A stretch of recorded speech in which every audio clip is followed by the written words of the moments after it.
Hey, we're live. Oh wait, we're not live. Oh yeah, we are live. Oh wow, sort of. Excellent condition and stream. Just need to make sure we're live. I don't see anything here on my screen as of yet. Ah, there we go.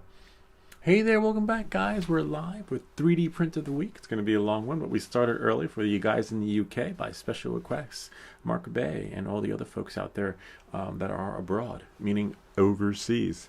All right, without any further ado, let's get started. I had some trouble printing this right here. This is actually the tail of a wing, and unfortunately the layer was so thin that it just wouldn't print.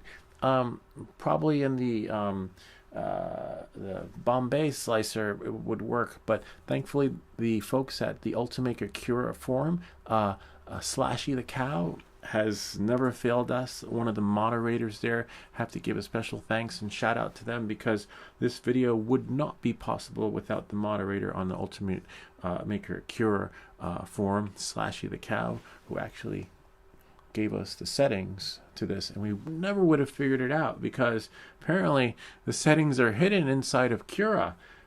So without any further ado, let's get started. So we're going to show you the settings for this first, okay, so that you too, because most likely you found this video because you're like, wait, where's the rest of my stuff? It's empty. So let's go here. I'm just going to go to the computer and push everything here so that you guys can see. This is our desktop, but no need to see that since this is our stream. But before we go live, we need to make sure that we are live. Let's see. Make sure we got to watch an ad, unfortunately, but we'll be able to skip that. And just need to make sure there's audio. Yep, we're good. So I'm just going to leave the chat out here in case, you know, folks chime in, because folks always do chime in, especially on a long stream like this one. All right, so there's a link to these files in the description for those of you who want to follow along and print, but for those of you who want those settings, we're going to cover that on the first half. So we're going to go to Cura. Okay, we're going to quit Cura so you guys can see how it's done from scratch, because again, these settings are hidden in Cura, and the layer is so thin that Cura really doesn't want to slice it, according to Slashy the Cow. But thankfully, they've done this before, so we've got you covered. So we're going to launch Cura, or you can just take the project file that you want and drag it into Cura. So in this case, in case you're wondering what we're going to be printing, check this out. And it works. I'm going to go outside while this is printing and get some video footage of it, but hold on a second. So as you can see, there go our wings. Look how thin they are. It's like so paper thin. Looks like a dragonfly a little bit. And it flies. Just we don't have a motor. You probably could put a motor on it. The only thing we didn't need were these little things right here, because it's so tightly in there that you really don't want to put this in, especially if you want to, because it's so thin and you crash it, you're going to have to have another set of wings on standby. But look at that. Look at another functioning 3D print. All right, let's go to the settings. We'll show this off in a little bit because you guys want to get up and going. All right, hold on a second. All right. So in this case, I'm going to drag a left wing because it looks like I need to print one. It's a little fragile and, you know, crashed a little bit. So if you know any settings that can make this even stronger, please do leave it in the comments down below. So we're going to drag this into Cura. Okay. Make sure you have, I'll explain to you right here. I'm going to make this a little bit bigger. Make sure you have this selected first. For me, it's PETG. I'm printing the wings in PETG. Now, PLA seems a little bit better, believe it or not. It seems fair. Anyway, knowing that, moving forward, this is the object of desire right here. So make sure you're set to PETG if you're using PETG or PLL. And you just drop this menu down and you select your filament from here, whether it's the generic, right? ABS, whatever. You decide, but we need to cover that because the temperature is going to be set. So, you know, if you have it set to PETG and you got PLA in there, you don't want to mess it up. And knowing that, moving forward, we're going to select in here. And then what you're going to do is you're going to go to settings and then go here. See, right there. And then what you'll do is you'll type in experimental. And then you see this right here. Experimental shows up, right? And you'll either see it or you won't. If you don't see anything, just type, I can't see with this guy in the way. Type in inclusive, okay? And see, there it is right there. So you just make sure it's selected. I have mine selected, so it's already in my menu. Slicing tolerance, okay, is what you want to see, and you'll see that in the menu. It'll show up, okay? So knowing that and moving forward, as for how we'll close that, we'll just shrink this in a little bit and bring this out a little bit like that. And that's just the settings window. So once we close it, see, we're back in Cura. All right, so you'll see right here, standard settings. I have mine set to standard. For me, it's a little bit weird because the when I have it on standard quality and I'm printing in PETG, it's stronger. When I put it in dynamic and I'm printing in PETG, it's actually more brittle. If you saw my last video where I printed something in dynamic with PETG. Knowing that and moving forward, select standard, and then your settings will be right here. Initial layer, right? We're going to leave that. Press escape because we have a screenshot of the actual settings to these particular wings, okay? So we can bring this out a little bit so we'll be able to slice it, okay? And so we have initial layer, right? So first layer is in the initial layer, right? Is 0.2, which is fine. And then we have here, and then 0.16, okay? So layer height 0.16, okay? And then you can press spacebar if you have, if you want to see your screenshot again. Walls, see right there is 2, okay? So we just scroll down to walls, right? And in case you're wondering what that was, it's right here. Walls is, see, 0.2. So we have 0.2 in there. And then now what'll happen is I'm going to deselect this or see what we have down here. You're going to scroll down to the bottom. Oh, you can't see. All right, so we'll start again. All right, knowing that and moving forward. All right, so here's what we'll do. We'll quick Cura. Okay. All right. We're going to take this right here. Then we're going to print the left wing because my left wing is a little glitchy. It's really delicate, to be honest with you. I want to print it stronger. And then what you'll do is you'll drag it onto Cura. See, now we got to do a force quit because Cura is not working its magic. That's the only downside to Cura. Cura is open source, so sometimes you'll have to force quit it.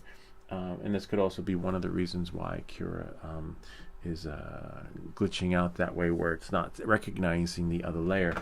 While Cura is doing that, I'll share with you the notes from Slashy the Cow. And as you can see here, so it says, if you could share a Cura project, which we will do while it's printing, okay? In the 3MF, get it ready to print, then go to File, Save Project. We have to throw it up on there to them.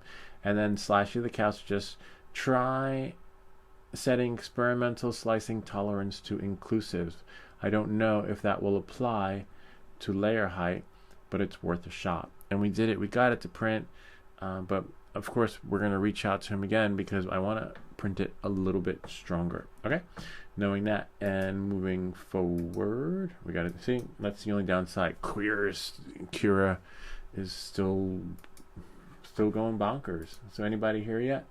Nope, no up. There we go. Yay, Cura quit. All right, so knowing that, moving forward, we're going to go into right here, left wing, throw it in, because that's what I want to print. And once you have it set to print something strong, you're fine. And as you can see, we're here, but this is already in there, but we want to activate the settings. So you're going to go here. You're going to go into settings, see, configure settings. There you go. And then you type in inclusion, INCLUSION, right? And then right there, see? And then experimental slicing tolerance. Or you can just type in, let's see if we type in SLIC, slicing. Yeah, slicing tolerance is right there. And make sure you select it. Now that it's selected, you have a check mark there. You'll be able to see it in the window when we go here. Okay, so here are the settings. I have mine. See right here, the profile. Mine is set to standard. Walls, we got 0.2. And then we scroll down a little bit more. Infill, they want us to do at 100%. These are the settings for the glider. And then for materials, it's fine because it's set by default, which is great. And then we're going to go down a little bit more. Supports, no supports, no skirt. Skirt, yeah, skirt's fine because that'll just be around the object. Now watch what happens. This is what normally happens. See, if I go to preview, I don't see anything. If I slice it, 41 minutes, right? Which is pretty long for a print, but that's because it's gonna, you know, we're just doing these settings. But if you see the infill slicing tolerance, Slashy the cow says to put it on inclusive. And then when we slice it again, it should shorten the time a little bit. No, not really. But the longer the better, because most likely it's going to do what it needs to do so it can be stronger. And as you can see, it's printing. But if I do this, right, let's say if I do middle, right, let's see what happens if I do middle. It's still there, but that's because of the layer height, and we've activated these settings. And then if we go to, let's say, dynamic, right, let's click the dynamic settings. It just said keep changes, and then slice it. And you see, it's empty. You're like, wait, where did it go? It's not working. So we're gonna do standard quality, keep changes, and then before we slice it, we're gonna change the settings, go down, right? Experimental, not middle. Leave that as inclusive, and then scroll up to the walls. It should have kept. If it didn't, that's fine. Infills at 100, walls 0.2, and then we will. Quality is fine. Quality could also be in here too. See, layer height 0. And in case you're wondering where these settings are from, they're from right here.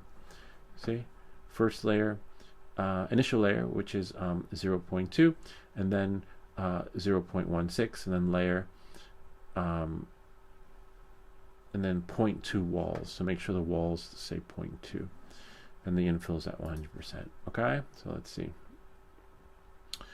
Da, da, da. See, inclusive, and then temperature is fine, infill density 100%, okay, and then walls 0.2. So we'll call this one, we'll slice it, and now we should see some color. See, there it is, yay, we got it. Look, our little layer. Now it should print, and now what we're going to do is we're going to save to disk. We're going to call this call it Slashy the cow, right? Because this would not have, because most likely if we didn't know, and we still didn't know, see, it would just print like that. It looks like a little antenna. Mayday, mayday. You could use it for your ham radio. All right, knowing that, we'll call this one Slashy the cow.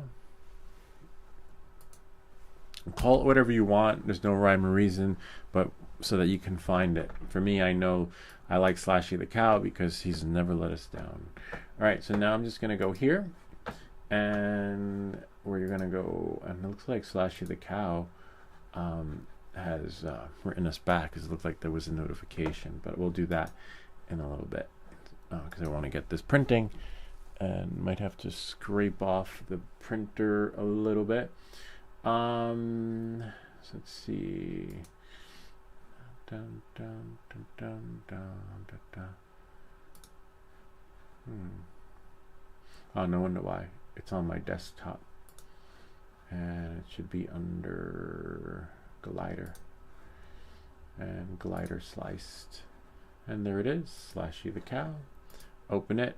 See, there's the board. I'm gonna have to scrape off a little bit because we don't, with PETG it gets gooey and sticky, and that little remnants you see there can mess up the whole print. Unlike PLA, it just cracks and breaks, which is fine, but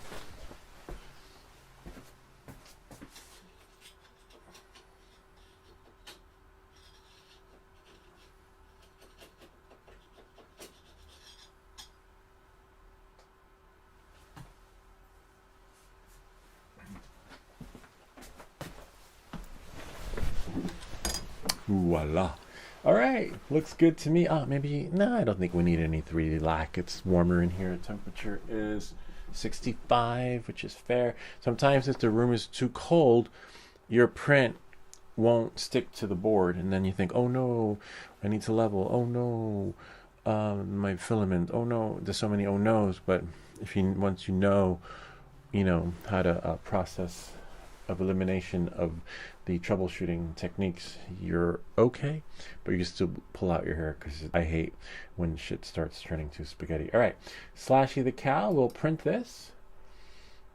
And the print takes a little bit to warm up because for PET G, the temperature is 230.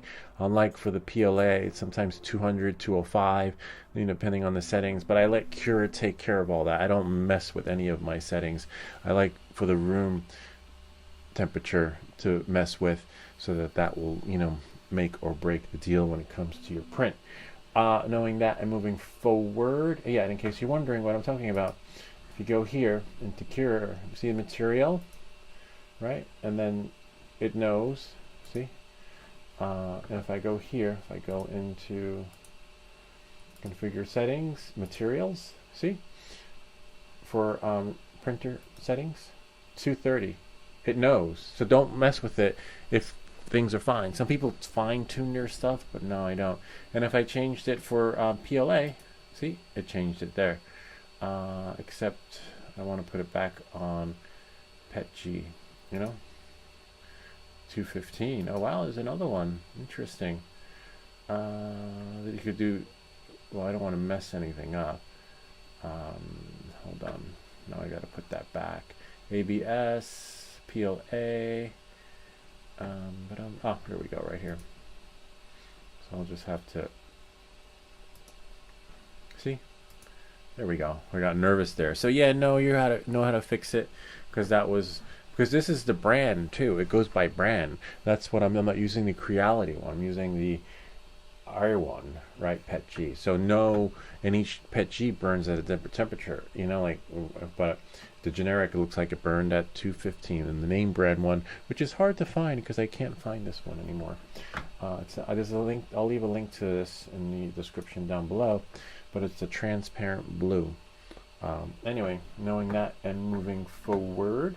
So it looks like we have to reply back to Slashy the Cat. They're on it though at that Ultimate. I'm late. They responded to me like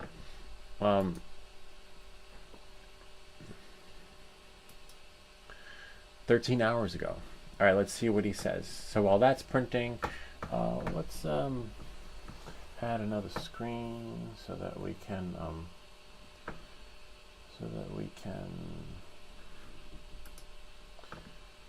add new layer, and we'll put this right over here, make it a little bit smaller,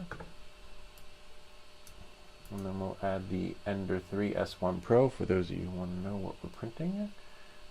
Hold on one second. IP camera. There we are.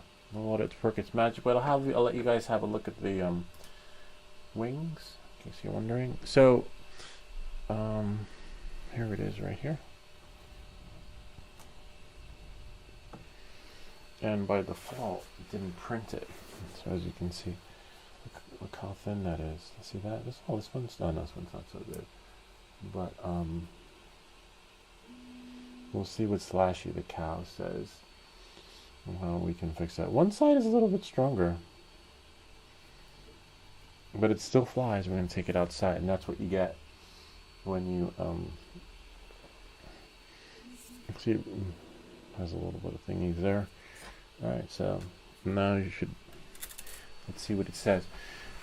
Okay, hopefully it didn't close it. Oh nice, it's still open. Okay, he says 14 hours ago, well, for anything decorative or anything middle is always good. Okay, but because I had asked him what do I leave the settings at now that I've activated the experimental settings, because by default there's always going to be something clicked there. And in case you're wondering what I'm talking about, let's say I print something else, right? I'm like, there's no need to be inclusive, right? So now you still have to go back in there and change that. So you would just flip this, see, middle.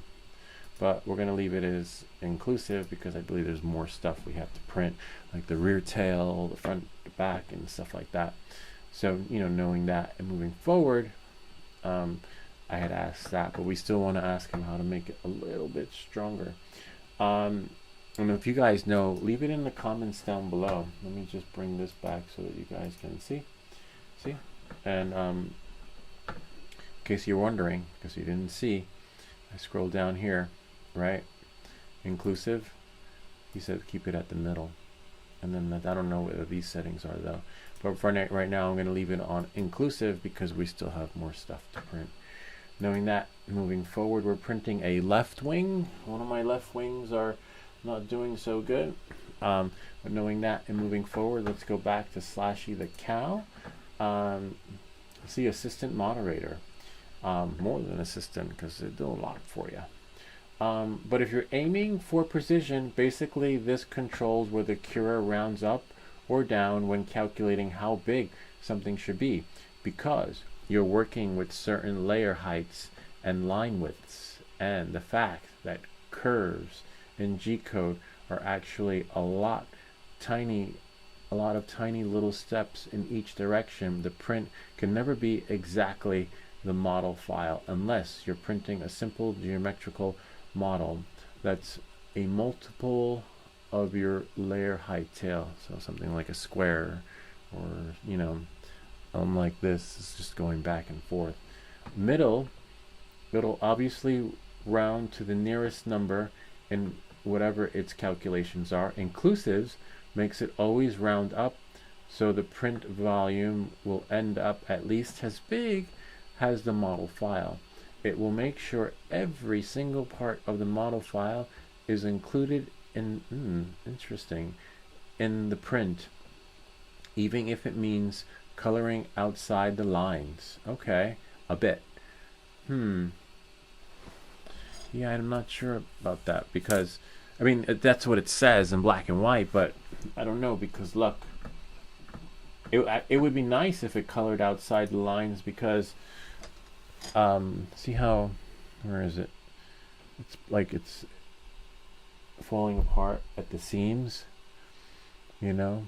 That would be a cool picture though. You know, because then if it colored outside the lines, it would seal it, right? It would run all the way. You know, I guess nothing's perfect. Exclusive makes it round. Oh, sorry. All right, and then I'll just move this over a little bit. Exclusive makes it round down so that the print volume will end up at most as big as the model file. It will make sure the print never exceeds the dimensions of the model, even if that means making a section print a little smaller than it otherwise would. Interesting, because that happened with the inclusive settings, right? Maybe it's backwards, I don't know.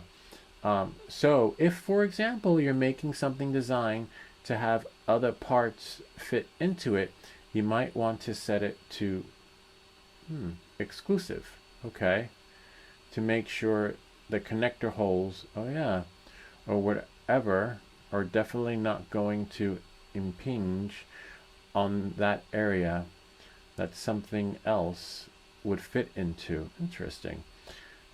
In cases like this, you want to set it to inclusive to make sure every part of the model will print, whether it normally would or not.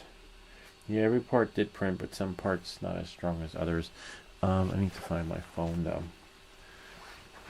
so that I can anyway, you guys watched that 3D print of the week. I have to I should actually before I find my phone, because I want to take a picture of this thing flying, or even a video. So if we go here, actually it should be in Cura, right? We'll just save it the way Slashy the cow suggests to save it. So first we'll slice it. There we go. So that's what you should see, right? We'll make this a little bit bigger. There we go. And now we go to File, and then Export. See right there, 3MF, stream up. Alright, and now we'll go here. I'll save it to desktop.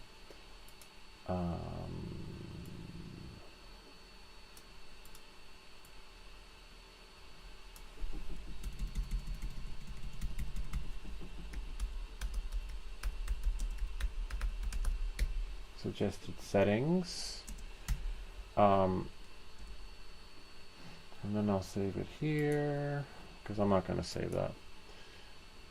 And now what I'll do is I'll go here. Oh, I have to actually go back to the other form, which is there. And I need my phone so I can take a picture of the wing, and then we'll send it to him. All right, I'll be back. Maybe it's down here. Never happened to you. You're like, wait, where's my phone? Well, I had it. Anyway, you guys can watch that print. And I'll be back. In the meantime, here we are. Oh wow, see?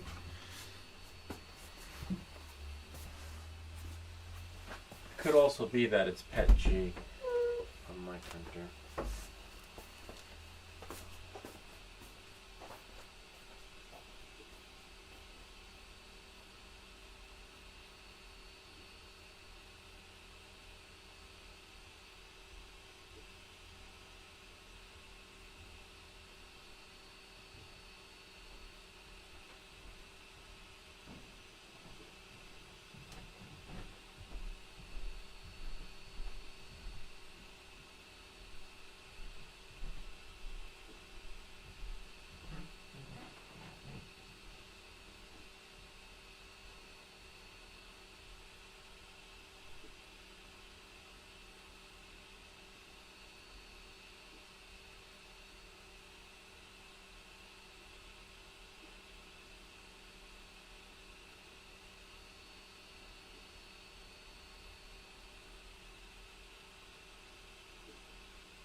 There we go. Here's my phone. Interesting.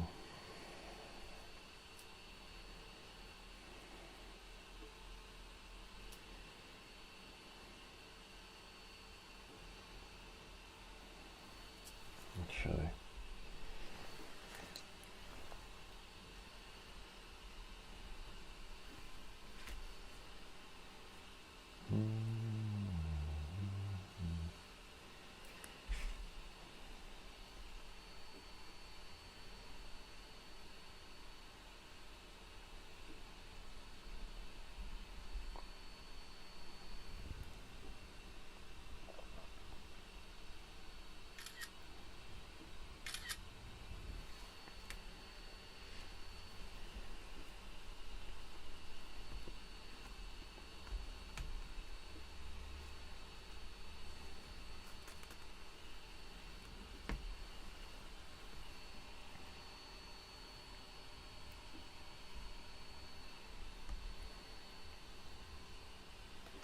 Whoops.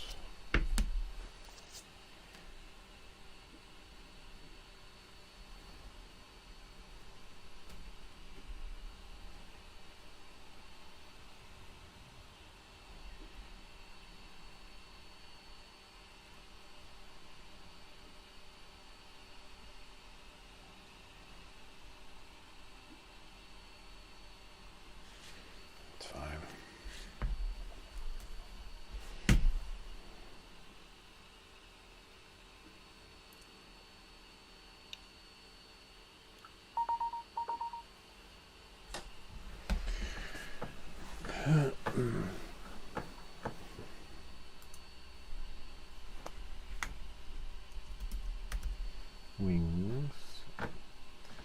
And after this, we'll slice another part that's a little more complex.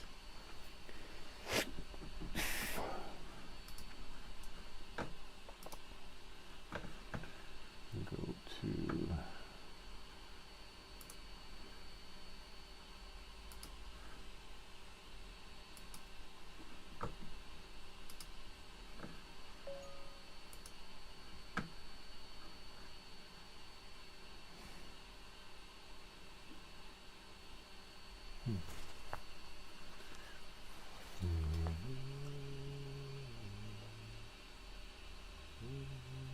oh, there it is.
So there, in case you're wondering what I wrote, I sent him the file like he suggested. You save it as a 3MF, and apparently if you're more advanced, you could open it and see all the settings. And I said, interesting, love it. Oh, actually, love it. No. Would, whoops.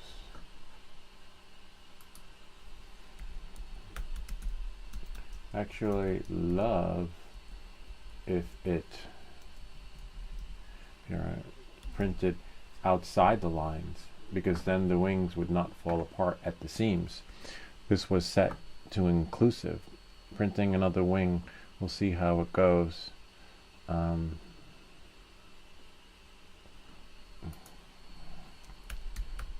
Totally heading in the right direction. So because he had said that inclusive makes it always round up, so the print volume will end up at least as big as the model file. It will make sure every single part of the model file is included in the print, even if it means coloring outside the lines a bit. It would be, I don't mind coloring outside the lines a bit, because then that would seal the deal. That would seal the seams, right? So that it wouldn't tear at the seams like a really bad screen that's put together. But we're heading in the right direction, because we went from, this, right, to what we have over here. Just a little bit, and then so I'll just reply back and say, what do you think? Seems I may have missed a step. I think I missed a step, but he'll probably see it in the file. But I'm going to see if I can open the file in a text editor. Maybe I can try and decipher my own stuff. Let's see. Sublime text. And we'll take the file. There it is, right here. Suggested. Where's Sublime text? Had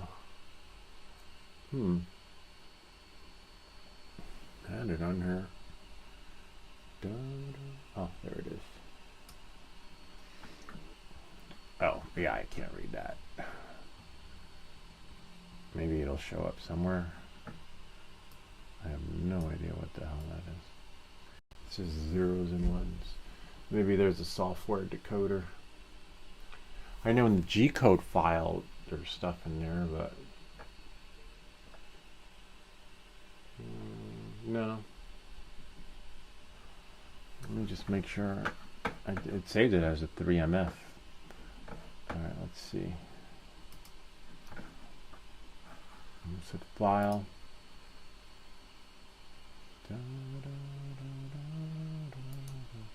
Export, yeah. 3MF. What other options are there? No.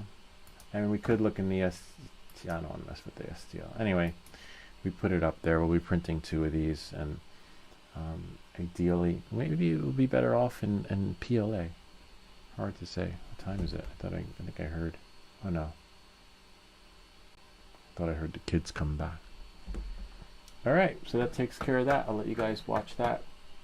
We're going to slice another file that's a little bit more complex. Okay, so I believe it's file number 7. We're going to clear the build plate, and right here. All right, this is the other part that requires supports, but you don't have to do full supports on it. It's number 7. Okay.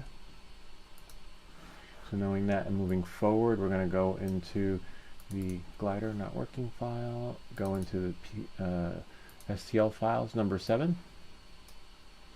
And that's how it looks. And now in order to get it to print, you want it to be in dynamic. Okay. And we'll keep the settings, that's fine. And then what we'll do is we'll go to prepare. So we're going to do the supports. We're going to type in brim. Okay, just creates a little layer, not a raft. It's like a raft, but thinner than a raft because it's just one layer around the object of desire. Infill is still set to 100, like the settings had said.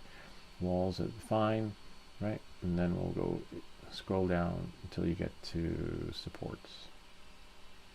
Cooling support. See right there. See that?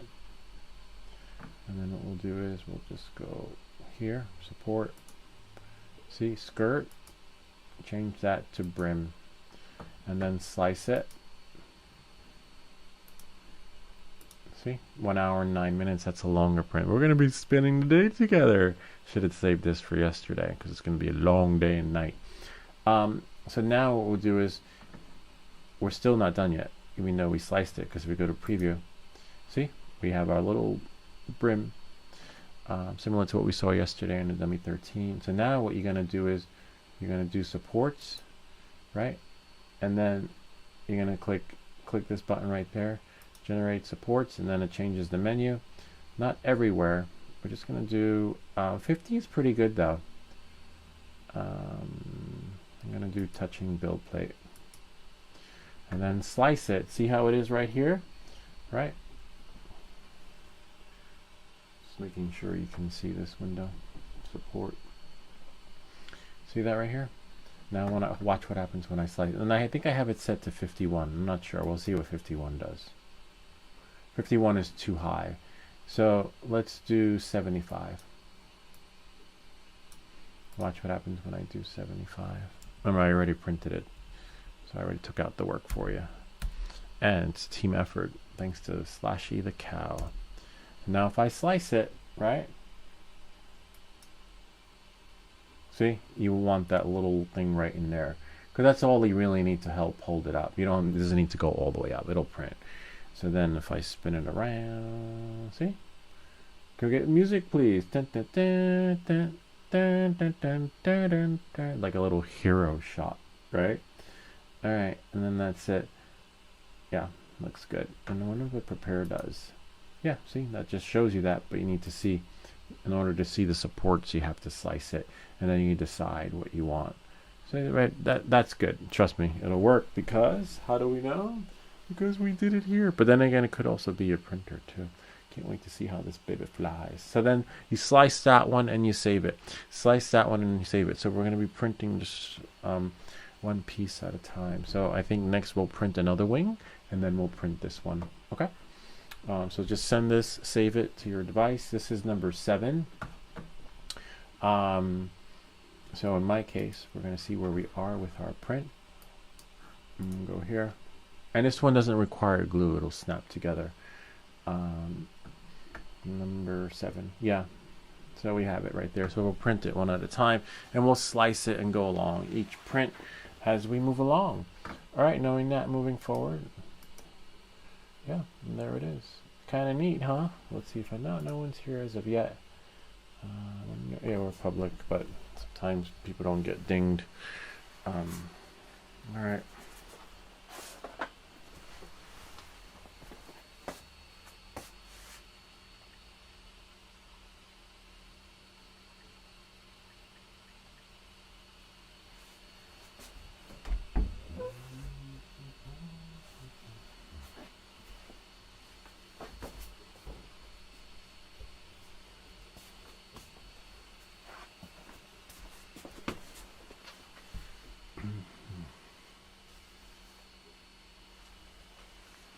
A little $10 tripod. It works, you know, works really well. Nothing special. Simple is always better.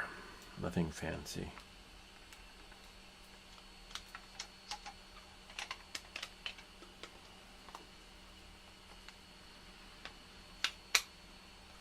Sweet. All right, I'll be back.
cold out. That print's almost done, but you have to wait about 10 minutes for it to cool off.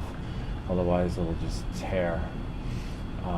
About 7 minutes left. But in the meantime, I believe I'm going to slice another piece. So we sliced this one, right? In case you're wondering.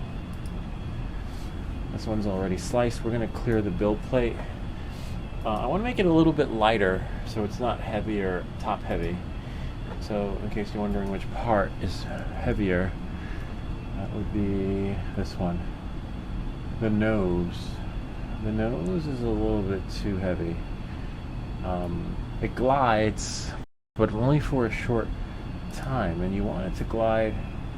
Alright, so take off supports. Okay, we don't need supports. Remember, when you change something, not everything gets printed with the same settings. So in this case, no supports. And then for brim, we don't need a brim on this one, select none. And this one, I guess we could leave it like Slashy the Cow suggested, but I think what I'm going to do here is I'm going to leave it layer height as the same, not leave it as dynamic, but I'm going to put it on standard and then keep changes, just double check everything. I'll start with the top.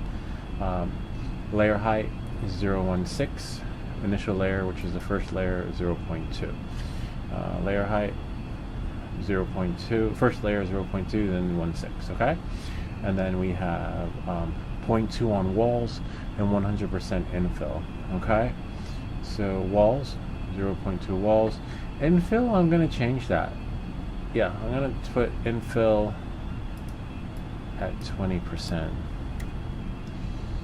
And then, oh, not 2%. Infill density. Oh, put it back. I changed it accidentally. Infill density. Yeah, 20 is good. You know, I don't want it to be too heavy. See, look at that, 5 Gs, 52 minutes, an hour, less than an hour. So it should make it a little bit lighter. Let's see.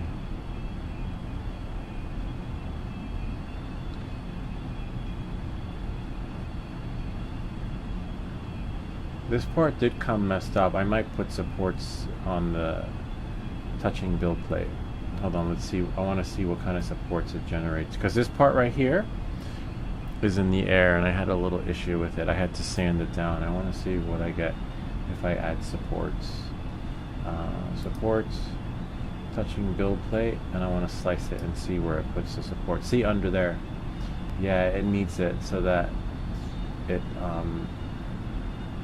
but maybe 50. Let's see what 50 does. Oops.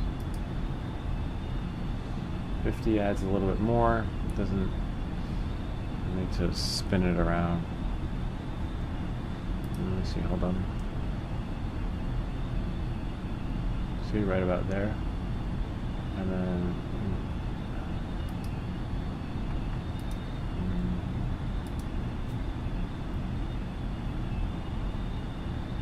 Preview it, slice it so we can see it. See, I just need to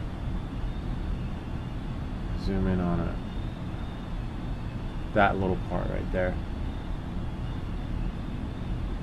Yeah. And then maybe you won't have to sand it. And hopefully it's lighter, right? We don't need for it to be so top heavy. But I wonder if there are any other settings on here. Hold on.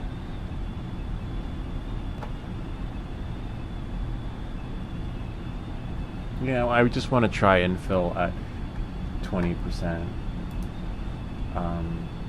Go scroll back down. See infill right here? Infill, 20%.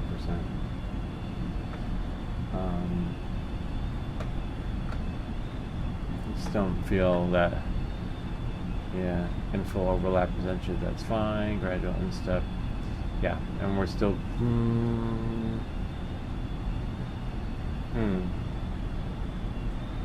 Looks nice. And pitchy. Do we have a lot? Yeah, we have some more pitchy left.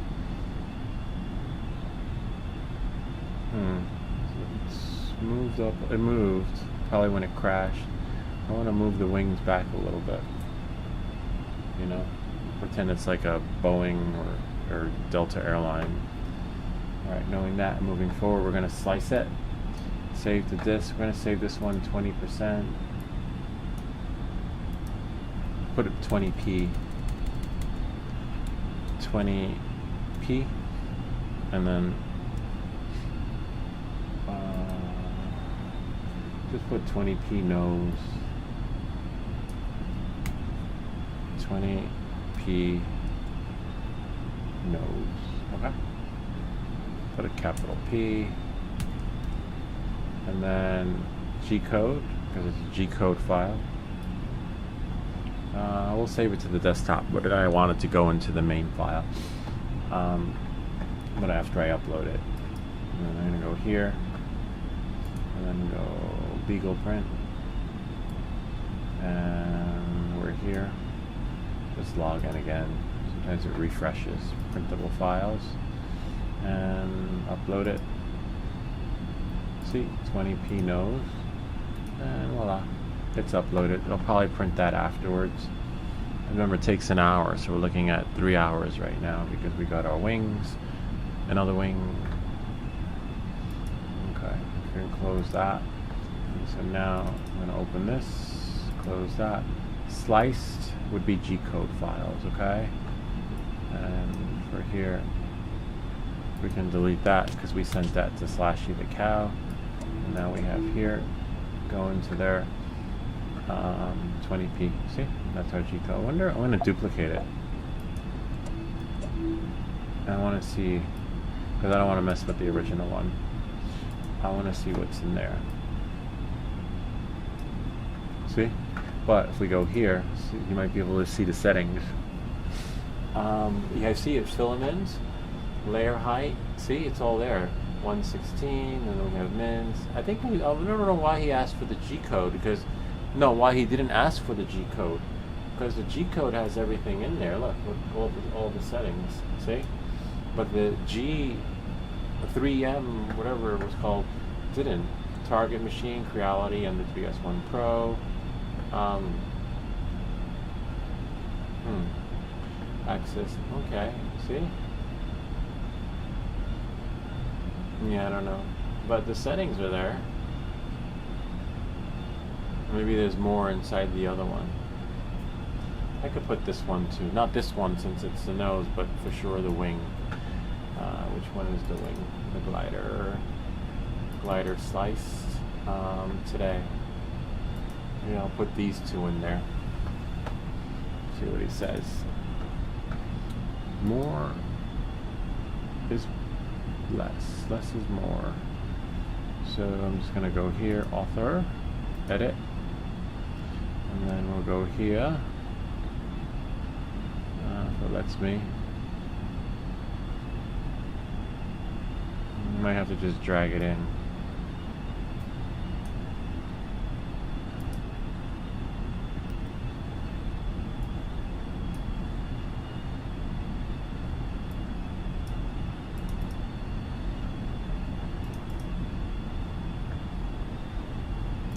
Just these two.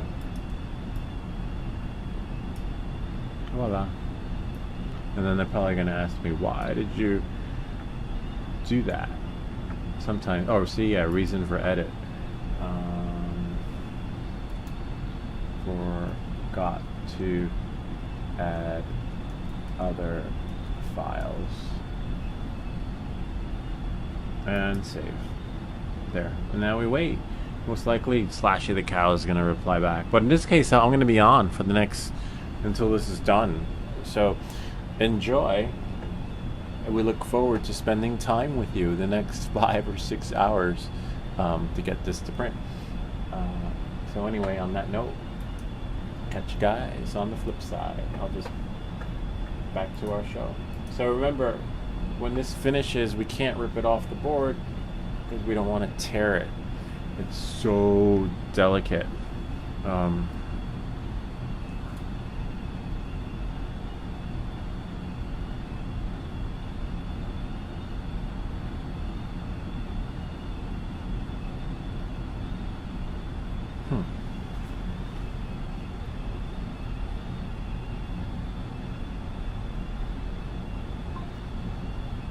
Yeah, it's complete, but we gotta wait.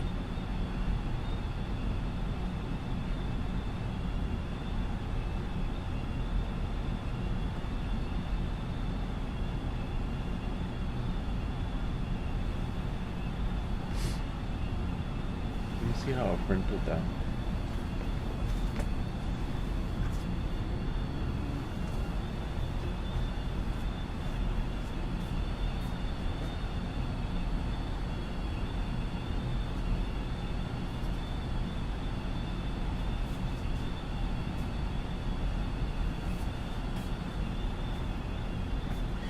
Yeah, I gotta wait. 15 minutes is safe because remember, it's hot and it's stuck to the board. Hey Siri, set the timer for 15 minutes. So, 15 minutes. 15 minutes, starting now. Might be ideal, but you gotta be really careful. Even if it means 20, you don't want to mess it up. And it's just stuck on there onto the board. But I'll share with you guys the footage from it flying outside. It's all right. I want to make it lighter.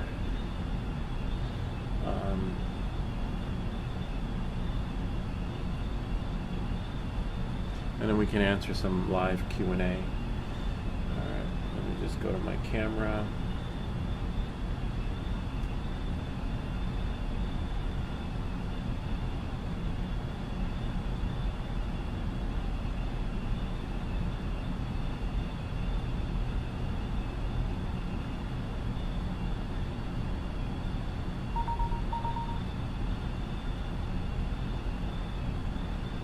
It's coming in.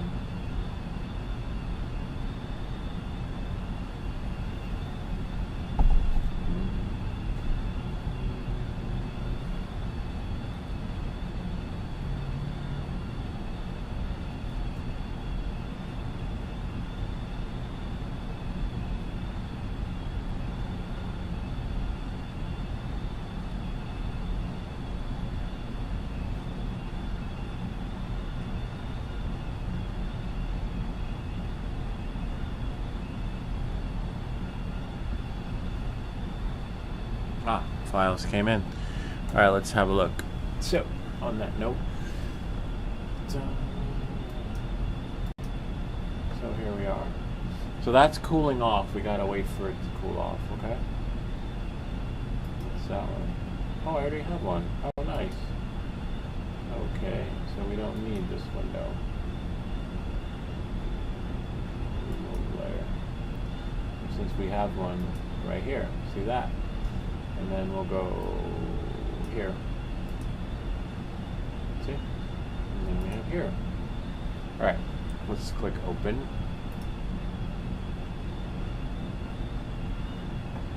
Thought I clicked open. It's fine. Go here. So this is the last one. Here it is. Check it out. Kind of neat, huh? Kind of neat, huh? That's where the ring I got it. Hold on, I got it. Shut the audio off over here. The computer next to me.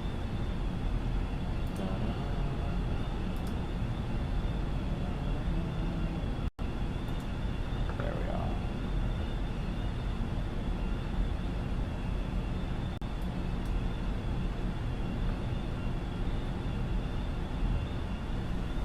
Make sure this one still works.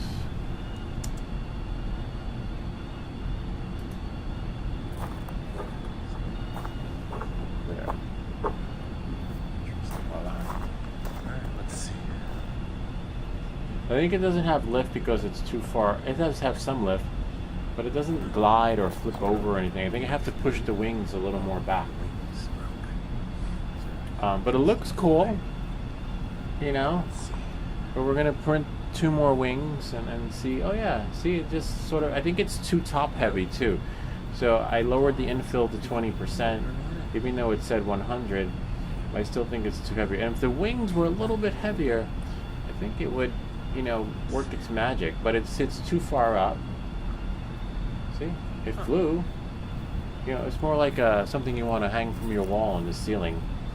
And I think the wings need to be sealed a little bit more to generate that lift. and I'm gonna push them back. Let's see what we have here. Oh, See, pretty flew. good.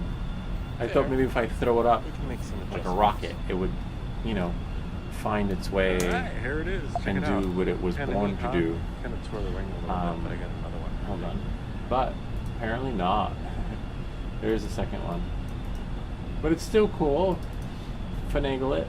Okay, here I am again. Alright, so we moved it back a little bit, so it's not So this is the one. heavy. See, I pushed it back. The wings But and but you can see there's a gap front. where the wing is, so that's not going to generate lift because it needs to be sealed.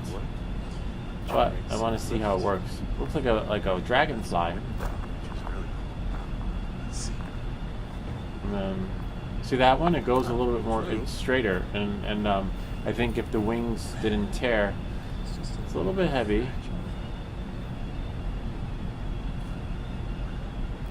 See, it like flipped over. It was about to flip, or maybe it needs wind since it's a glider. Let's see.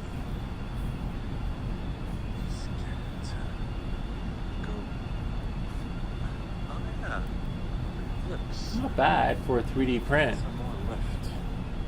you know. You're not gonna get lift. My wings are still intact. Let's see. Threw it like a rock. Oh yeah. Oh wow, it did like a flip and turn. See, I think it'll get it. I think it'll work. When I print the next one, not so top heavy, at 20% infill. Some changes to it. But you got to remember that. Right, so it's more like a glider.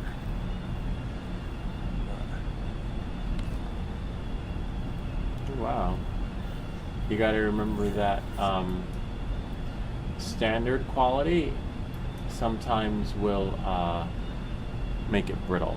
But I want it to be lighter, so it's in standard. And dynamic won't work anyway. So now we just still have to wait for that one to lift up a little bit. So there we go there.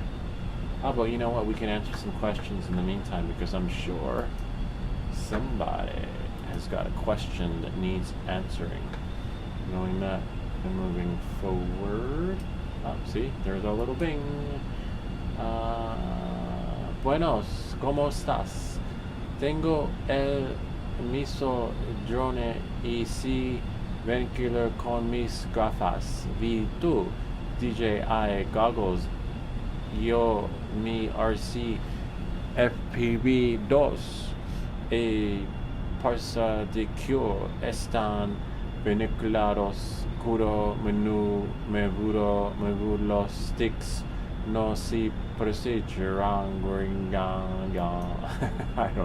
I think so. That was pretty good for my Spanish, right? Alright. And oh, thanks for Google Translate. Hello. Good. How are you? I have the same drone and it paired with my DJI goggles. Oh, yes, goggles to even an RC50. Even though they are paired, when I move the sticks, no connected movement occurs in the beta flight. The ports, read more, are from the factory. I never know anything and apply configs. I think I answered this one. Yeah, I replied. I sent them the troubleshooting video. I don't know why it came up as new, but no one's replied as of yet. Interesting. Hate when that happened. It showed up as a new notification, but anyway. Yeah, I sent them the troubleshooting video. It's great to see my script being pushed out to a wider audience. That's good to know. We'll save that for Saturday. Save a lot of it for Saturday. Unless there's more. Hold on, let me go here. YouTube Studio. And then click on Community. Oh yeah, look at that. See? New ones. Is it possible to fetch the logs through the cloud on a PC instead of through the cable?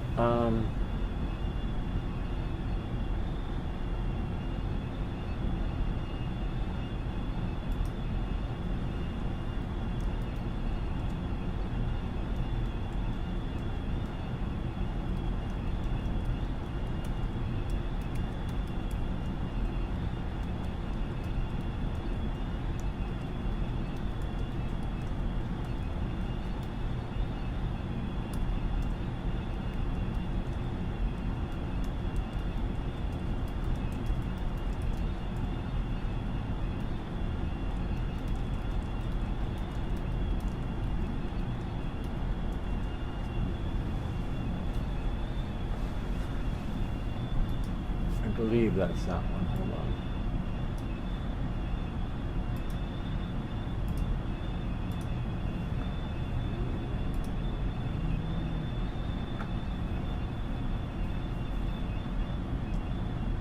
Oh, yeah.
Yeah, we'll save the rest for the live show. I think it's been a fair amount of time.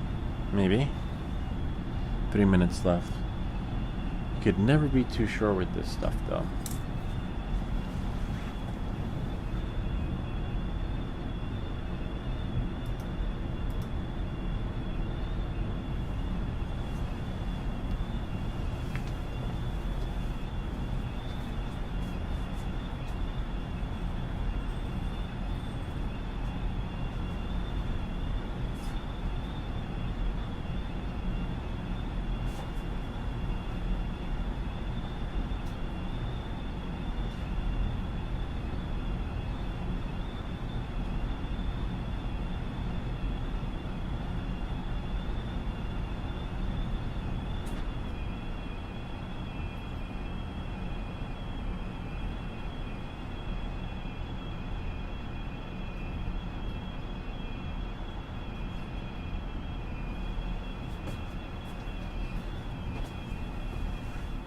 So I'm gonna get some fanny power so that it'll cool off.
It's so fragile, like a fishnet stocking, literally. And there it is. Move the keyboard. See? Now we can print the other wing. Wings are a little tricky to put on, but this one was a left wing. Okay. And then we have, we'll print the right wing next. Okay. So now we can go into the Beagle printer and log in. In case you're wondering, I want to see printable files. And right here, we did left. You can see right here it says we printed a left wing, and now we're just going to do a right wing with different. We use the settings that they said, but look how fragile. Even Slashy the cow didn't even have to see this thing print. He knew from the file by looking at it from the settings that this is like fragile. Like he's like, why would you want to print something so thin? And he was right. It's possible that, you know, this is more of a gimmick. This is more of like, you know, I don't know why. And even mean by looking at it, like, why would you want to print something so thin? Which one is this one? Oh, that's the broken one. So now the wings are really, and it's really easy to service this thing. This is it does feel heavy though. After this wing is printed, which will be in 37 minutes, we will print the nose. So these pieces right here, I'll show you. I'll do two camera, camera one, camera two. See, here it is. It looks pretty. It looks cool. Like, you know, like I could see me hanging it from there, adding it right to, as Mark Bay would say, the room of creations, right? Maybe right there, some string upside down, like in the Air and Space Museum, if that still exists.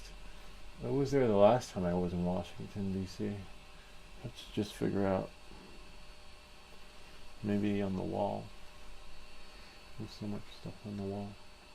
We'll definitely find a new home for it. We need to, back there. I don't know. We'll figure it out. But in the meantime, I'll show you how to service it. And we might wind up printing more wings. So the wings come off really easily. So to take them off, you just pull them off. Literally. I mean, because it's so tight. If yours are loose, then I would recommend using the little prong thingies and print them. As you can see, just from crashing. And this, they're just so delicate. Putting them on is another story, but this one seems a little bit better with the settings. It's still disappointing that the guy who created the file doesn't answer his questions. Like, everyone tends to share how great it is at printed and sharing photos, but when you have troubleshooting issues, that's why the Ultimate Cura forum is phenomenal. So on that note, see, now this is the tricky part, because you want to just slide them in. So they're going to slide in and just hold it, right? Hold it at the tippy tip. Hold it and then just let it, see? Let it pull in. And you want to hold it from the end only because you want to make sure you don't apply too much pressure and then have it break. if that makes any sense. So you just slide it in. See? Slide it in. And once it's at that angle, just push it in. But you don't want it popping out.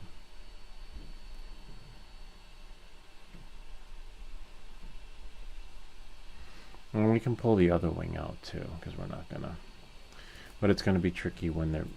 So you just pull it out when the other wing is in there. And you just want to make sure that you don't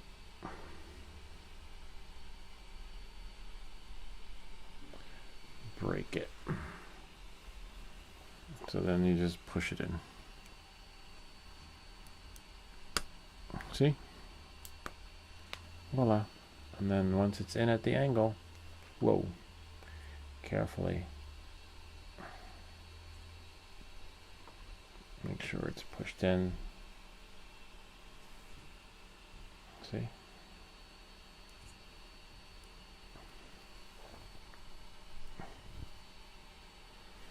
Now it's in. And you can double check. I'm checking underneath by flipping it over.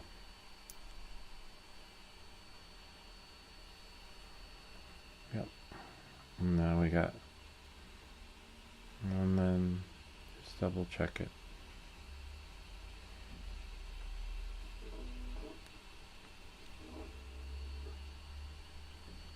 I wish he added the reinforcements all the way around. Then it would be like, it would solidify the deal. Then it would just be stronger. As you can see, just double checking, and you can flip it underneath to make sure that it's lined up.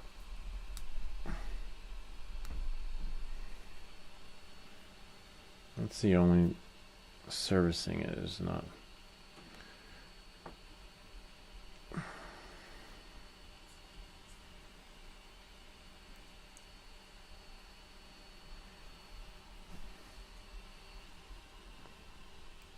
Because if it breaks, you're printing another one, unfortunately.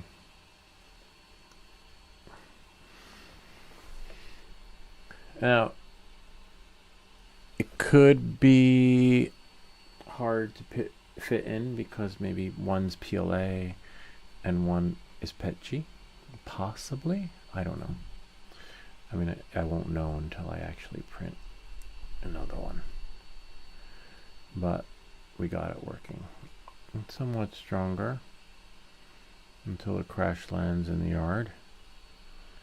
You know? But you want to...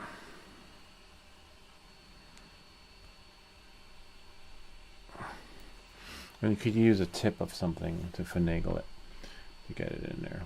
Just by it. See? Voila. And that worked really well. Except you want to make sure you don't bend anything. And that's from pressure. That's from applying pressure. But we followed their settings. It's like Slashy the Cow said. It's just so thin, you know? I don't know why they did that, though. Anyway. That's wing 1. I'm not sure if we're gonna... And this is wing... See, it broke. Maybe some glue. Maybe reinforcing it with glue before putting them on. Right? Around the edges. That could work. Super glue all the way around. See here at the seams, look how strong. Yeah, it's pretty strong. But it comes apart. I would love for it to like print over it. It's like a bad screen. Anyway, we got about 30 minutes before that one.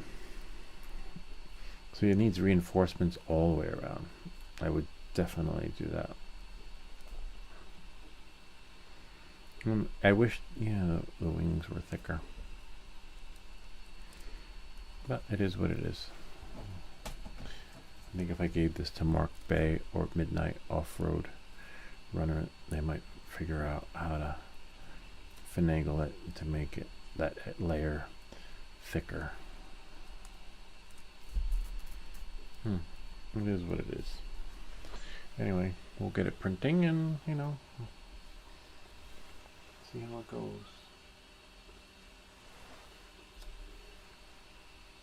It is stronger and a little bit tighter.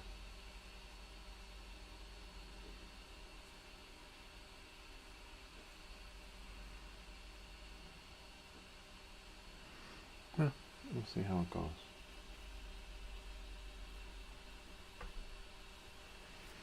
Definitely don't need that.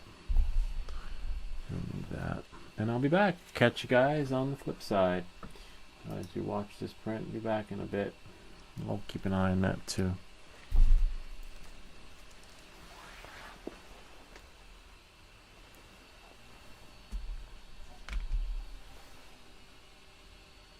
Yeah, the kid should be home soon.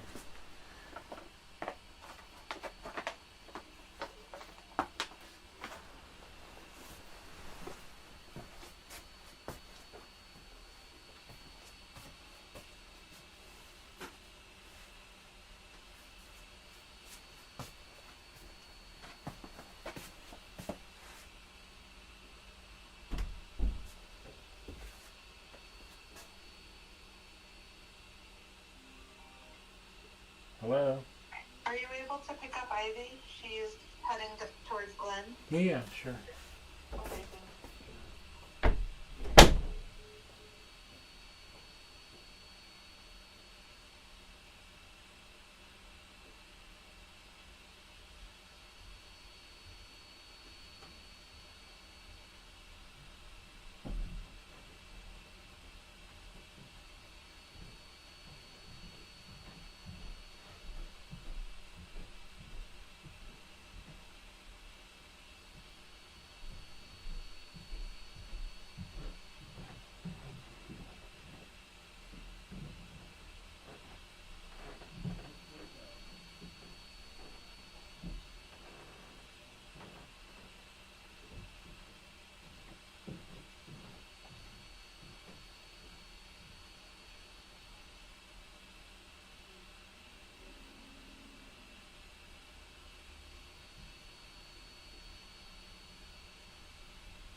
still printing.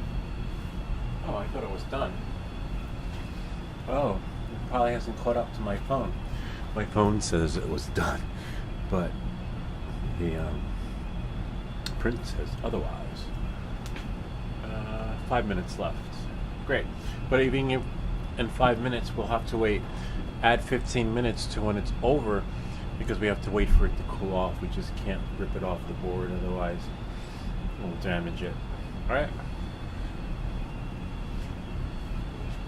See you guys in 20 minutes. Or in 5.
Okay, let's see what we got.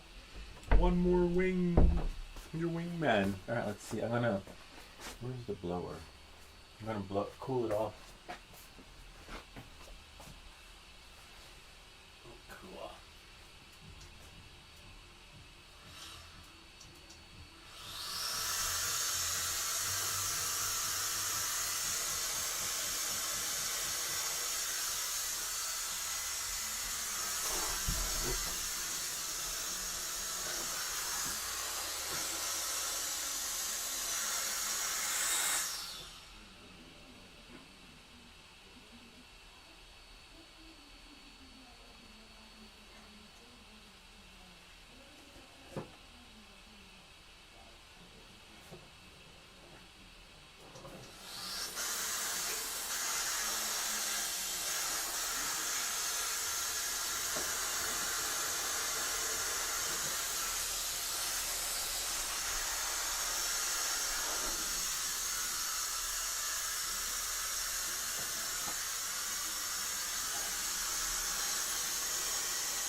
It's so fragile. Oh, you know what I could do? Maybe 3D lac.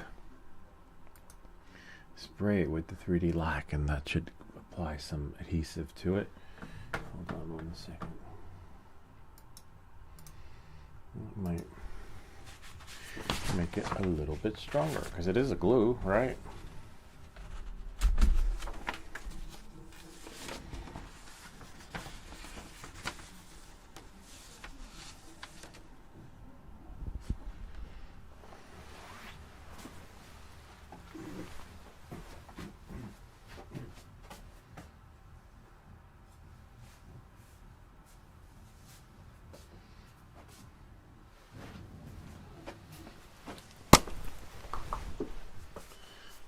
Spray it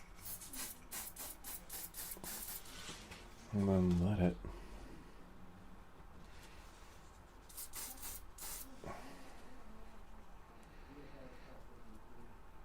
here.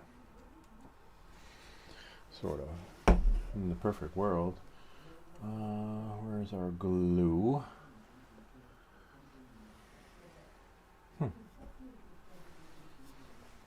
Yeah, glue.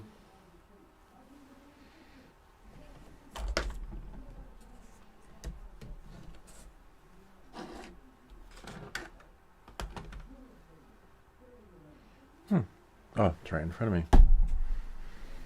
Gotta get another one of these. Oh man. I think I forgot to close the lid. Should still work though. Yep.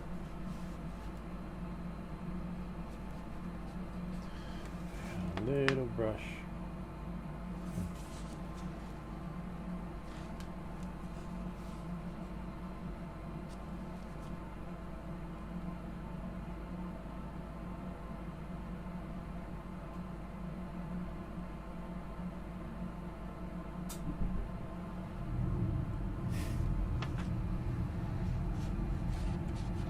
It's just so delicate.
So now I'm gonna print the nose.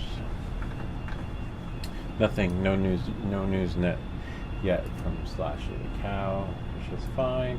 That'll take about an hour to print. Let me just press refresh. Okay, now we'll just go here to our Beagle print. And Slashy Cow, we have that.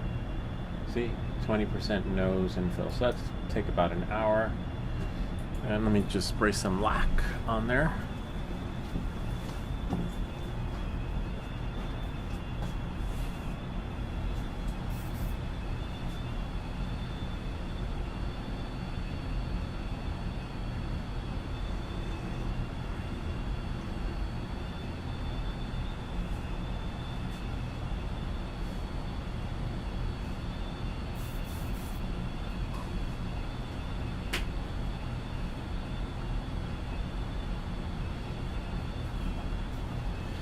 Right.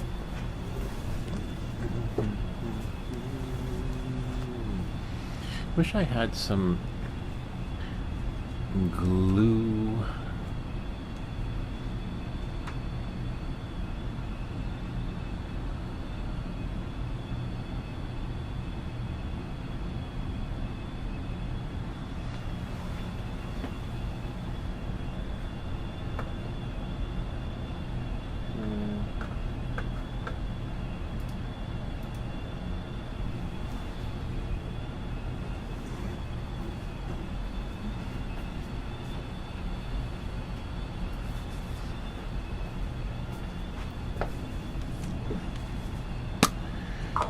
Get it to stick.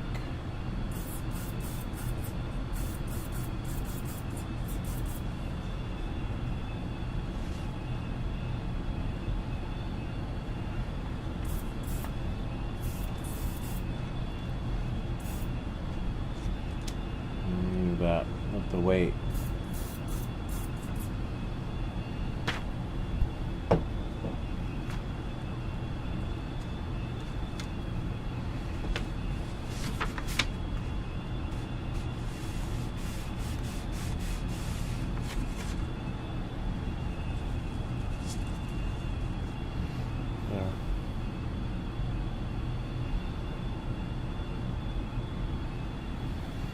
All right.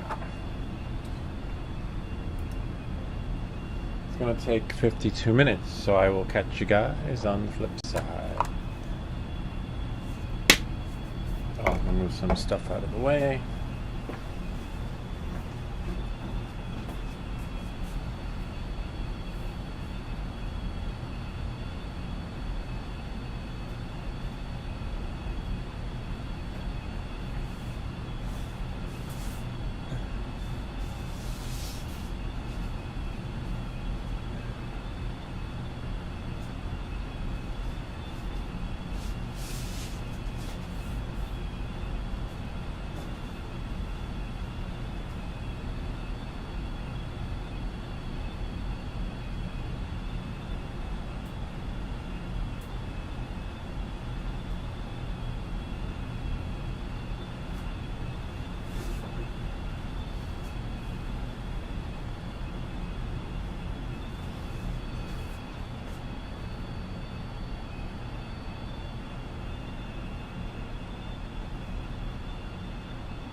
like it's done. Oh, nice. So much lighter. Yeah. Wow. Big difference in weight. Like, literally. Wow. This one weighs... It's so light. I don't even think it's going to show up on the scale. Nice. The adhesive worked.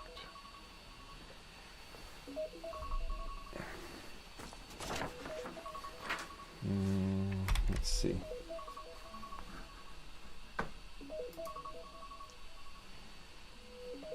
Turn that on.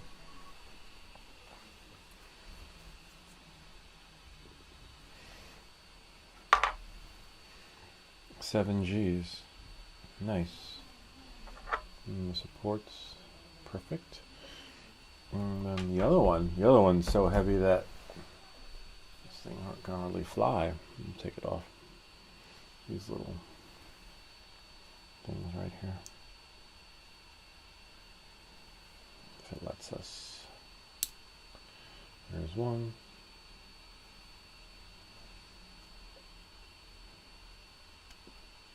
Oops. There's two. And then this comes off. Just here. And then this can slide back. See, with supports, without supports, I had to sand it because it just didn't print so well. But this one, actually, insert that. This one's heavy. 12 grams. Wow. 12, right? 13, actually. 13. And then here, 5. Wow. Yeah, big difference. Literally. This thing's going to glide now. If we can get it. So yeah, this is so heavy that it just won't work its magic. So that's the setting for that. And this, look, the supports will just come right off. Because remember, this part just is in the air. So now that we fix it, it should work like magic. And then we're going to print the, I want to try the other ones in PET G. Before I do that, I can just sand this off a little bit. Oops, not on the scale though.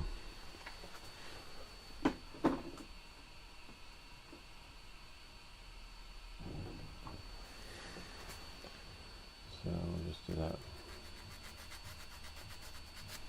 Just to round it off a little bit from those supports.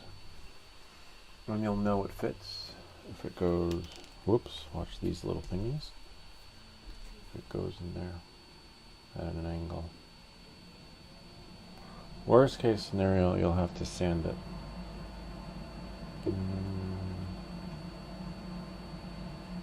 Right about.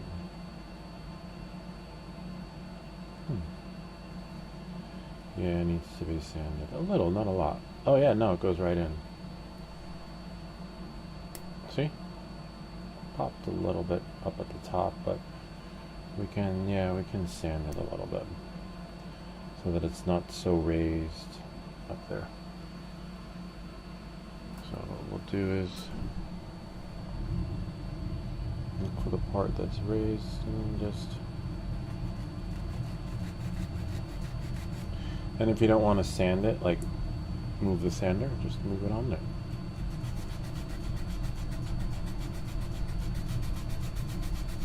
Just do it like that. Create some friction.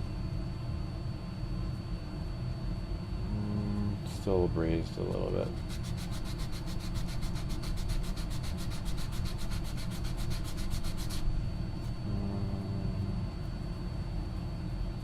Now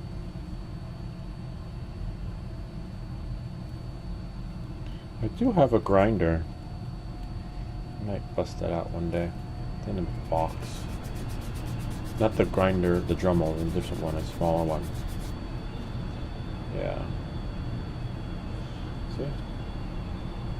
It's so much lighter though, like, can't wait to get this thing in the air. Let's see. Oh yeah, see, much better. So we're gonna print this one again. Oh my god. Like, I could see it flying now. The plane, boss. Sweet. Alright, so now let's print.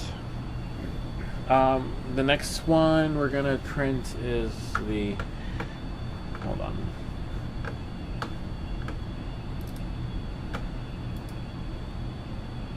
I think we're gonna print it in PETG. Okay? So which means we gotta change some things. And I wanna print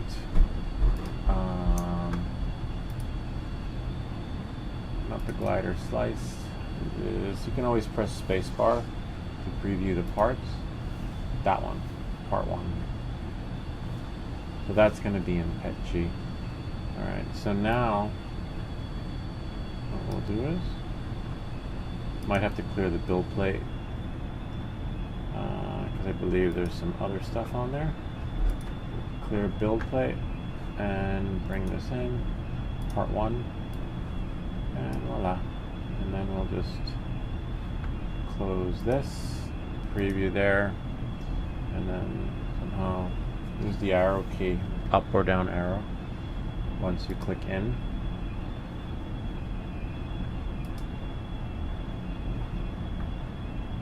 See? And we can zoom out. We're going to leave it at standard quality. Preview it. Oh, and then see when you click on prepare, see that little hole? See? That's what I like about it. It fit in pretty good. Unlike with the dummy 13, you know, we didn't get so lucky with the parts just fitting into place. In this case, we sanded it down because of the supports. Then we didn't want remnants of the support on there. Otherwise, it would just go in, but it wouldn't print because it was above the above in the air. It's like a little, hold on, a little lip. I'll show you. Right in there. See that? So that's why we put the supports there, because it wouldn't be able to print that into thin air. You know, it just won't. Alright, knowing that and moving forward, we're not going to slice it as of yet. This one, I believe we could probably, we'll leave the settings as is. We'll preview it and just make sure, see right here, material. We'll go back to prepare. See how it says PETG? We got to change that to PLA. So we're going to do generic, and then, whoop, you can't see. Hold on, sorry about that. So I'll go back here. See where it says PETG? We're not printing this in PETG, we're going to print it in PLA. So we'll go here, and then generic, and then select PLA. No need to change the temperature. This will keep the changes. And now, if we slice it, it should work its magic, and we should see. No. It's empty. It's okay, we'll get it to work its magic. See how there's nothing there? Oh, in preview. Yep, it's there. Perfect. Alright, 25 minutes for that, which isn't so long. That's how you know that it's going to print its layer and it won't be invisible. It won't be like looking like the antenna. It's like this over here. See? Alright. So we're gonna slice this one. Okay? Save to disk and call this one PETG, not PETG, PLA tail. Play. Oh, keyboard's down here. I think I might try printing the wings again in PETG though. See how that works out. Okay. Call this PLA, and then of course there will be 1 because it's object 1, right? Don't hate the playa, right? PLA, playa. Plastic. I think it's short for plastic. It's right there on the desktop, PLA. Now we're going to bring it into our little thingy right here, upload, and there it is, PLA. Open. I'm going to leave these on the GitHub repository for those that, you know, aren't comfortable slicing it, or maybe your slicer is defunct and your Cura is not working. Okay, and there it is, PLA. So I can't press print just yet because I need to empty the nozzle and stuff. But let me, before we do that, put this here, and then this will be the plate up. I have to go into the sliced folder. And I'm going to leave this one on the GitHub too, because there's so many versions. Like, a lot of times these engineers or creators of these STL files, they create it. And then the reason why I tend to put some of these on my GitHub repository is because this is version whatever, version 1, right? And then, and 6 months down the line, it's version 10. I'm like, wait, what happened to the other one? I think they just don't know when to stop and make something new. What happens is they just keep trying to perfect it and do it over and over and over, and there's just so many versions. You know, kind of like I got all droned out, like when I was doing the Pavo series, and then the build your own drone series, and after the build a drone, like, you just got to know when to stop, and like, you can only do so many drones. And then, you know, I feel like they don't know. So this will be up there, this version. And then maybe they change the settings so it prints faster, and maybe they changed it so that it just, you know, does this when it prints. Does maybe, hopefully in the future, there'll be a better version where the wings will print, and it just works its magic. And as you saw, Slashy the cow, he already knew it wasn't gonna be strong enough without even printing it, you know, which is kind of wild. So he's able to read the code that way. That I can't do. I can't tell from the code, knowing that, you know, and predict if it's going to be a strong print or fall apart like he predicted. Knowing that and moving forward, now I'm going to go to the printer. Okay, and I gotta change the filament to PLA.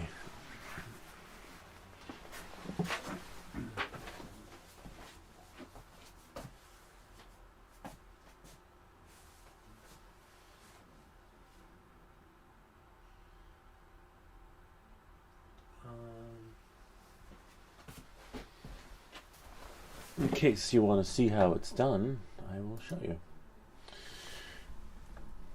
Oh, Mark Bay! Hey, Mark Bay! Mark Bay's here. I know that logo. We need more. Love these 3D streams. Do you plan on flight testing? Yeah, I know. Yeah, I did. I did earlier. I'll show you again how it works. But this one should work. Oh man, it's 4:30 though. No, it's 5 o'clock, and it gets darker earlier. Bummer. Anyway, let's change the filament, and we won't be able to have like a live. I'll show you the videos though of me throwing it. Let me go here. Let me go to the camera and go here.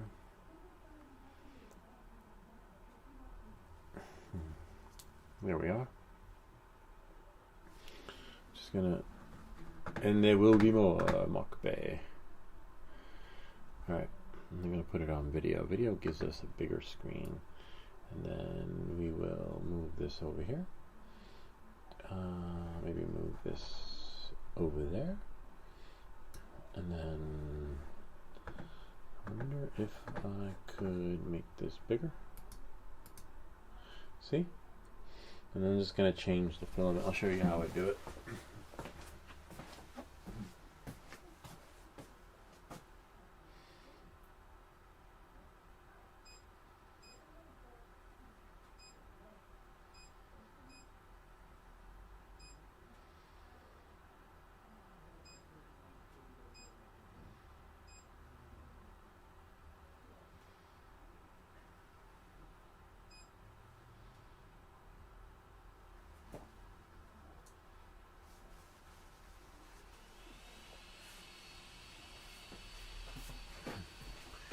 So once it reaches the right temperature, it'll just automatically start going in reverse and spitting it out.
All right, and now it's ready to rock and roll. So now we can just go back here to our, oops, go back here, Beagle print, log back in, and printable files, PLA, right here. I guess we can stop mirroring this. Oops, those are timers. Stop mirroring. And then now, when we go to print, it should print, I think it said, I don't know what it said, 25 minutes. Yeah, great. Catch you guys on the flip side. So let's go back here. Voila. And now, what's up? What's up? Wait, what's up? Thanks. We'll try again later.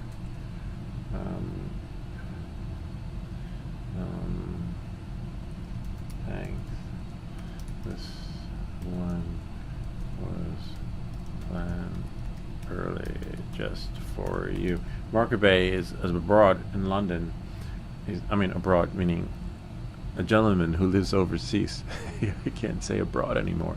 And so, we do the late show at night, but sometimes, some of our viewers / subscribers, want earlier so they can go to bed earlier. And then we have our late show, which we do late too. So, right now we're able to do that. There might be a time when we can't, but for now we can. But I'm so glad that this printed so much lighter. It's great. And thanks to Slashy the Cow. I wonder if Slashy the Cow has chimed in yet. No, nothing. He probably will later. A lot of these moderators are night owls too. Alright, we'll see how it goes. Catch you guys on the flip side. Well, in 25 minutes, really.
Nice.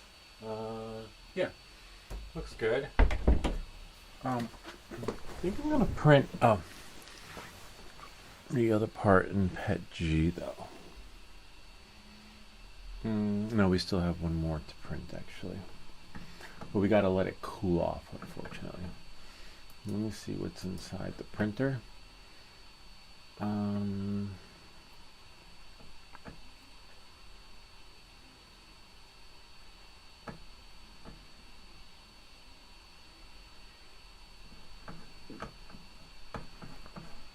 One moment, please. All right, so now what we're going to do is I'm going to look for some more parts to print. Glider sliced, date modified, PLA star tail, not the nose. Hold on one second. Sometimes when you don't know the name of the file, it just do spacebar. Thought I had it open. I thought it was one of the parts that we sliced. Star pivot. Okay, in case you're wondering what the star pivot is, if you've been following along, it is this piece, the star pivot. We should have sliced it one already. So let's get out of here. Glider sliced. But I believe it might have been sliced for PLA or PEG. Nose, slashy, star wing. You know what? Just to play it safe. Glider. Star pivot. Number 7. Yeah, number 7. I remember number 7. Alright, number 7 is sliced type probably for PEG. So what we'll do is, for PLA.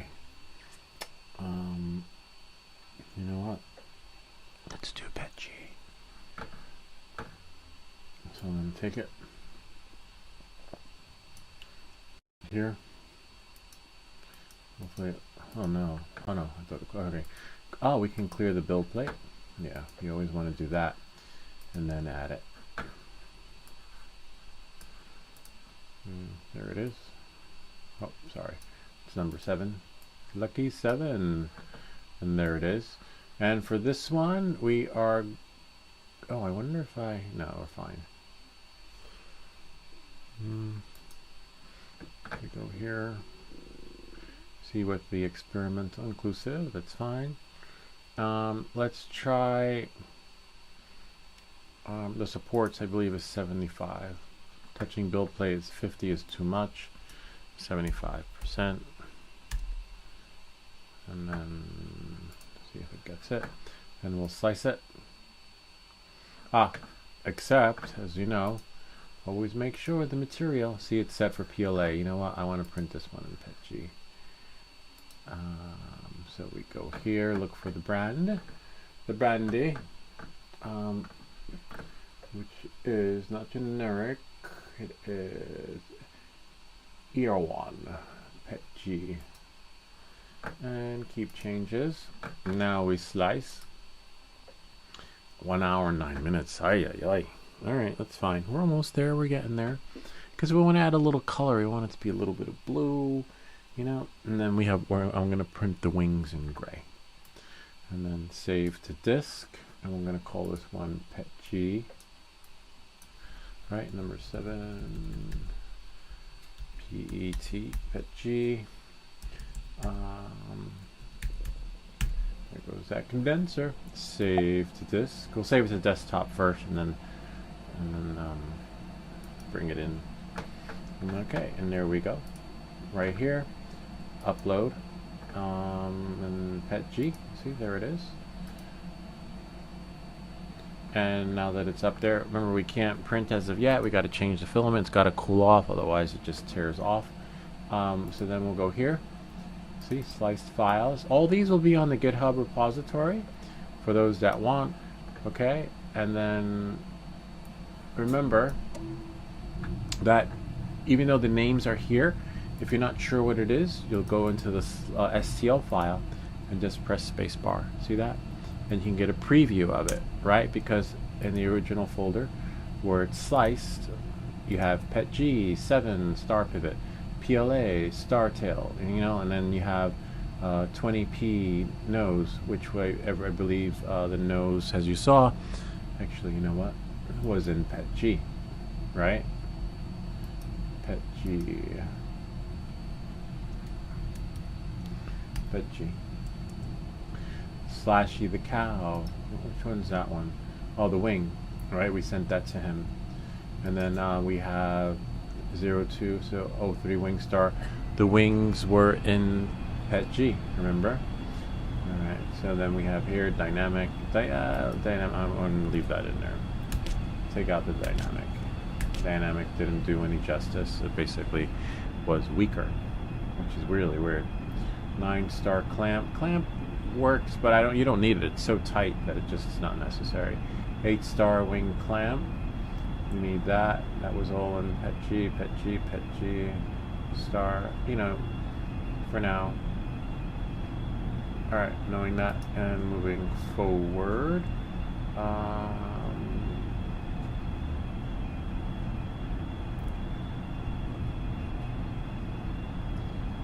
Alright. I don't know if I drag this into Sublime Text and do a find. See if it goes PLA.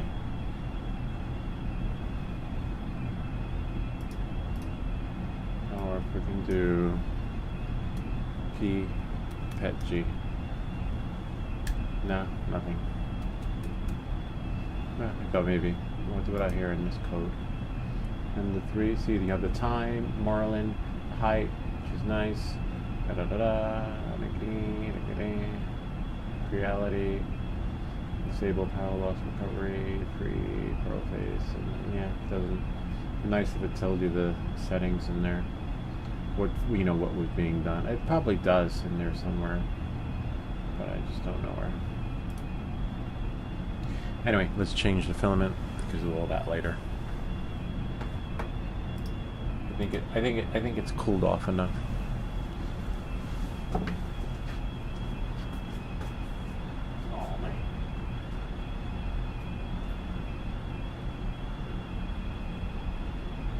Skirt.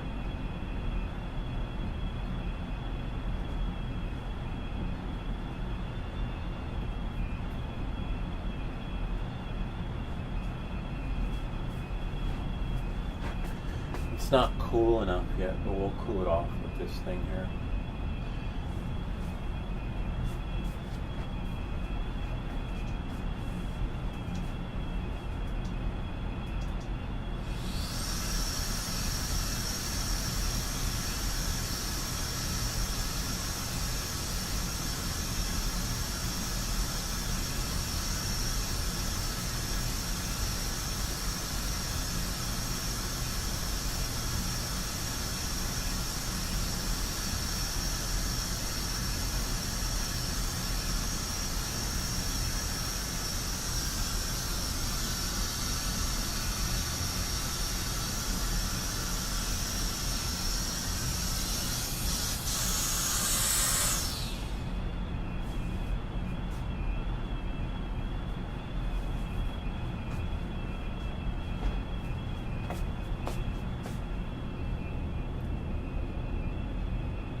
it blew right off, but it's stronger in PLA, believe it or not, which isn't so bad. And the PET G is not as powerful, except, will this go in? Yeah, it goes in. Fits nice. And it's, wow, it's so light though. Love it. I think I might try this one, but just needs some trimming. Which one are my... Well, I guess this will be fine, but...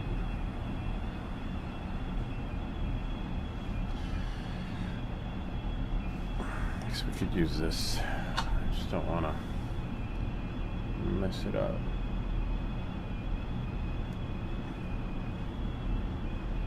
It really is. I don't know what happened here though, but something went defunct. But we'll print this one again, in case you're wondering what happened. I don't know.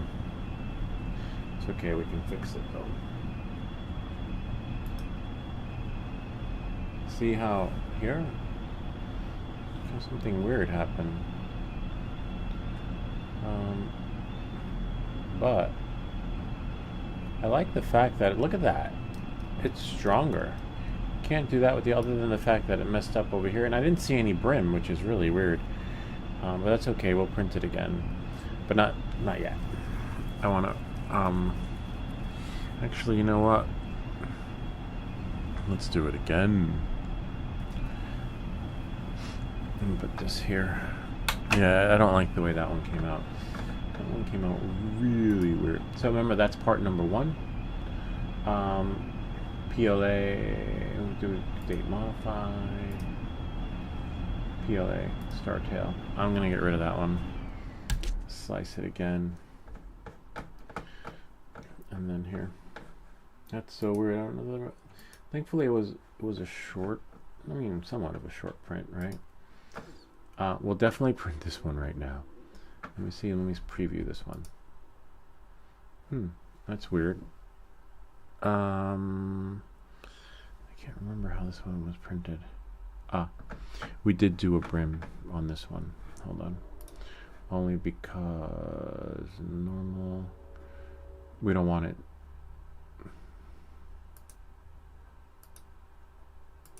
Touching build plate. Build plate adhesion. Brim, because it's a narrow piece and we don't want it jiggling and jaggling.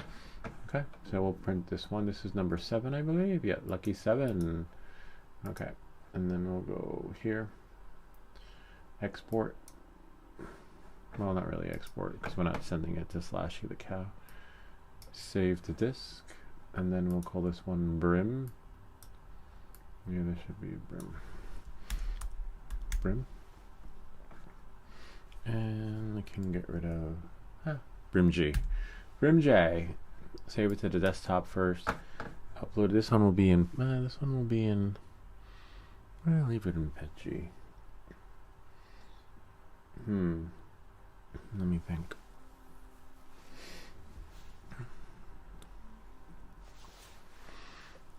You know what? Yeah, PET G is fine.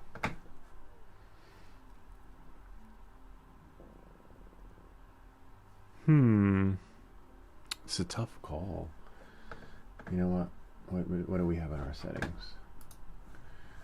Go prepare. PET G. Alright, so we'll leave it as PET G it is. The PET G. Alright, so we'll go here. Upload. And that's our brim. The brimstone. I think that used to be a sci-fi. It used to be on the sci-fi channel. Brimstone. So then we'll go here. Brim. See? And PET G.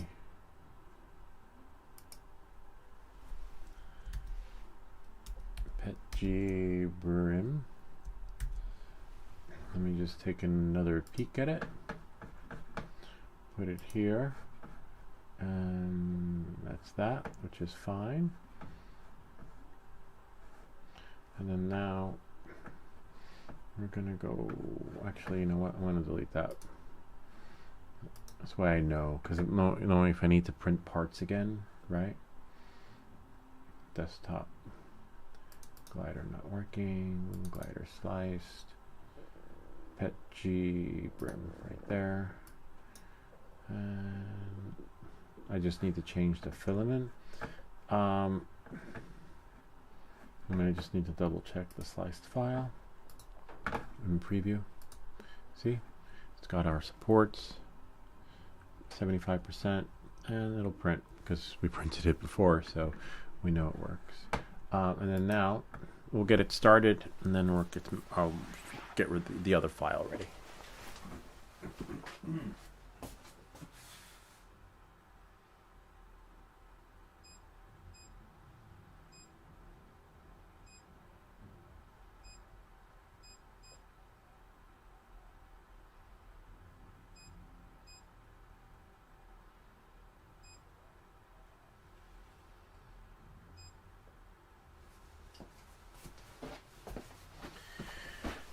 Alright, so the filament's doing that, and in the meantime, we'll go to clear the build plate, and then go to number 1, piece number 1, glider sliced, glider, there we go, and go here. Now remember, the settings from before are there, so what I have to do is click it. I need to take out the brim. This one does not need a brim. And just do skirt, which is that little line that goes all the way around to clean the nozzle head. Make sure the settings are in standard, and we have 06, 16, and then 2, and then all the way down for experimental is inclusive. And then slice it. This will be PLA, of course. So save the disk and call this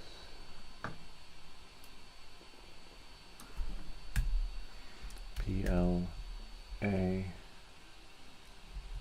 SKIRT. And that's why you want to have the skirt, because I didn't see the skirt, but it was like some weird defunct thing, and it helps to clean the nozzle, you know, to work some magic. Alright, so then that goes here. We'll save it to the desktop first, then bring it up, and then bring it in here, upload, and look on the, well, not that desktop, this desktop, PLA skirt, see? And voila. And then now we're just cleaning out the nozzle filament.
And usually you want to take out any remnants complete of the old filament, because it can mess things up a little bit when it comes to like putting parts together. But because we have a brim on there, the brim's going to be a layer, so we don't have to worry about anything until it gets to so we took out 25, if that makes any sense. But you probably want to clean it out all the way if there's not going to be any brims or any supports.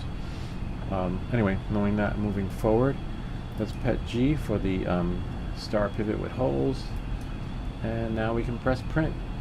And in 1 hour it will be done. Oh, Mark Bay. Pet G is, yeah, it is. Pet G is really weird at times. Like, sometimes it's wonderful. I'm like, oh my god, I love it. And then in other times, I'm like, what the fuck? And like, this is like, it's like a cat, you know? Like, one minute it loves you, one minute it hates you, one minute it's working out really well, and the next minute you're like, it's gone like psycho on you. And that's Pet G. Really weird. Why? I don't know. But looks like, according to Mark Bay, same thing. Yeah. Totally. But I'm going to plan to print something with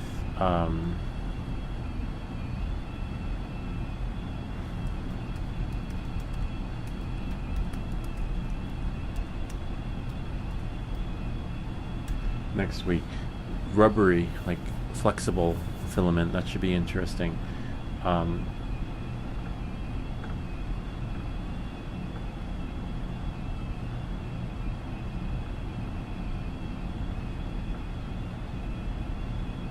Yeah, it does. It totally does. The design needs some rethinking on the area to strengthen it. That would be cool. I wish I knew how to do that too. Oh man, speaking of strengthen it, I guess I spoke too soon. Yeah, we'll have to print this one again, but it's pretty good. Like, not Pet G, PLA, I think, is, look at that. I couldn't do that with the other one. See that? It would break. So I think PLA is the way to go. So we'll have to print the wings in PLA. When I did this, it fell apart. Couldn't handle it. So weird that way. But yeah, it definitely needs a redesign. Like, a lot that happens a lot with the bamboo STL files. If you have a bamboo machine, it's going to be amazing, and then you transfer that bamboo STL to like a Creality printer, and it's not the same experience. Things go defunct, which is really weird. I wish it was universal. I wish it was universal, like the Master Blaster, if you remember that one. It just printed, and the cartridge fell out and everything. That's alright though. You know me, like, if you've been following me, if I see a print I like, I'm like, I want that. I want to figure out how to get it to print and how to get it to function the way it's supposed to. And again, this would not have been possible without Slashy the cow. Anyway, I will be back, and but I'm definitely going to make another video, shorten it, on the technique to print this thing, because I think in the beginning of this video I forgot to show it, but I showed it later. But I'll fix that.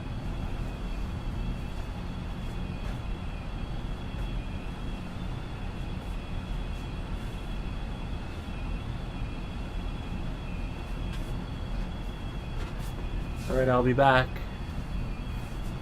in 1 hour and 7 minutes.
That wasn't supposed to happen. Ay, ay, ay.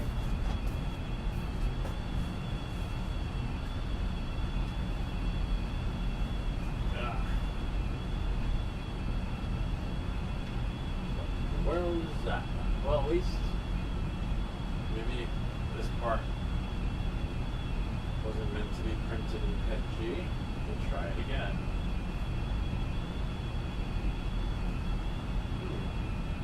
Alright. Here.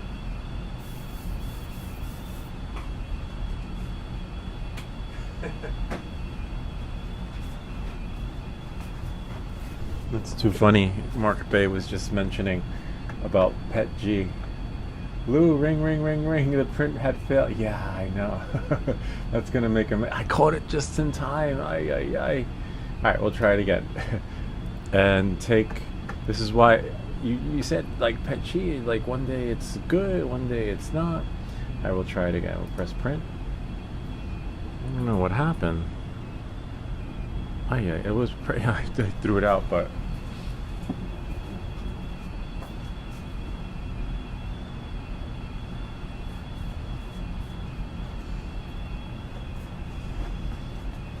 It was printing into like some swirly thing, and I was like, let me check the print, let me just see how it's doing, and I was like, I can't wait, only like 30 minutes left, and then I'm like, what the fuck? And then I see in the comments like it's gonna, and that's what happens though. I got lucky that it didn't get stuck on the extruder, because I would have had to get a new one.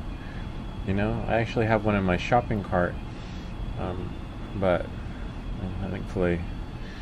Ay, ay, ay. Yeah, look at that. Oh, I almost forgot though. Dinner's on the oven.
Printing is ready. Hopefully, right? Oh yeah. That was like a disaster.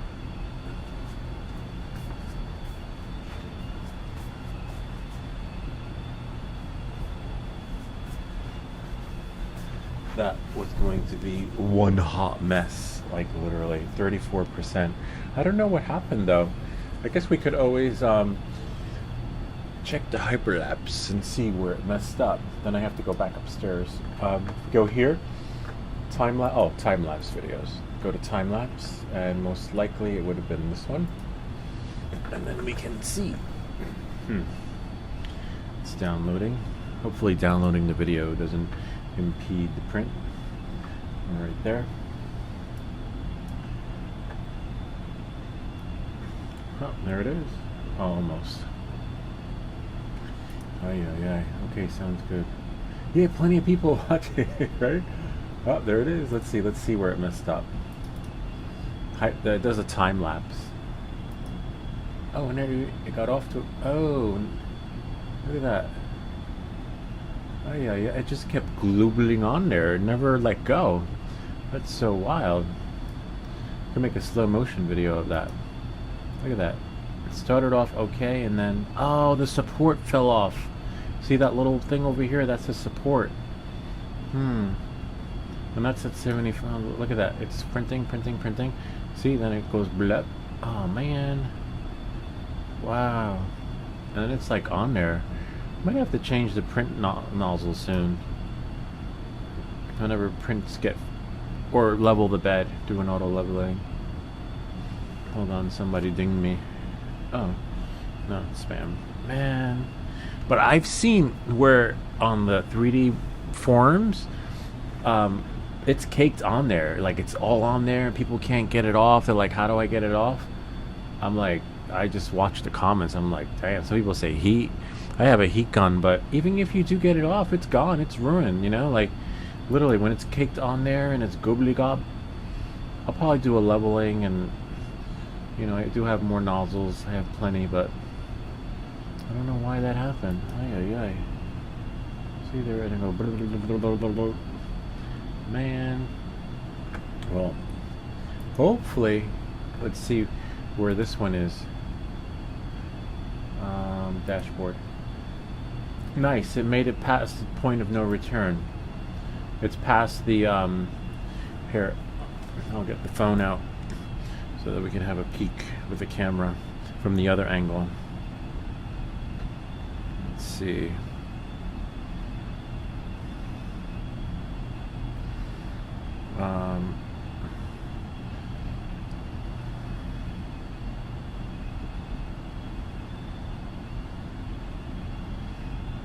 Reflector. And then we'll move this over here so that we can see. Get the camera. Camera is fine, but I like video because we get a bigger, more real estate. Let's see.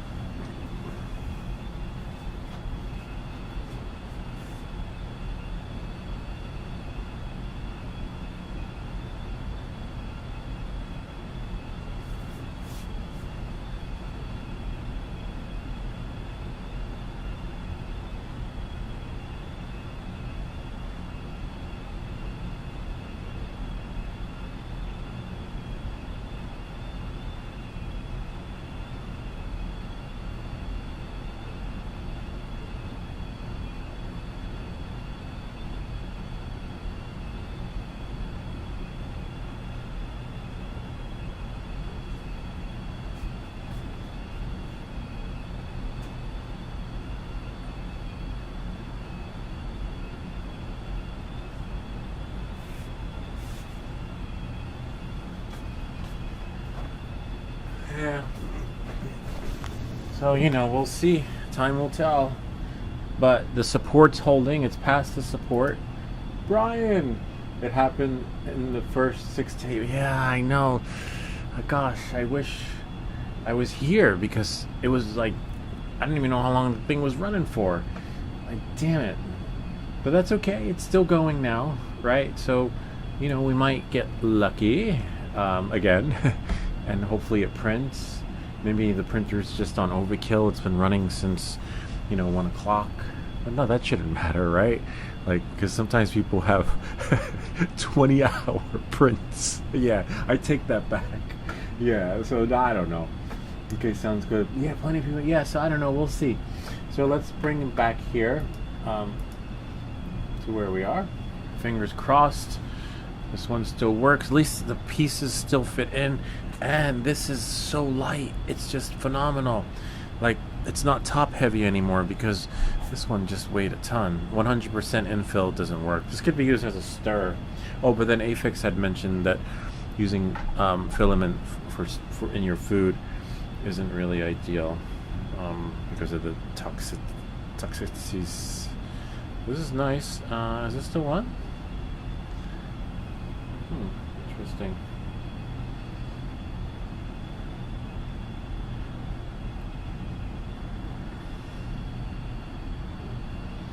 It's fine. Just don't want to ruin it. But yeah, that is a bummer. Got one wing there. So that piece, you know what? We're gonna do the wings again, but the wings we're gonna do in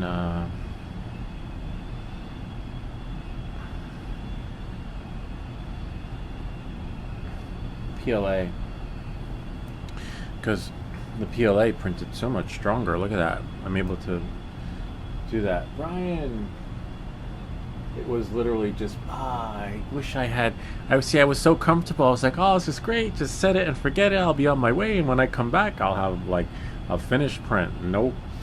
Yeah, I don't know. I ran a 72 and a 75-hour print on my 3 Pro. Wow, 70. What was it? What did you print? Can you share the link to the STL file? That's amazing. I think the Dragon was the longest I ever printed. Oh, and the astronaut and the moon, that took a long time. I've also woken up to find my 12-hour print was all over the entire hot end. I had to clean that out, tear it down piece by piece, and rebuild the whole. Oh my god, that happened to me once, but I got lucky. I was able to heat up the extruder and then take it out. I have a video on that, but I never where you had to rebuild it. That's a nightmare. But look, his printer's still working, Brian's. That's pretty wild. Like, you can have a 12-hour print and have it cake all over the place and still salvage the printer. So it's not always gone. It's not always like goodbye. Even though I do have spare parts in my shopping cart, but I haven't ordered them yet. They've just been in there for a year in case, that's my biggest fear. And I'm glad I came downstairs, but that must have been a nightmare for you, Brian, because my heart was like, I was like, no, my extruder, what am I going to do? I have to press click.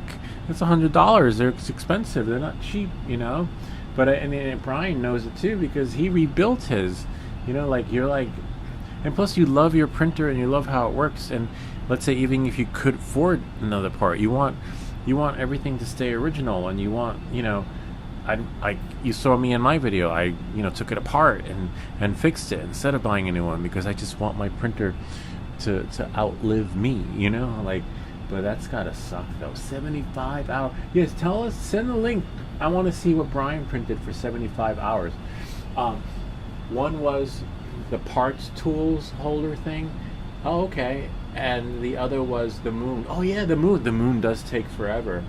Which printed, I wish I had printed my moon in glow in the dark, that my neighbor wanted, so he's got it. Yeah, I wish I had printed my moon. The moon does take forever. I'll show you mine that I printed. It's a really cool one, but it took forever. It took like 2 days.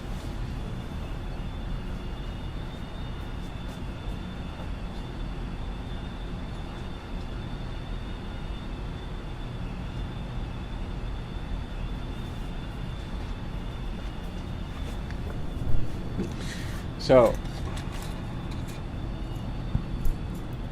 oh wow, there's a toothpick missing. What did I do with it? I remember falling asleep on the sofa. I don't know what I did. Anyway, the toothpick comes in handy sometimes when working on projects. So here's the astronaut. I wish I had done this in glow-in-the-dark filament. And I put clay in there to help hold them in. I could glue it, but it's fine. And there he is. Really cool. Can you imagine if this was glow-in-the-dark? See, and then it holds. Voila. It was really cool. It's more like when you first get your 3D printer, you're like, oh my god, I want to print that. Oh my god, that's so cool. I want to, you print everything. And your printer is running non-stop, kind of like your drone. When you first buy it, it's flying everywhere. And then eventually, you're not flying like you used to. So I have that, a Q-tip sometimes. Sometimes I use the Q-tip for the oil when something needs lubricating. Not sure what those pieces. Oh, these are for the printer, so that you can declog it. Anyone who knows these needles for the printers, yeah, you're not using them. But I have to find that toothpick because we don't have a lot of them, and it does come in handy.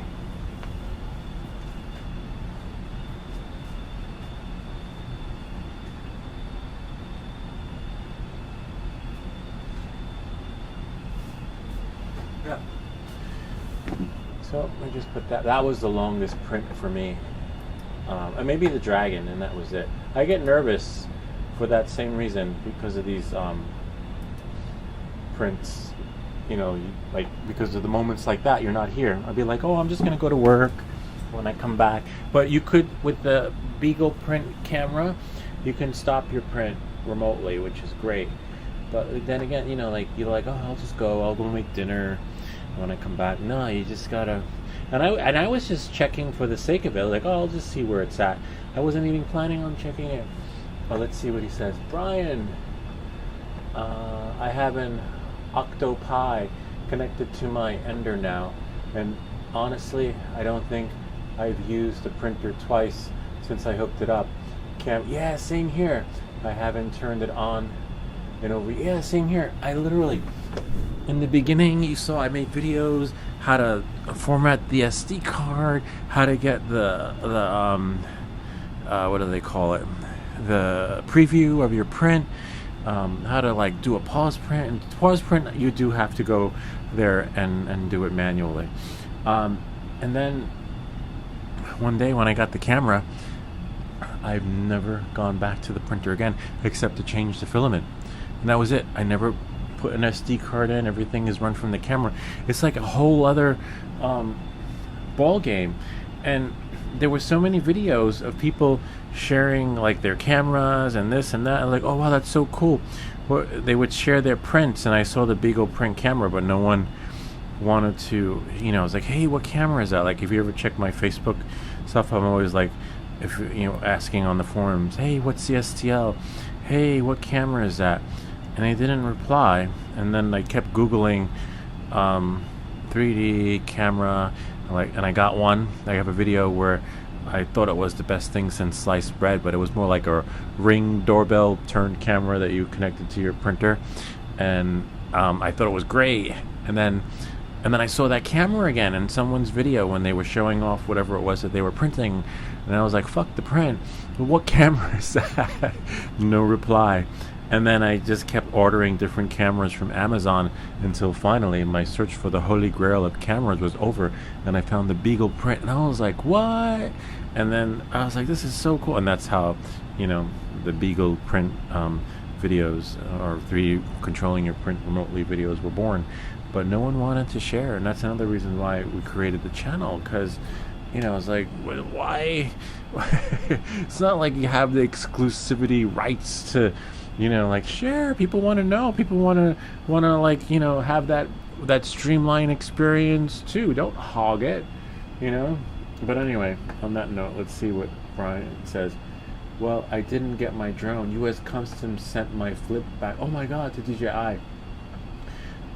Just hours before it was due to be dropped. Oh my God, that's messed up. Actually, with Octopi, you can subscribe to monitoring services, and the folks AI whatever monitoring the cameras will remotely stop. Oh, that's pretty cool. I like that. That might be. That's my. I wouldn't mind having a camera that would actually stop the print. Because some newer printers have that built in. Can you because you say I pay the extra $100 for that feature if it actually worked, because you can imagine if that kept going, I'd lose my nozzle and the extruder if it caked on there, and it's like $125. But if it worked, I don't know. I'll have to Google this camera that Brian says he has. Octopi.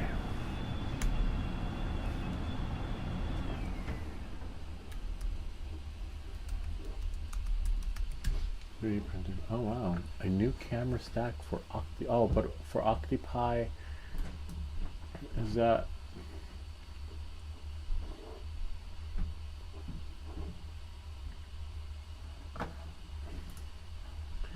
Shopping. Oh wow, it's Creality. Interesting camera. There's a Nebula 3D camera. I don't know, I'll have to do more research on this. Octopi. Maybe I typed it wrong. Octopi camera.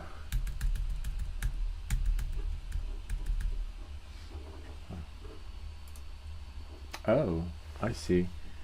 That is pretty cool. Here, I'll show you what I'm looking at. Yeah, it's a nightmare. And the shit just goes bonkers. This is the one I have, the Beagle camera. And when I type in Octopi, that comes up. Oh, the dog's barking. Hopefully no one's here. And then I have there. Not quite sure. I'll have to Octoprint on Raspberry Pi. Yeah, my days of Raspberry Pi are over. Raspberry Pi is hard, like configuring stuff. My kids, we had the Raspberry Pi Kano computers. I built the computer once with Raspberry Pi. I used to do the Raspberry. Oh, there it is right there. I used to do the Raspberry Pi meetups. It's a pain to configure everything, but once you get it working, you have full control over it. I thought I heard something click. Wow, I don't know. Sounds like Brian's hardcore. Or export to micro SD manually. Printer camera, I meant. Oh, okay. Do you send prints wirelessly, or do you do it old school way? No, I print. This is how I send my prints. I go here, my internet browser, go to Beagle, and then log in, and then printable files, and then upload. And I never go back to I haven't been back to the printer in a long time. It probably misses me. And every new guy is going to be at the printer, so although those videos are always going to get views, and then eventually they'll move on to the Octoprint like Brian has, or the Beagle print camera, or even a printer. Who knows? Newer printers are probably going to have in the future cameras built in, and they probably already do. But yeah, I'm kind of old school that way. Yeah, Raspberry. Yeah, it is. I know Raspberry Pi it's such a headache. Like, I thought about doing a video on the new version of the Raspberry Pi, and I'm thinking to myself, is it worth the headache? The formatting, the SD card, the partitioning, the programming, and then after you program it, the partitioning again, and then after you partition it, putting the software on to get it to do what it's supposed to do, the configuring again, and then streamlining the process so that things just work. And then when things work, all of a sudden it just breaks, and then you're like, fuck, and you're like, oh wait, this is Raspberry Pi. And then you're like, oh, this is so cool, I want to do it. Kind of reminds me of VMware back in the day, or whatever it was, when you would run Linux on your computer. Was it VMware? I can't remember. I think it might have been VMware, the virtual desktop that let you run, other things on your formatted drive. But it's hard. It's hard and challenging. But the reward is, like, if you like that kind of stuff, and configuring and the control of your own stuff. All right, that's exactly it. Full control. The 3D printer looks and acts just like sending a document to the to the laser printer. There's another, yeah, I wish, except laser printer experience on an inkjet technology, right? So you can send prints wirelessly via, yeah, you can send prints that's wirelessly via VigaPrint. Like this is, and look, this what you see here in the web browser is the printer, and you can do like that. You can also control, this is Beagle Print. You can log in again. You can also, aside from printable files, you can temperature control. You can set the extruder to extrude, extrude, hot end. You know, oh, you have time-lapse videos that you have 2D, 3D, G-code reading, and settings. As you can see, I don't mess with the settings, the OSD. You know, I don't want to do it while it's printing. You have night mode. If you turn the lights off, you can just still see printing no matter what. But most cameras have that by default. Firmware update. Yeah, firmware update. There have been times where I actually have a video somewhere where the firmware update just crashed my whole Beagle. Having the latest and greatest doesn't always mean you're going to be the latest and greatest. It can be a nightmare when it updates. I don't think it's set to auto update though. After my last nightmare, I think I have to do it manually.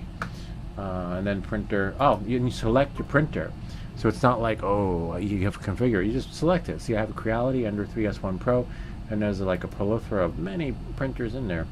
You just choose yours, and then my machine type is Marlin or Killiper, whatever it's called. And then, whoops, I just closed it. That's okay though. And then, how does it connect to your printer?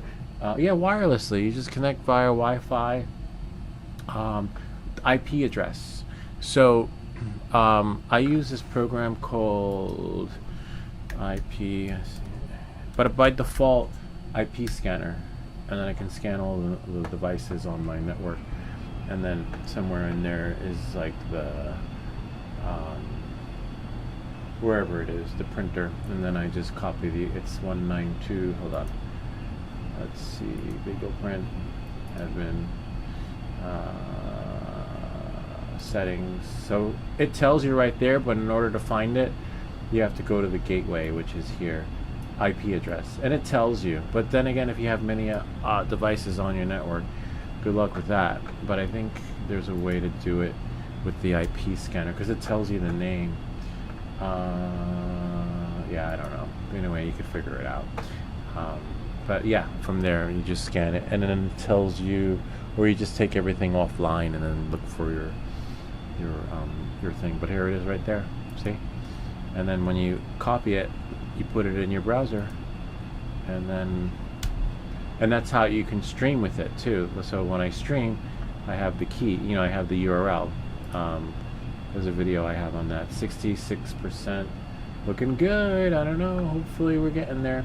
Yeah, it's great. It's everything I was looking for. But then it sounds like Brian has my next dream camera, because you want to have a camera that'll stop your print if that shit happens like it did. Because there's no, like, preventative is always cheaper than damage control. You know, if I didn't catch that in time, I'd be ordering new parts. But let's see. Blue, see if the Ender 3 V3 is in there. Yeah, let's check. I mean my printer. Yeah, let's check. Yeah, mine is USB. I'll show you the setup in a second. I'll take the camera and show you. Let's see. And if you do order it, get it from Amazon, because Amazon has a no questions asked return policy. Don't buy it from the store. Don't buy it from the company website. Amazon doesn't work, send it back. And they'll, you know, either credit your account or refund you the money. One or the other. They usually do. They usually wind up crediting you. All right, or either or. All right, so here we go. Printable. So we go to settings, camera info. No, not here. Oh, printer. Sorry. So we have Marlin and what is it? Ender 3 V3. Let's see. Creality. Ender. Yep.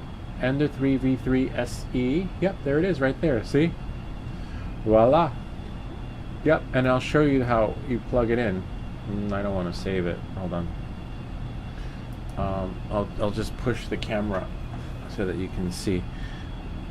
Go to video. So you won't be able to hear me. Maybe next time I live stream, I'll connect the DJI mic so I can just walk around and stuff. All right, let's see.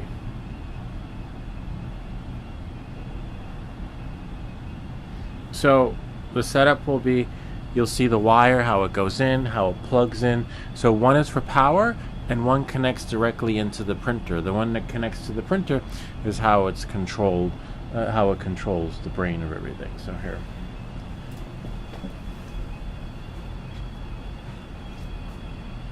So that goes into the power.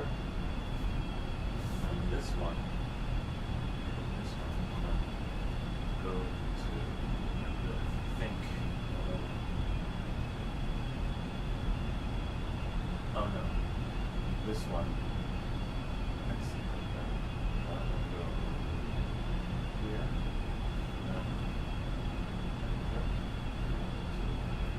So this one goes into power.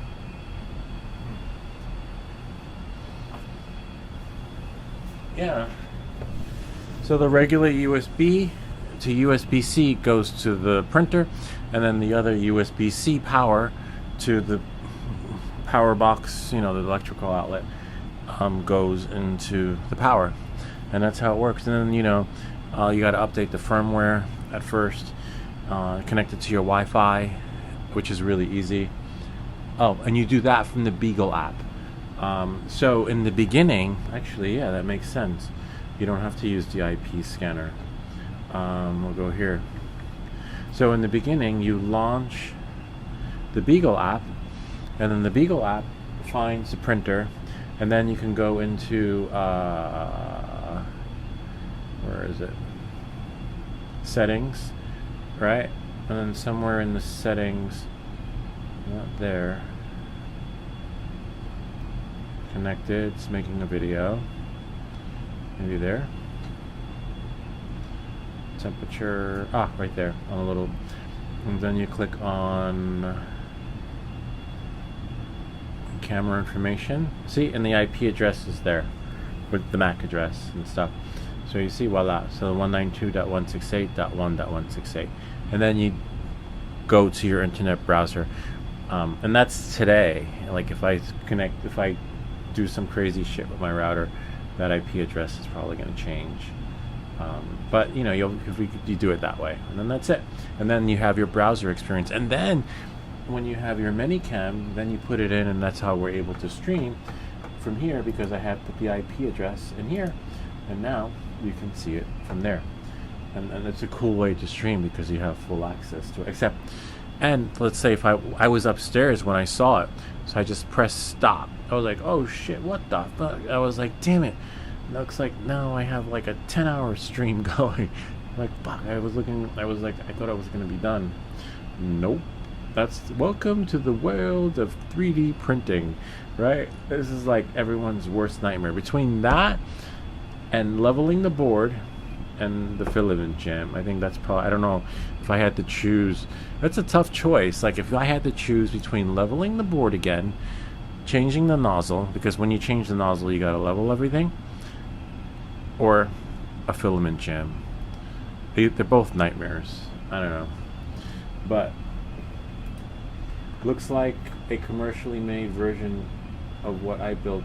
Yeah, probably. Yeah, because anyone, if you have the skills like Brian, you can do the same thing, except he customized it with the Raspberry Pi, the camera, the coding, and the formatting, and you don't have to worry about any updates.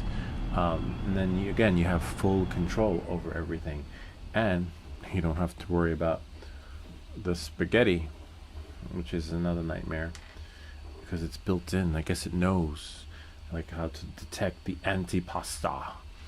So I'll be back, hopefully not before this thing turns into 19 minutes left. Let's see, hopefully. But we still have more. We're gonna redo the wings in PLA, and I believe we could use these parts right here from the previous one. We don't have to print those again, but we'll see how it works out. Then we're done. Then the only downside is maybe we'll put it out. It's dark out now, but it does work. There was some video footage we got of me in the air. Hold on. Lou, you got the Amazon link for the camera? I'm gonna buy one from my backup printer. Oh, that's right. Marker Bay has a backup, has like a print shop going, literally. And Brian, not only are those 3 the worst nightmares of 3D printer owners, they are also the 3 steps of baptism into the world. Yeah, that's true of 3D printing. Everybody experiences it at least once. Yeah, that is the way.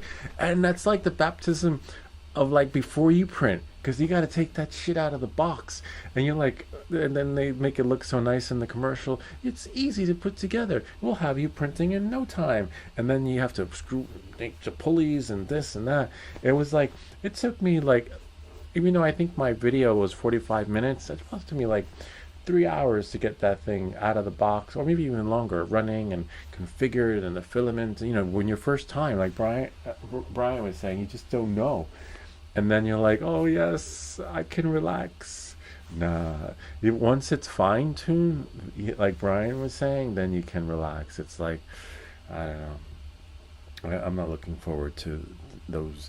My communion after my baptism. You have your communion, and so we have our communion, and then and then my communion's coming up, because I think I love this channel. It's everything I'm into. Yeah, and we got him set up. I think Afix started with the 3D printing, and then I did it, and then Marker Bay, I think it was Marker Bay is printing now.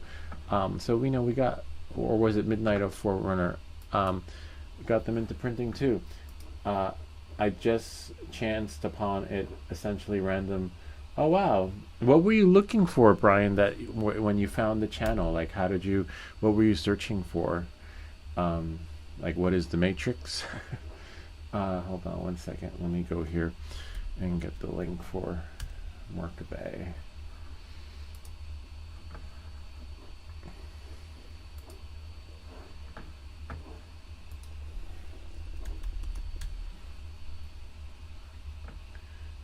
Legal.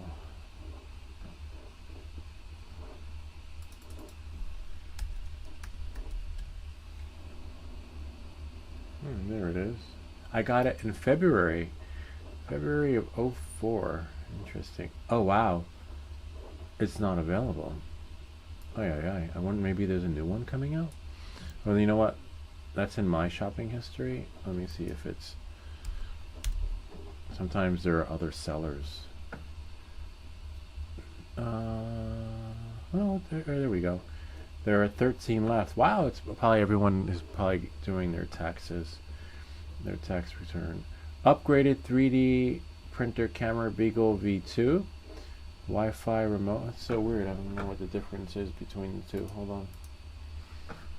We got 2 cameras and plug and play, monitor, control. I'll send you these both links because I have no idea. Well, this one has stars. 18 left, 13 left here. Sometimes the price goes up when they start running out of inventory. Hold on, and remember, this is a link. Hopefully, it does a redirect and sends you to like the one in the UK. I bought, let's see, like 3 years so far. Oh wow. So it must have been Midnight Off-Road Runner. Wow, yeah, so I bought, assembled, and learned to use my first 3D printer during pandemic shutdown. Wow. I wonder if do you have a channel? Oh, of course he must have a YouTube channel because he's watching on YouTube. I wonder if can you imagine, like, if you started YouTubing during the pandemic, how many where your channel would be right now? Oh wow. Oh, nice car. Quick tour. Wow. That's got some power. Yeah. That's the kind of car where if you're going to merge, like my car, I have a Subaru, and if I'm going to merge and there's traffic coming this way, I'd be like, no, no, no, after you, you go. Because I don't have that torque and the power. But Brian's car, I'd be like, vroom. They're like, oh, there's no, like, no, no, after you, you can go first. That's me and like, yeah, that's like a Mustang or some sort. All right, so anyway, let's see. Yeah, so we'll go back here to our print. Hopefully it pans out. See, look at that little tiny support did it. Yeah, check it out on the UK site. Hopefully it does what it needs to. I just need to go back upstairs and check on the kids, but I'll be back in 10. Well, it's hard to say because I'll tell you why. So it says 13 minutes here, but the printer's fine, the camera's fine, but the STL file is defunct because it's the timing is like bonkers. That's how you can tell like a good STL file, bad STL file, because this is going to finish in less than 12 minutes. At least some of the prints did before. I have, oh yeah, you have a Subaru now. Oh, okay, I have the Subaru, we have the Subaru Impreza. And I need to change the, wish I didn't have to send it in to get changed the tire sensors because the light went on. I wish I could just change that, but apparently they get the sensors, the batteries inside the tire. The car on the page was my 2011 Dodge Challenger. Wow. Yeah, some power. Yeah, my car, before that, we had the Passat, which had a lot of torque. When we had the Volkswagen Passat, there was no like, oh no, after you. But with the 2011 Subaru, there's no torque. You're basically giving the right of way, the passage. You shall not pass. Yeah. And then, but I think the newer Subarus give you like some torque. I don't know. It's fine though. The only problem I have with the older cars is that everyone driving around in the newer cars, they blind you with the lights because it's lower on the Subaru, and then newer lights are just naturally look like they've got their high beams on, but they don't. Yeah, it's so cool. Anyway, so he's got a Subaru. Welcome to the Subaru. Yeah, I am doing oil change. I got like 86,000 miles, and then that's when I was supposed to bring it in, but I didn't do it yet. I'll figure out, we'll do it next month, you know. But I used to take it to the dealership. Sometimes I do, but when I did take it to the dealership, because the dealership is not far from here, it's like 10 miles. If you got an oil change, they give you a loaner. Like, do you need the car by the end of the day? And they're like, oh yeah, I do. And they're like, we'll give you a loaner. Got a flat tire, they give you a loaner. Any car repair is a loaner. I was like, oh wow, this is nice. At least that's a Subaru dealership in Ramsey. I don't know if all dealerships do that, but some of the most mundane things you have done to your car, and they give you a loaner. I'm like, wow, this is really nice. This is my dream car. Then you kind of get spoiled. Like, I know when I get the oil change and like the 90,000 mile tune-up, they're gonna give me a loaner, and I'm gonna be like, this is a nice car. I love this car. And then, you know, of course, I'll have to give it back in the end, and that's going to be the sad part. Lou, how old are you? I thought I was just suffering from some night vision problems due to my advancing age. Nah, my advancing age. Nah, I'm 50. Yeah, 50. Nah, no night vision problems. You need to change the settings in your camera to night mode. Oh yeah, I wonder if this one does have night mode too. But hold on, I'll be back. I just have to go upstairs and check on these guys.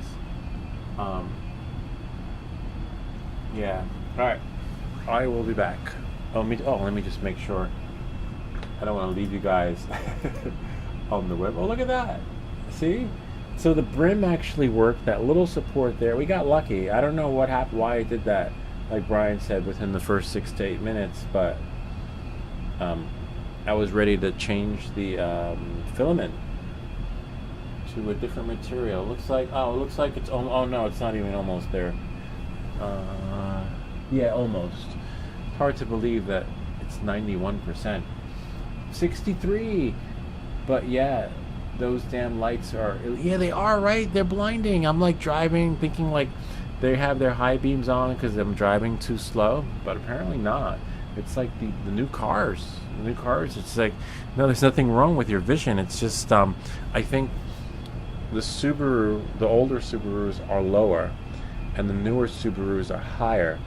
So if all the newer cars are higher off the ground and you're driving an older car that's low off the ground, those high beams are just blinding. It hurts. It gives you a headache too. But hopefully no more headaches. Hopefully that thing doesn't top over, because if it does, then we're back to square one. All right, I'll be back.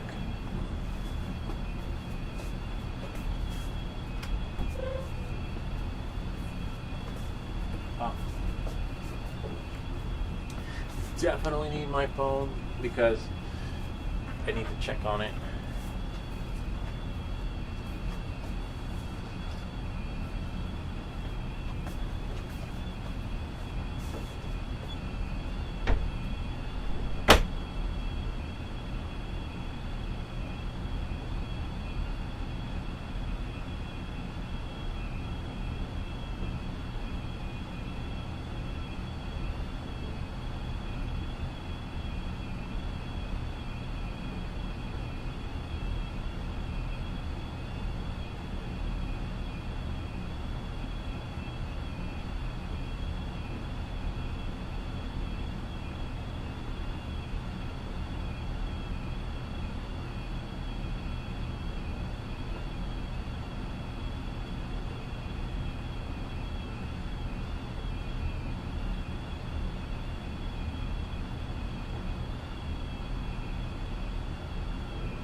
This is good because wow.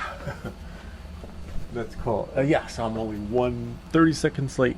This is good because this doesn't require any, I'll move this so you guys can see. It doesn't require any cooling down like we did with the wings. It's just, you just take it right off because it's got a brim. I'll show you the brim for those who don't know what the brim. The brim is a really thin coat.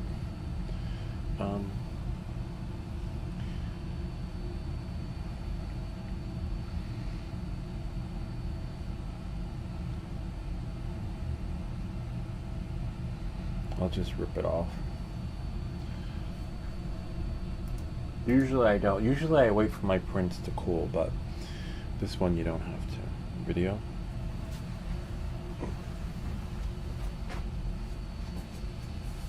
See, there's the brim. A little small, like a skirt.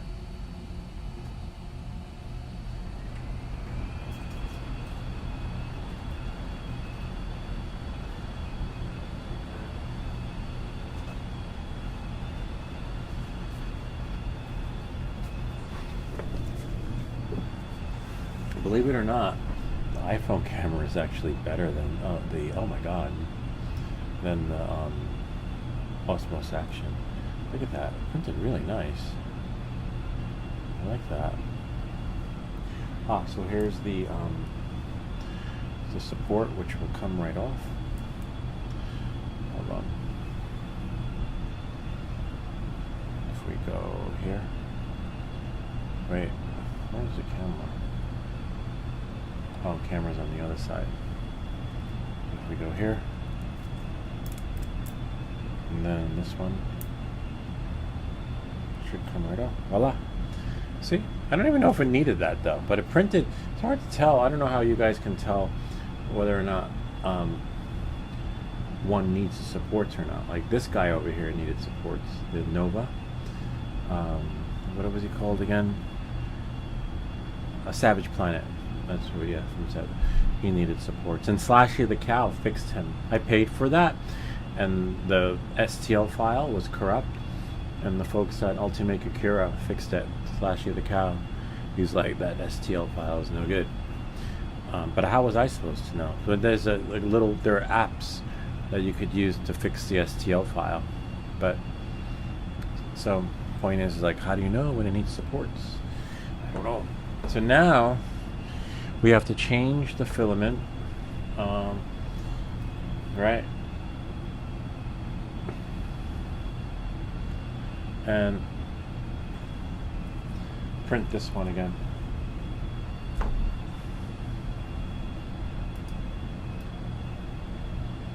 Put that there. PETG is really interesting. What I like about PETG is it's smooth, and it's. I will share with you some of the stuff we printed with PETG here. One is this plain part, some parts. So this is PLA.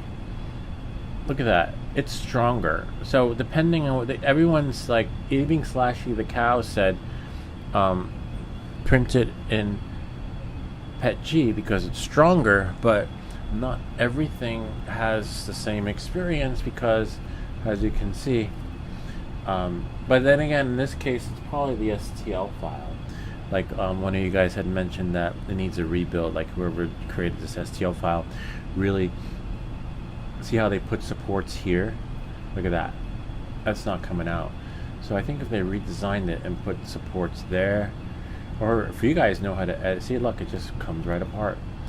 If you know how to edit an STL file, that would be cool, because what I would do is I'd probably put a line right there, seal the deal all the way around, right?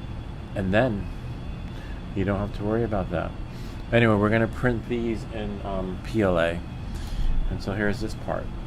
See? And the wings go right in. Actually, even though this one's broken, let's see. So what you do is you put this in, hopefully. PLA is going to be a little bit tight, snug fit, but oh wow, this prints nice, fits nicely in there. not PLA, sorry, PETG. Didn't, if you saw me before, I had trouble putting it in. Maybe because it's the same material, except wrong side. Could be. Like same materials going well together, whereas different materials. Oh wow, that's when in real. This one would definitely require, because it's not as tight, these little things to hold it in. Where is it? It's somewhere around here. I don't know what I did with it, but nice. But I wanted to print. Oh yeah, it'll hold. I think, yeah, you would need those prongs. All right, so let's change the filament. So we got that part. We got this part, right? This one was not too successful because something I don't know what happened, but I guess similar to the other experience. Oh, and this is what else we've printed in PETG. Look at this little this was really cool. It's a little puzzle. Like you can maneuver and manipulate. My kids, I printed one for my kids. See a little square, little cube. It's kind of like that 80s. The snake. These were probably really popular in the 80s, except they printed in different colors and designs. And my kid took it apart, just disconnected one link, and it's really long, and it works even better. You get more out of it. So there's that one. This one, I would highly recommend doing a pause print. See, like, really cool. Bring that on the train when you're hanging out. This is nice, but then you have other shit you print, and it just goes bonkers, and you're like, no, oh, here, this is the part. I would definitely probably use that. You know, like, so you don't know, like you guys were saying, like, sometimes it works, sometimes it doesn't with PETG. I would +10 the nozzle and bed heaters. Oh yeah, and try the wing in PETG. That's not a bad idea. I do have a heater. That happened to me one time when the temperature wasn't set right. But I'm gonna do PLA first. So maybe he's right. Maybe like turn the heaters on and then try PETG again. And then maybe like let's just have the heat blasting, but the temperature is, oh, it's hot, and oh my god, it's 70 degrees in here. But I know what you mean though with the heaters pointing on it. You might get better luck. It's 70 degrees. So the room temperature is good right now. But I like that idea. But I want to try PLA first, and then maybe we'll try that next. Hold on, let's see. But that I definitely want to try that, but I will have to let me think of how maybe try it tomorrow. Only because when the condenser goes off, it's going to short it out, and the power is going to go out. Like I have to figure out I need another extension cord for the heater, which is what you saw in the corner. I'll show you when I change the filament. And whenever I do a print like that, I turn off the thermostat upstairs so that it doesn't short out. Imagine in the middle of like, what happened? So now we coordinate it. I was like, okay, I'm going to be recording, and I put the heater in her office. Just crank up the nozzle, and the bed temps by 10 centimeters. Okay. Oh, I see. I thought you meant the heater, like turning on the space heater. Because I did that one time when my print turned to spaghetti, and that saved my print, like making the room warmer. When the room is too cold, the bed can't keep up with it. Literally, that happened to me a couple of nights ago too on a different print. Let me ask Brian. Hey Brian, can I turn up the bed temperature while it's printing and it'll hold, or should I set the bed temperature in Cura? Let's see what Brian says, because I should be able to do it from here. You know what, the PLA is in there. Let's take, we make these videos so you don't have to. So let's try that again. Let's go to dashboard. We're going to wipe off the board, printables. PLA skirt, PLA brim. We need to find our wings. Pet G star. PLA, PLA, PLA. Oh, there we go. These are our wings. 223. Slashy the cow. Oh, I'll let you guys see. Let's do it, right? Why not? What have we got to lose? Clamp. PLA tail. So the tail is definitely going to be in PLA, but we're not going to change the filament just yet because the filament's in there. We're going to try what Brian suggested to do.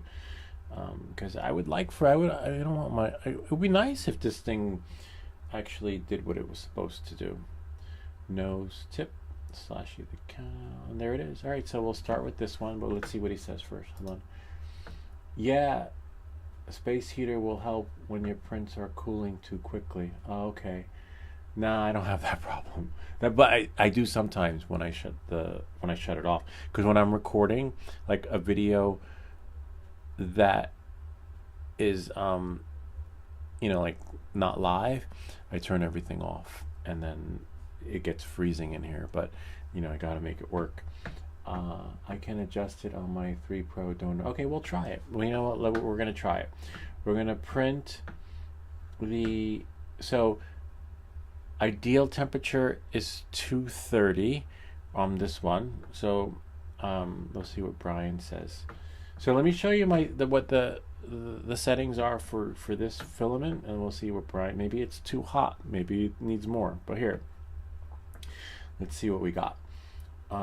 So here's Cura, and here are the materials. We'll move this over here and see what Brian suggests we do. We'll put this over here, that's fine. Alright. So by default, my material is set, right? So if I go here, standard quality, if I go to prepare, and then here settings, right there. And if I go to materials, so it knows, Cura knows what filament I have, so I chose right here, it's 230, and that's because I have for my filament, right, I have right here, Pet G, right, ER1 Pet G, so it knows, and that's the temperature. So knowing that and moving forward, I'm going to press print, but tell me if I should change it to more or less, because maybe it's just too hot. But what we're going to do what Brian suggests. So I'm going to print a right wing, since we've got a left wing right there, I believe. I can't remember. Hold on. Where is the hole?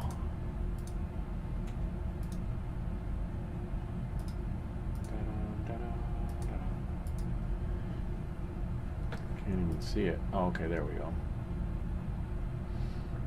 Holes at the bottom, which means that, yeah, I need a right wing. Okay, a right wing.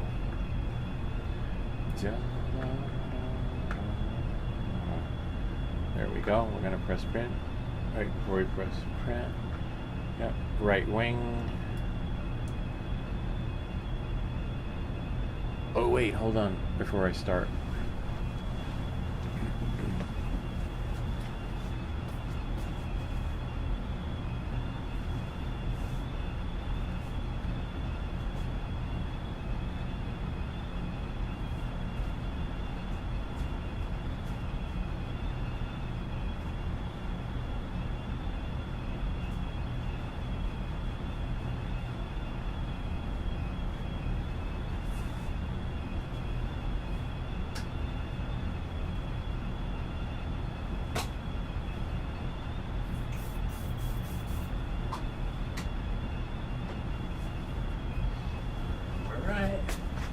Here we go, and away we go. All right, right wing.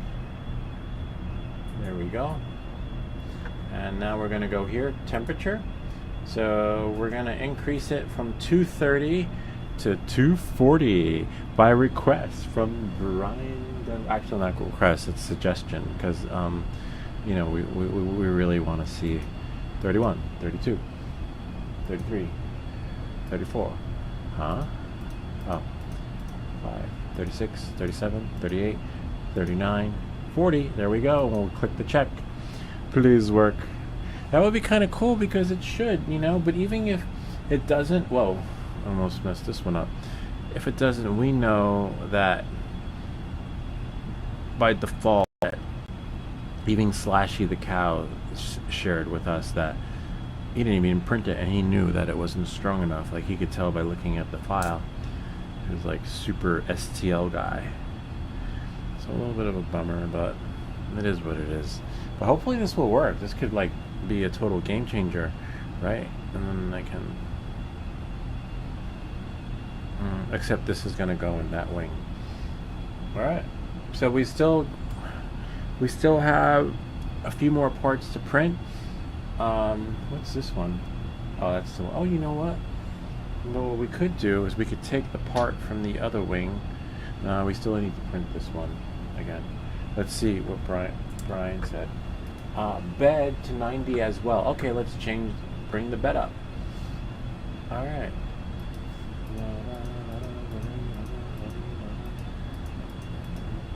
You know, one thing I don't, 84, 85, 86, 87, 88, 89, 90. One thing that I didn't quite get though, when I changed the filament, you know, I wasn't keeping track, and I was like, oh shit, I'm printing with PLA and the settings are PETG, and it printed.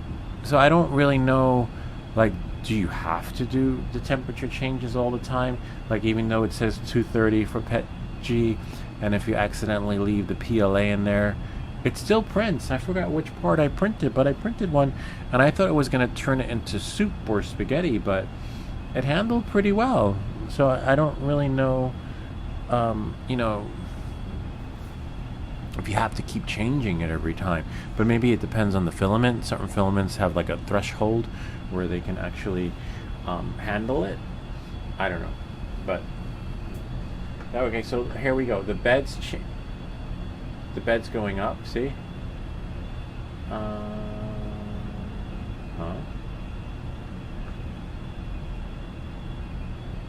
It didn't lock in though. I might have to do it from, see, it started printing. 35, 36, 37, 38, 39, 40. There we go. See, it jumped to 39, 40. And then try to put this at 90. Now it's going up. So weird. And then save that.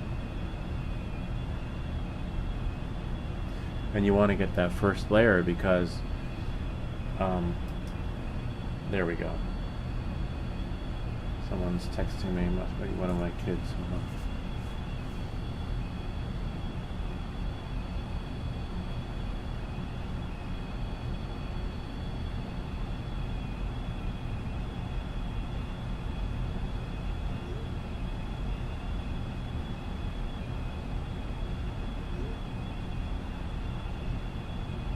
Okay, now that's at 240. Great, now it's going up. Except it's weird. You see, I set it, and it just like 87, 88, 89, 90. When that happens, we say, welcome back to everything that glitches, because you can't make this shit up. Like, to the point where I just set the temperature, and it, like, has a mind of its own. I might have to watch it. I might, like, revert back. Maybe be the settings in the G code. See, I set it. Now there we go. Now it's going. Yay! 240 and 90. Yes! Alright, so let's hopefully it holds. Hopefully it stays. And this was a great idea, Brian. Let's see what it says. And I've only printed in PLA, but I printed out one of those temperature towers where it changes temps at each level. Oh! So you can, oh wow, you can change temps at each level. Thankfully, I think this is one layer, right? I'll have to double check. And PLA is very forgiving anyway. It'll work over a fairly broad temperature. Oh, so that's good to know. Lou, scroll up. You missed my question. Not question, comment. Okay, let's see. More prints, more prints. Yes, more prints are coming. Lou, your Beagle Camel version 1. I can't find the V1 or V2 on Prime in UK. I'll tell you what mine is. Hold on.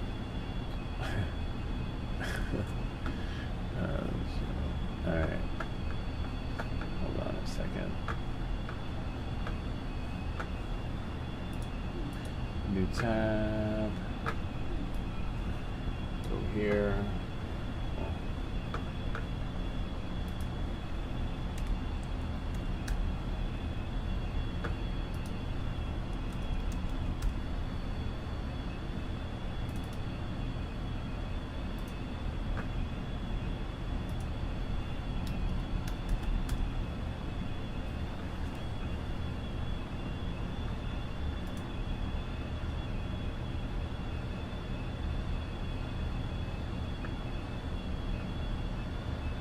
It's version 2. Here.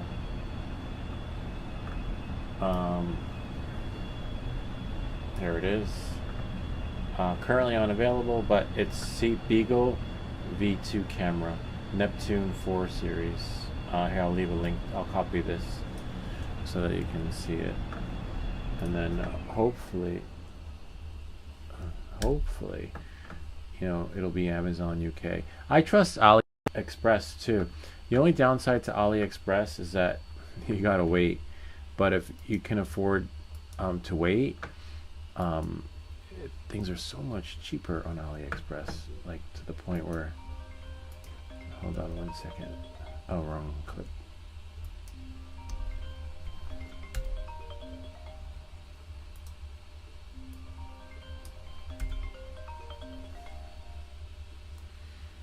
Hello. Oh. Why, hello. Hi. Hey, how are you? Where are you? I'm in the basement live streaming. You can come if you want. Me? Yeah, you can come say hello. Hold on. Copy link. I mean... Or just relax. You can watch. Oh no, it's 7:57. It's almost 2 minutes until 8 o'clock. Told you. Yeah. All right, but you got some good times today. You got, you know, right? I'll come up and say hello, okay? Because my print's gonna be a while. All right. All right. See you soon. Hello. Hi. I'll see you in a bit. Alright. Alright. Alright. Can you make... oh, no wonder why. She's like, can you make time longer? They have an hour on their iPad. I don't mind. I wouldn't mind them on their devices, but all I do is like doom scroll. I'm like, dude, look up something. Like, play a game, right? Or like, break the iPad and try fixing it. Instead, they're just doing that. You know, like, I'm like, just do something, and then I so, oh, that's why. Can you make time longer? Yes, I can, but I have to go say hello to her anyway, hang out with her for a bit. Let's see what that's doing though. It's printing, which is pretty cool. Hold on. How much time do we have? We have, oh, 29 minutes. Yeah, they'll be asleep by then. But looks good. Move this out of the way. Oops, where am I? Oh. Whoops. We'll put that there. So we can watch the printer. I'm gonna check it out before I go upstairs. I wanna see. I wanna see, I'll let you guys see too how it's adhering to the bed. And then I gotta go up. And then I'll be back because they'll be asleep by then. Let's see.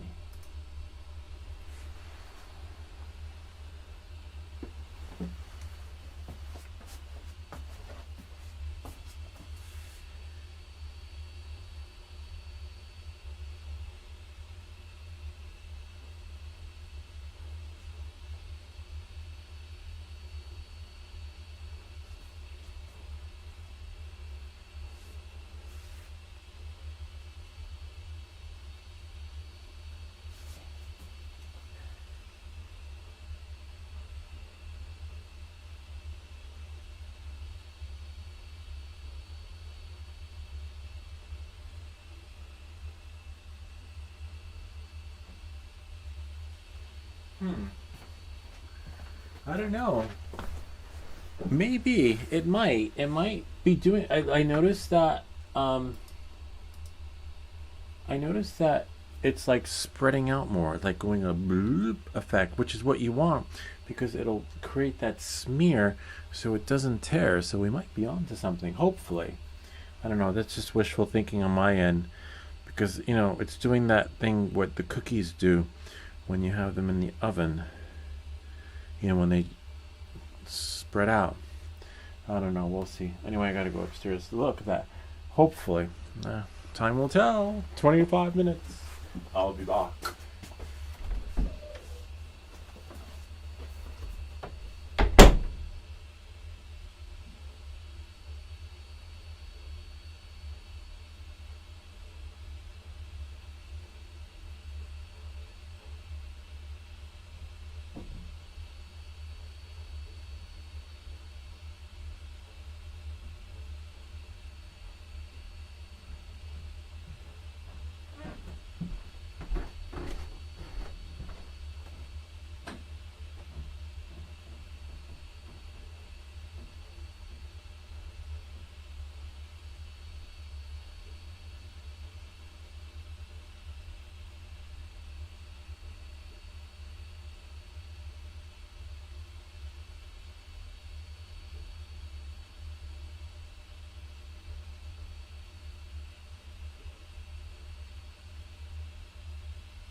see how it looks. Looks nice. It looks different. It looks like it got that cookie effect, you know, when the cookies are in the oven and they spread out and melt. Didn't do that before. It might be on. Hopefully it didn't spread it too thin where when you pick it up it's gonna tear. I don't know, but it was worth a shot. Either way, we're gonna have to print the next one with the same settings and temperature. Maybe actually we'll see what this one does. Hopefully it doesn't fall apart though. But I like it. I like the way it looks. Sort of. Oh, here you can see some stretching of the seams. The seams are, you see, the seams are cut, are just too thin. That's the problem. I wonder if there's like a 3D editing software that will let you just basically trace like a thing all the way around it so that it'll just do what it's doing. You see those lines, the reinforcing them there. All right, knowing that, moving forward, let's go here. I'm gonna push it to the screen. A little bit of a bummer. I don't know, we'll see. I haven't seen it yet, so we can all see it at the same time. And let's see, zoom out like that. All right, let's check it out. And then we have here. Oops. Move this right over there.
I wonder, right, since we still have time to print another one, well, we got all the time in the world, we're streaming.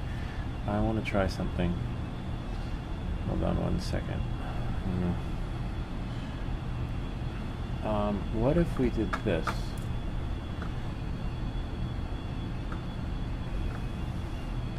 I'm not sure if that would work though, right?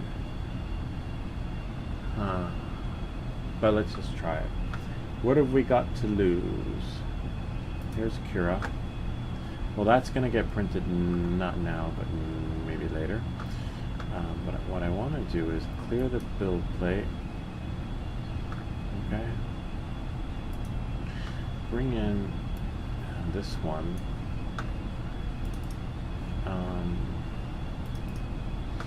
That was number... What was that, a right wing? So we're going to do a left wing. Let's just double check and see what printed.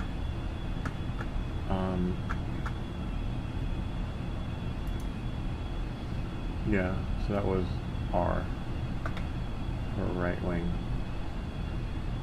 And now we have a left wing in there. What if we did this? I don't know, just a crazy idea I had. I don't think it'll let you though. No, I don't think, yeah, it might. I don't know. I'll go to move. Not scale, but move.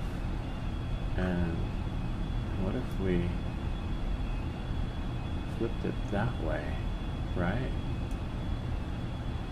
So that it can print and seal the deal, right? Because it's printing the other way. And I don't know. Just a crazy idea I have. What have we got to lose? Topsy. Make sure the settings are correct. We have like slashy the cow set. Oh, we definitely. Oh yeah, skirt's fine. Inclusive. And walls, which I believe were the walls. Infill. Oh, it's a tough one. Yeah, infill's fine. I mean, it's not gonna. It's at 20%.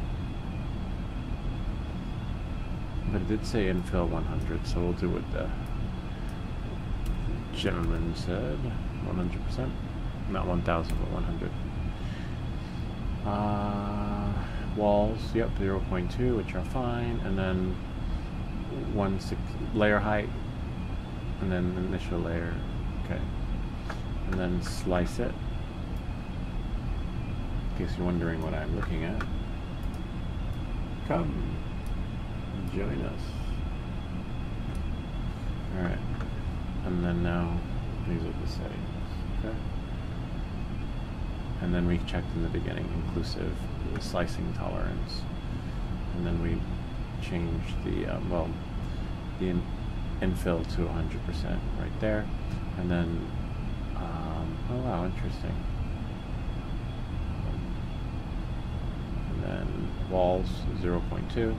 And then layer height, 0.16. Initial layer is 0.2 as in the settings recommended by the creator. And then we'll slice it. Wow, 1 hour and 18 minutes. That's fine though. At least then, right? It's not starting from, maybe it'll just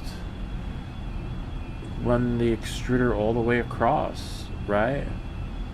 And seal it from the top, opposed to having it already sealed at the bottom? I don't know. We'll find out. We will put it to the test. That would be kind of interesting if that actually sealed the deal, right? I don't know. It's a crazy idea I had. We make these videos so you don't have to. But like TOP, Topsy, short for topsy-turvy. Save it to the desktop, and then we're still gonna have to wait for it to cool off though. And then go back here. See, if you're watching, we go here, printable files, upload, and should be on the desktop, Topsy right there, and open, and then hopefully, excuse me, and then now, there it is, but I can't press print just yet. It's too hot to take off.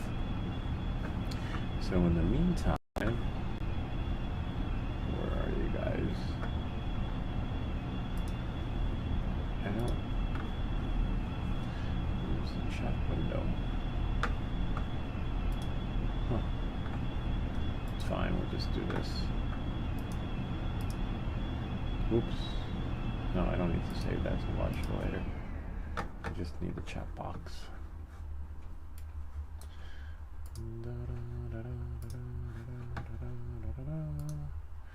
Okay, let's see what they say. Well worth starting early. Yeah, I see. Thanks. Great idea. This was Markabay's idea. To have some shows during the week earlier. Yeah, totally well worth it. Because you imagine if I did this at midnight. Yeah. It'd be like 6 in the morning. Ay, ay, ay. Next print, let's go. Hello. Next print's coming. Yep, next print. Lou, does your wife watch these? No, she doesn't actually. We have to coordinate when that machine goes on and off the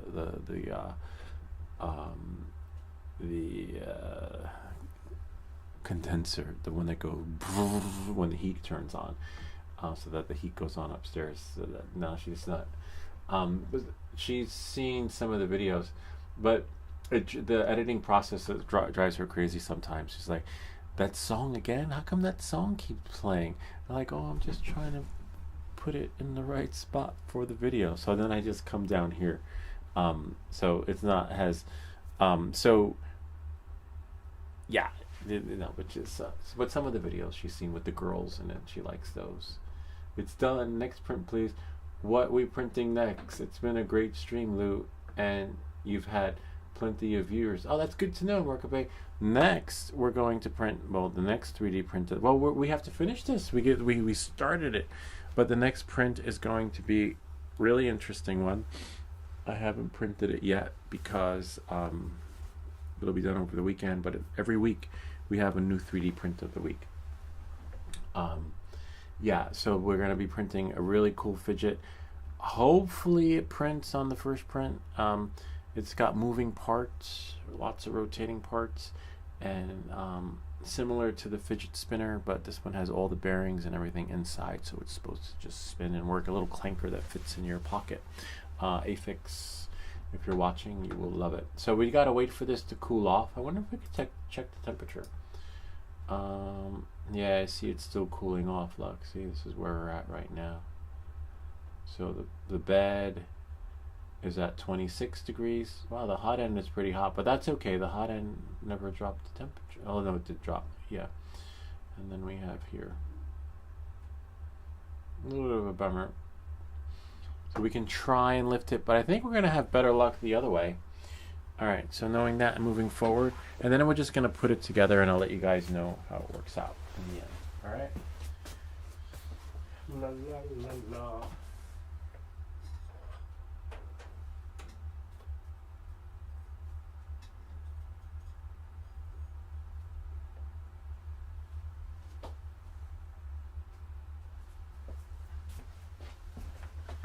And I need my little fanny power. It was here somewhere.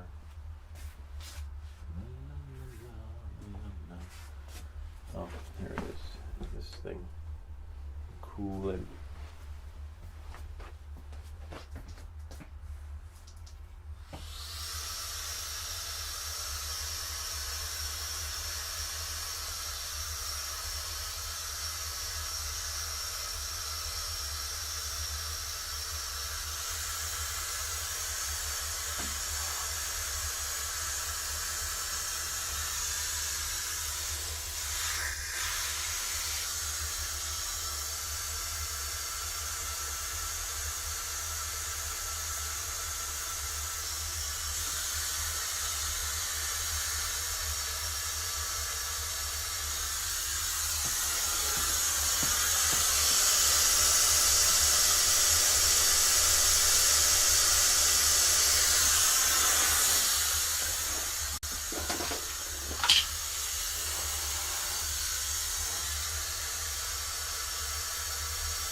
Yeah, it's alright. It still tore a little bit at the seams, as you might have seen, but let's get the other one up and running and see how it prints topsy side.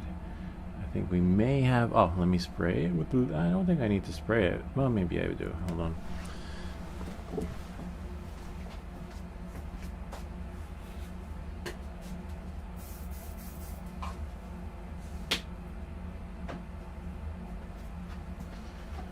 Yeah, why not? Right. Oh, that's weird. Something fell. Oh, that's a broken one, is it? Yeah. Alright, let's see. hopefully this works. It might, seal it from the seams at the top, right? This way that last layer doesn't cool off. All right, topsy. Here's the topsy. In case you're wondering. And there it is. 1 hour and 18 minutes. I'll be back. But I want to watch that first layer print though. So that. What a bummer. Let's see what you guys are saying. Mark Bay. Cool. Yeah, so we'll see. Next week's print is a one and done print. But this is the troubleshooting shit you gotta do, you know? It's like, I wish, you know. Let's see if Slashy the Cow has gotten back to us. Let's see.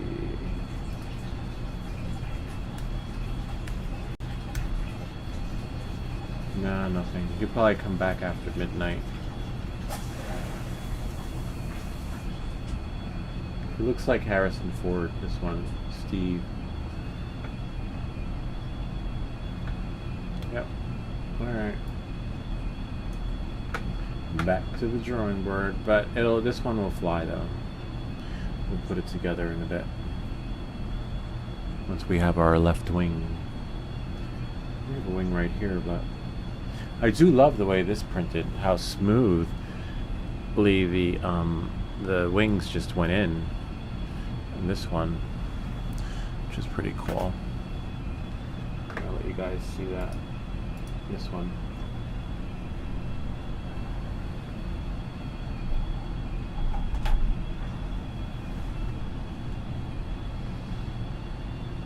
And the wings just go right in.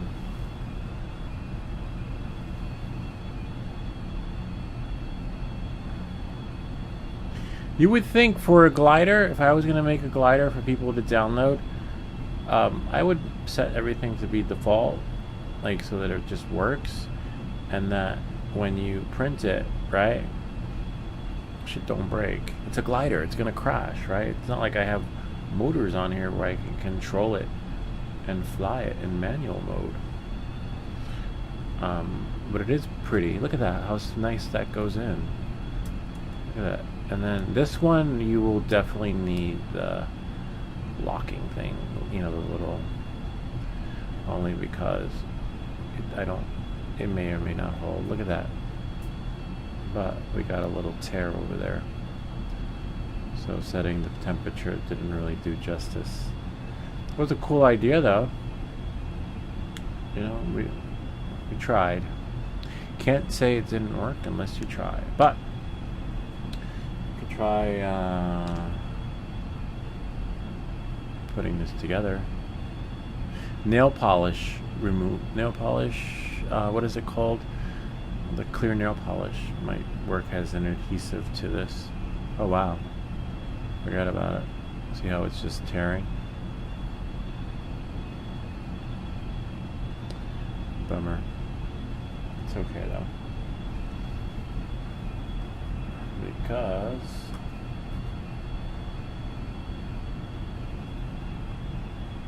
hopefully the next one will print. Because remember, it's printing the last layer. That should be interesting upside down.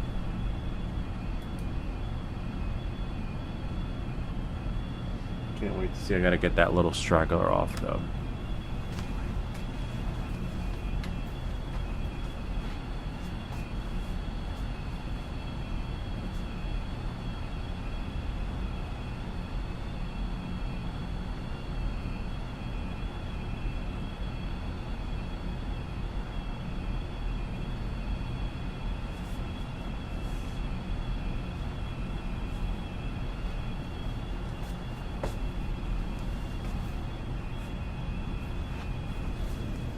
Yeah.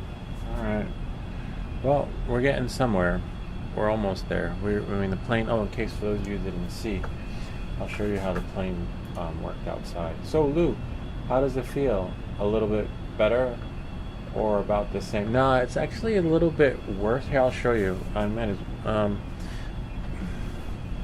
it looks nicer, like, but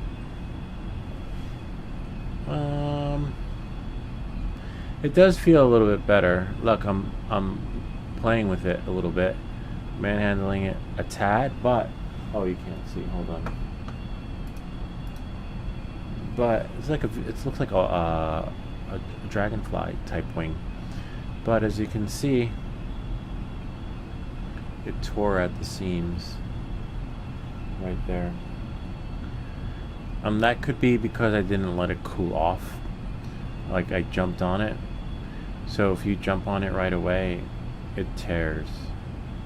But the next one, and it's kind of like, it's not binding at the seams, like literally, it's like stitched there, like a really bad stitch. Like on my pajamas, I took to the cleaners to get them sewn. Like, it's a really bad sew job. Like, look at that. See that? So I flipped it over, and now this is going to be the last layer. So the first layer is now the last layer. Hopefully it just seals the deal. All right, it's just going to run across, and then we won't have that tearing issue. And then maybe what I'll do is remake this video shorter. No, I'm just kidding. Yeah, but I will make this video into a 5-minute video for the folks that want to know how to print with the inclusive settings, that have trouble with the settings that led me to make this video. With the /e the cow solution, but that'll be 5 minutes. Because the live views and the regular videos get different views, which is kind of weird. It's like YouTube puts them in their own little corner. Yeah, but it feels a little bit more stronger. See how I'm able to do like a harpsichord type thing? I couldn't do that before, because remember, it tore. So that did something, but it didn't. This part might be because I took it off too soon, because it was too, but I don't know. We'll find out, because this is, now it's printing upside down. But it is pretty. I love this color. I tried to see if I can find it, but apparently it's out of stock. I would definitely get another one of these colors. This is the transparent blue Petchi, but unfortunately it's out of stock. But that's okay. We're going to be printing with a different material next week anyway. I think it's ABS, is that right? The flexible one? Brian! Let's see. Market Bay. Spray some hairspray on the thin layers to stiffen them up. Not a bad idea.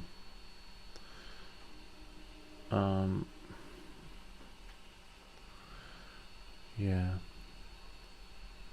I'll definitely do that.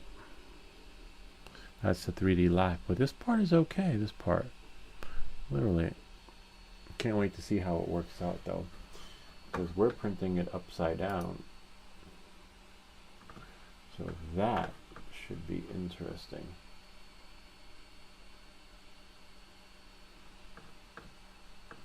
Oh yeah, TPU. I think that's what I ordered. My glow-in-the-dark shit didn't come yet. I don't know what the hell the story was that, but I ordered another filament today. Hold on. Let me check my orders. I think it might be TPU. Hold on. So many different kinds of filament.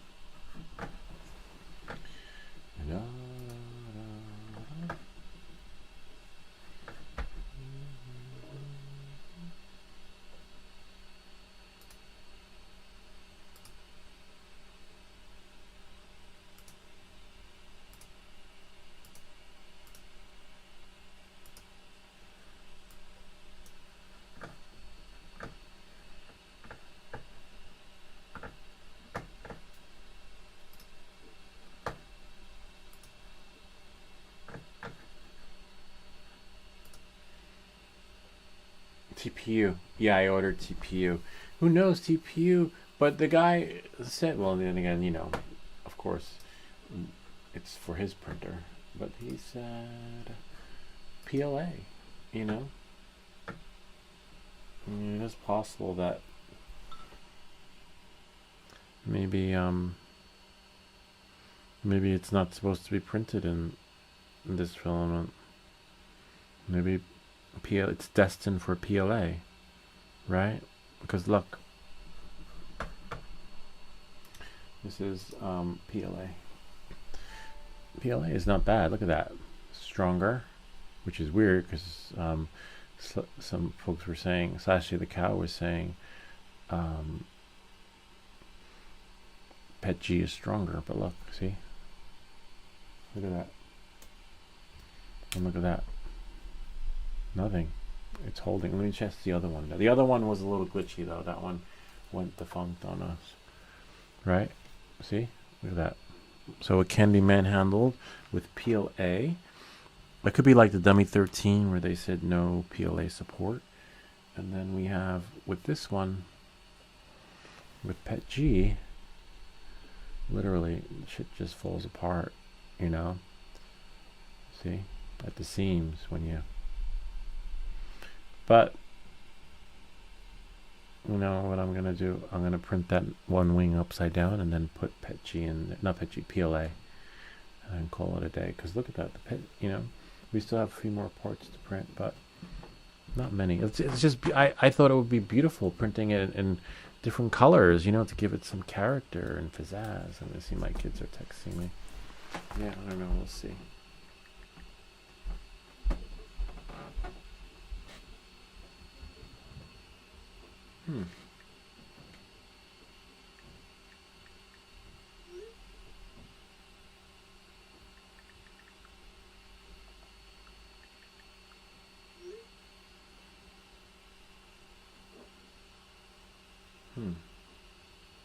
It's a cool drawing. Really nice.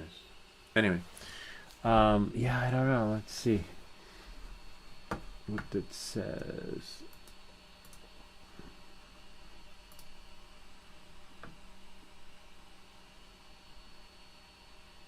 Yeah, it says PLA 28G, but you should be able to print it like literally.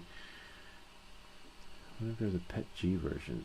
Anyway, this will print and we'll see how it works out since we're printing it topsy-turvy.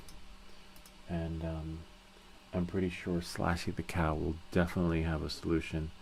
We would just have to know how to implement them. You know, they share with you a possible solution, then you're kind of like left on your own. They don't like, you see, they say try this, but then you have to, you know, finagle the configurations. But it's fine though, you know. I don't mind that. I can live with that.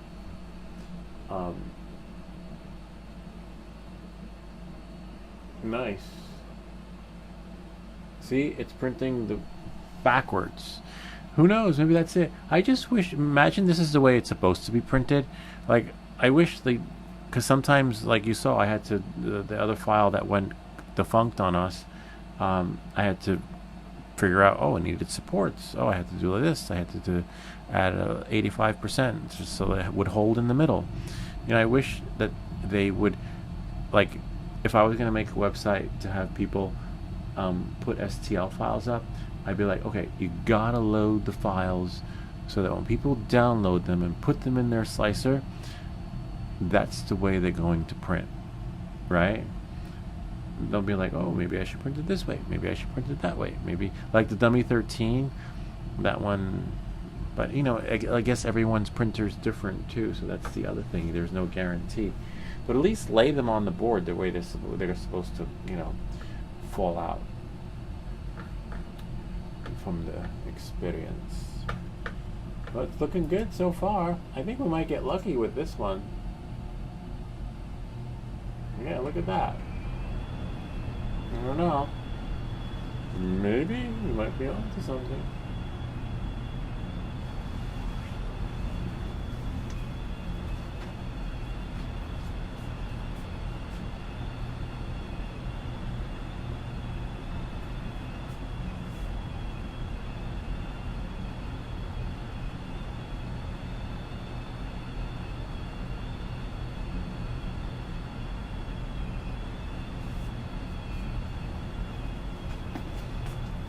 It's looking pretty good too. Hold on, I'll share it with you guys. It looks kind of like the way I wanted it to look on the first run. Wow. Let's see.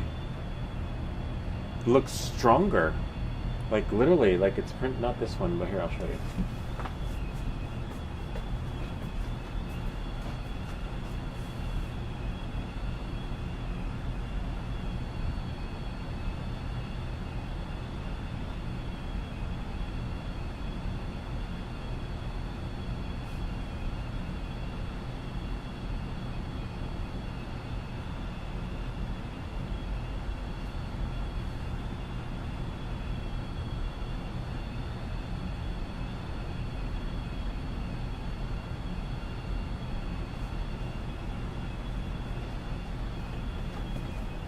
I don't know. It's looking kind of. It's not looking gnarly. Might be onto something. Stop mirroring. Yeah. I don't know. Time will tell. Alright, let's go back to our show. How much time is left? It's like an hour or so.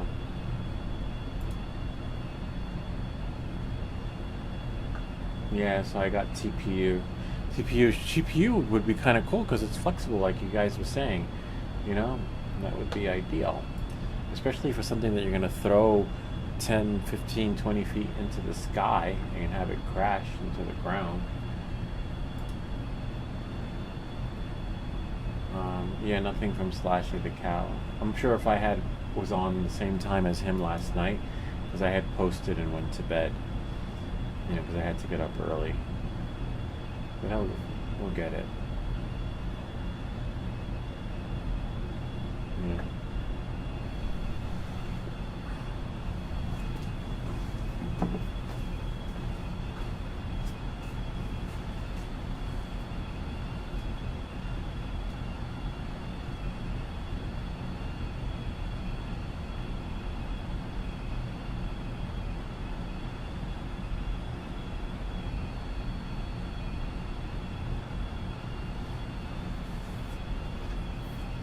I don't know, that's looking pretty good. I like it. Alright, I'll catch you guys on the flip side. I'm gonna go say goodnight. I'll be back.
interesting how it's printing when I flipped it over.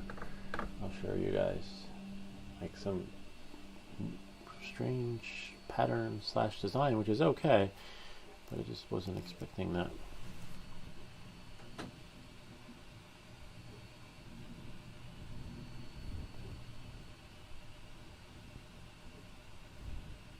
Looks stronger too.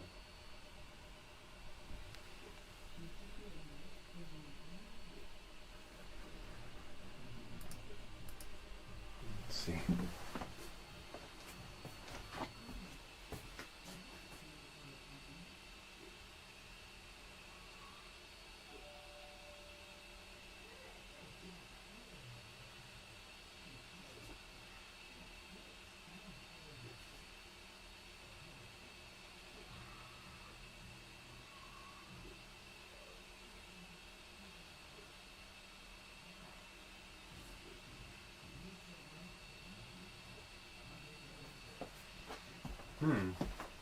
Kind of neat, huh? I don't know. Sometimes you just have to be creative. Hopefully, hopefully it actually fits on this thing too, right? So let's go back here. See what you guys are saying.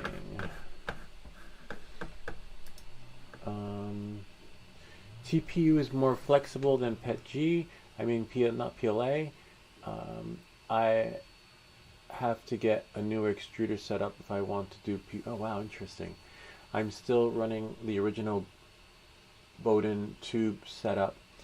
I've read that direct drive is preferred with damn it. Is preferred with TPU printing. Yep. Bummer. Might have to send it back. Then we'll experiment and see. It is Amazon, so if it doesn't work out, I'll send it. They'll give me a refund. The only thing I can't print upside down is this one because the angle that it's on. A little bit of a bummer. Unless I did supports, right? Yeah, maybe. I don't know. We'll see. I'll be back.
I don't know. We get lucky, and I maybe not get lucky. To be honest with you, hopefully, it does look a little thicker. It looks good so far. Though it looks like an official wing. I got my wings. Hopefully, it does look thicker, but I want to, since we'll all see it at the same time. No news from Slashy the cow yet. Probably after midnight. Just gonna go to the camera. Video. And then push it here. Move this over. I know, it looks so good. Like literally to the point where I'm like, yes. Hopefully. Let's see.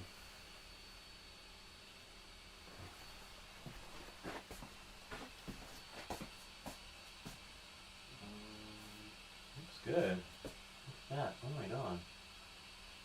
That's what we wanted it to do, to like seal the deal all the way on the top. Well, I got a shock. All the way on the top. Except I don't know where I put the I had it a second ago. That looks amazing. That's exactly what we wanted. Hold on a second. We just need to find the spatula.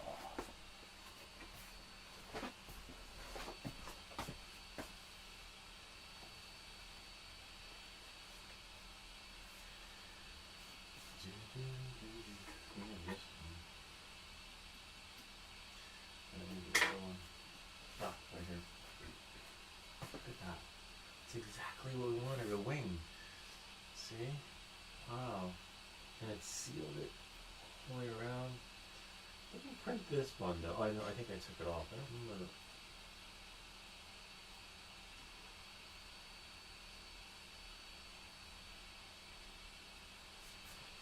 Wow.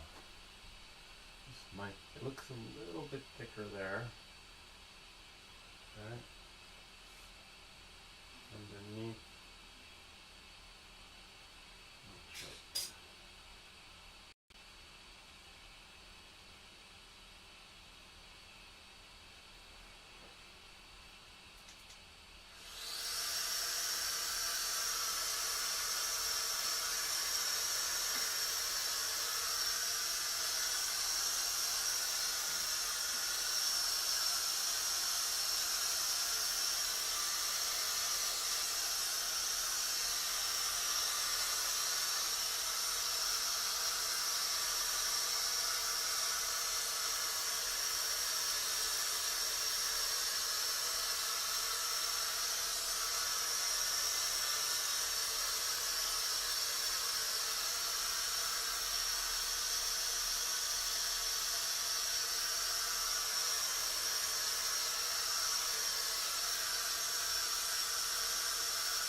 It does look stronger. Like we've got an official wing. Look at that.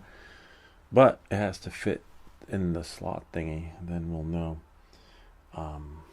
if it actually will do the trick. Hold on, let me stop mirroring. Let's see what we have here. Looking good. So I know, right, Markabe? Lou, how long have you had your S1 Pro and Beagle Cam? Probably, I think, almost 2 years. Almost 2 years. No, the Beagle Cam a year. I'll have to look and see when I bought it. Almost 2 years. But I'll check Amazon and see when I got it. But I always like wipe it down. It looks new because I wipe everything. I haven't wiped the Kongs, like the rollers. I need to wipe those.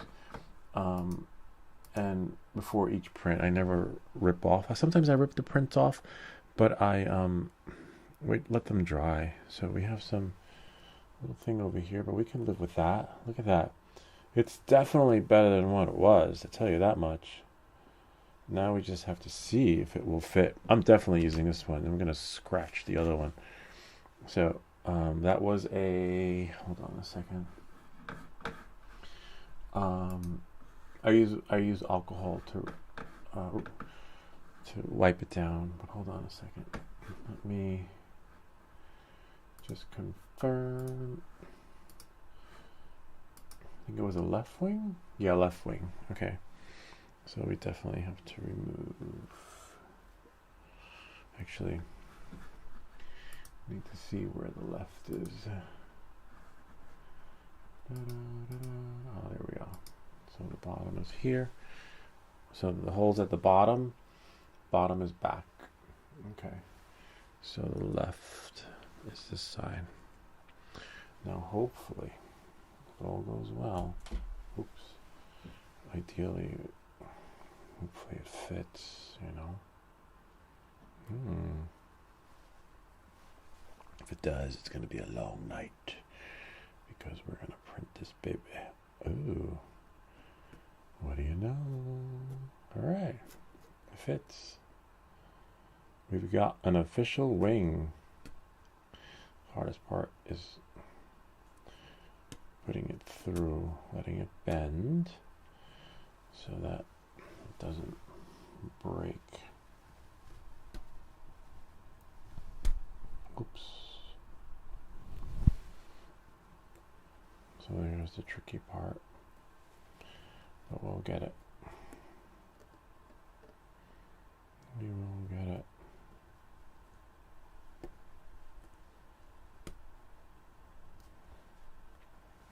Okay.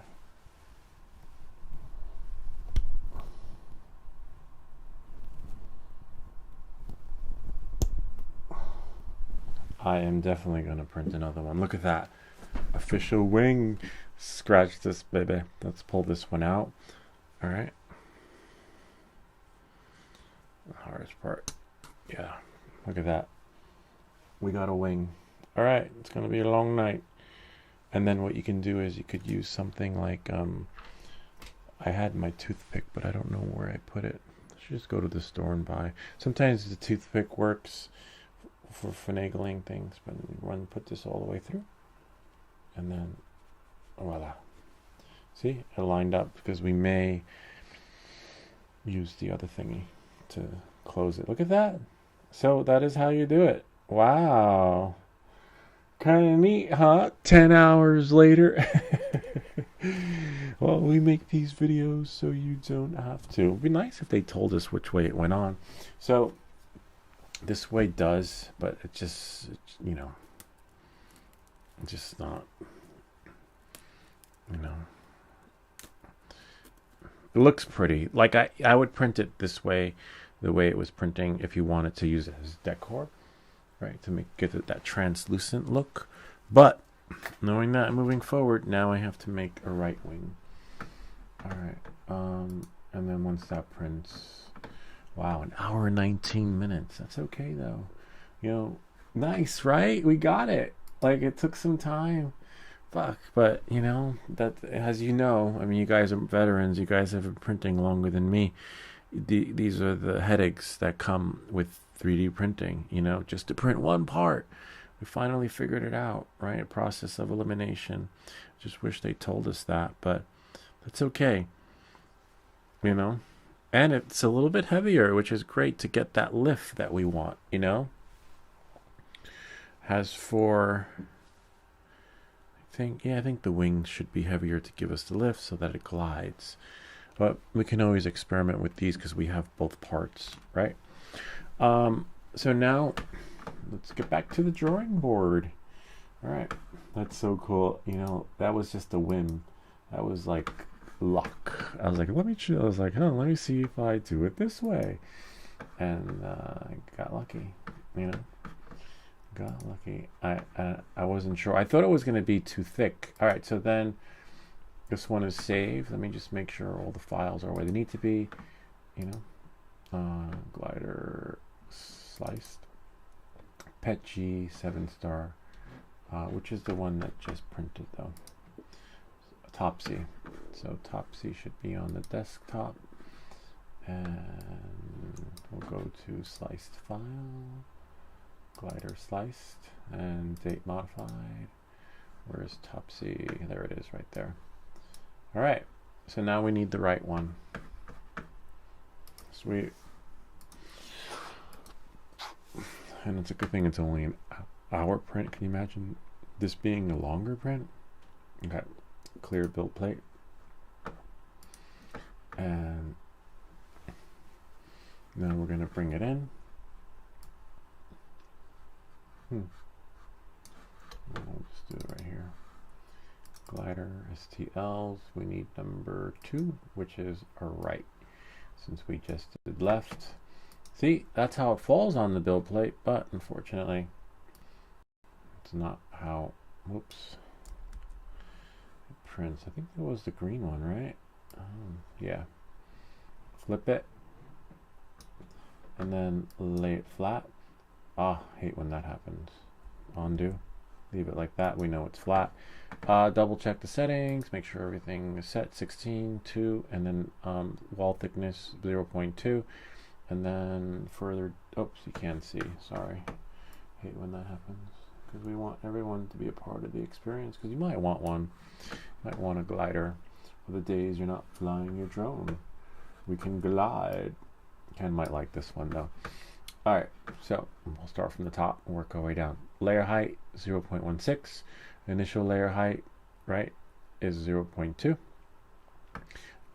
which is the first layer is 0.2. And then we'll scroll down to the walls. Infill is at 100%. And then we'll scroll down to the walls. Walls. Where are the walls?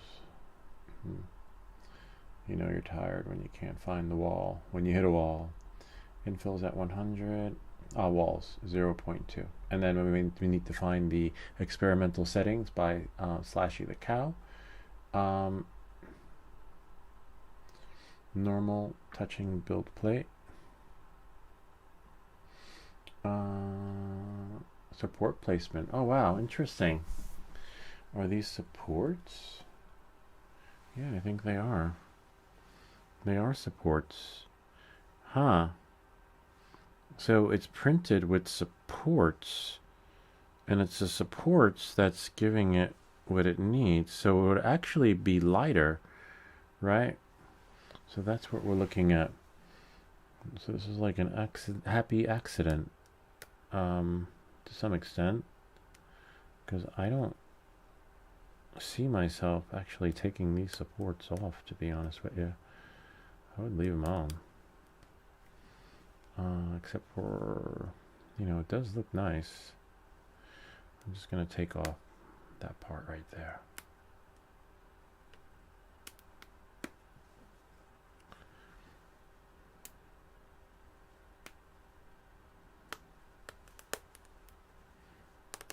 Just the edge. See? Take off that rim.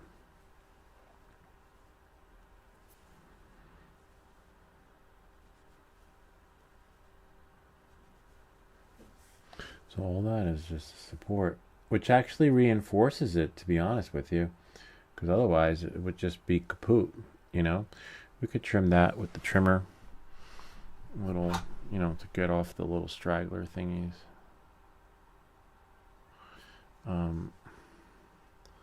But I believe that's the way to go. So you just take off that. Yeah, because it's just it's too thin, and it fits in there. But I might do today, though. Another day. I'm going to try it without supports, but it's just reinforced. And if you want it to glide, I think it will work better.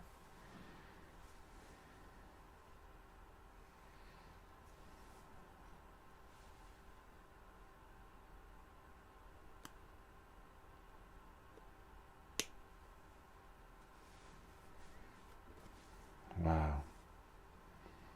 Big difference. Look at that. See that? All right. Knowing that, moving forward, let's print one more. Okay. So and then 0.75, which is fine. And definitely better. I can't wait to see how it's printed without supports, though.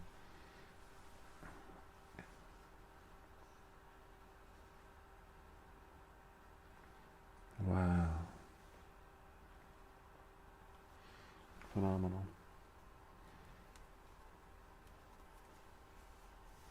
Simply amazing. All right, let's see if we can get the same results again, second time around. Let's see this one. It is lighter.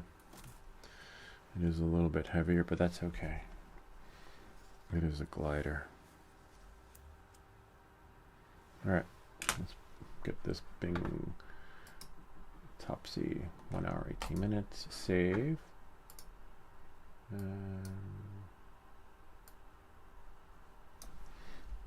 TOPS Topsy. We know that that's right because it's right wing. And then save it. And now we'll go here. And printable files. It's probably going to be shorter to print without supports too, but we want it to be reinforced. I'm going to upload it. Documents. Topsy. There, just to make sure, we'll pull that out. Right ring. And there it is. Open. And I see some obstructions, but since it's got support, it doesn't matter.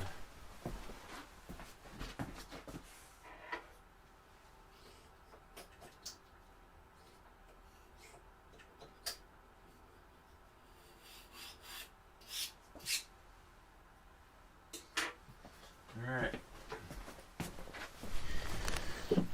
Let's see. But either way, without supports, I could see it working really well. To the extent where it's not going to fall apart. Maybe. We'll try. We'll print one, but that's okay. We're sticking to the plan. Okay. And there we go. And away we go. All right, so we'll do that. But in the meantime, I want to try, what was it? Touching build plate 7.5. I'm going to take a screenshot of this one. So we have that. Put that in the file so that we know what the support settings are.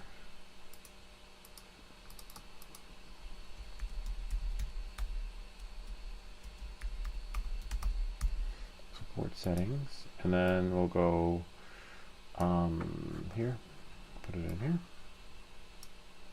Hopefully that was the right one. Yep. 7.5, touching build plate, normal zigzag.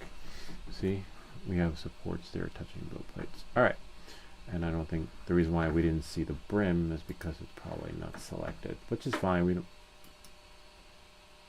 We don't need the brim.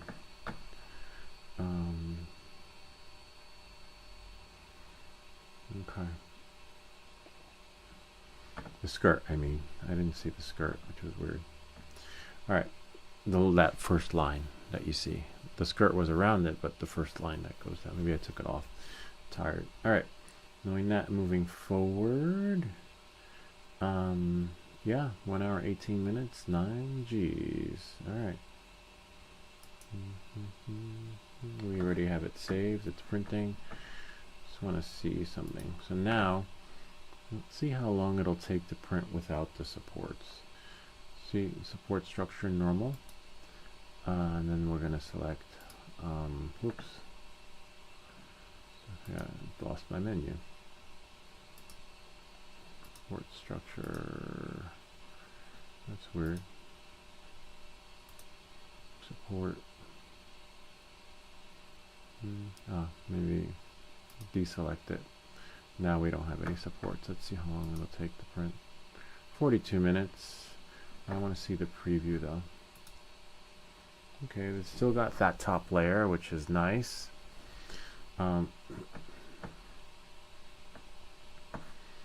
Prepare. See if we can monitor it. Preview it, I mean. If we go here, it should show us if we move this over a little bit. 9 layers, which is nice. And we want that top layer, which is solid on top, which is just phenomenal. But looks like, yeah, it looks pretty good if you ask me. I like it. Wow.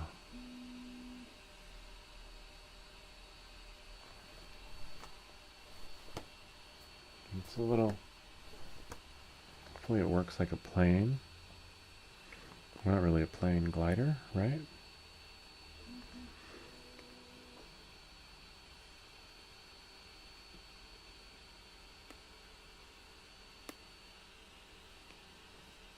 Yeah.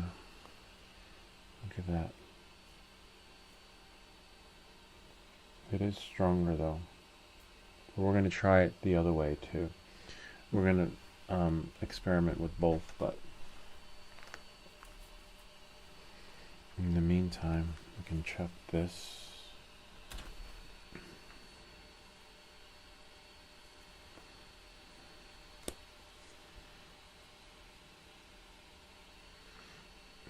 This one's not bad though.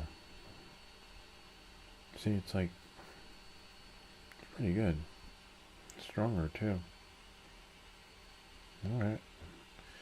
Guess we'll keep this one then.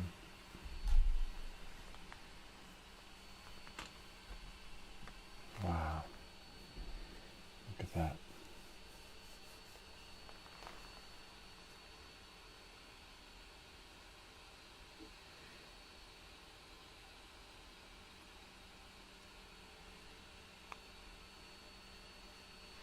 There's our chat. We're definitely going to do 2, so. See? Oh man. What's this one? Gotta undo this one. Click undo, undo, and then put it in again.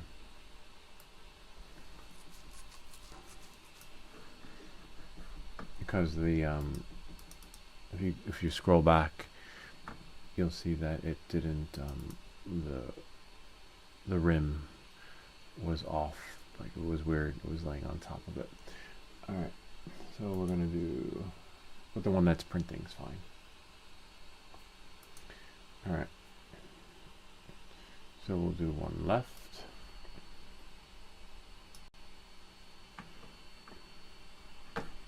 Hopefully Cura didn't crash. Yeah, Cura crashed. It's fine though.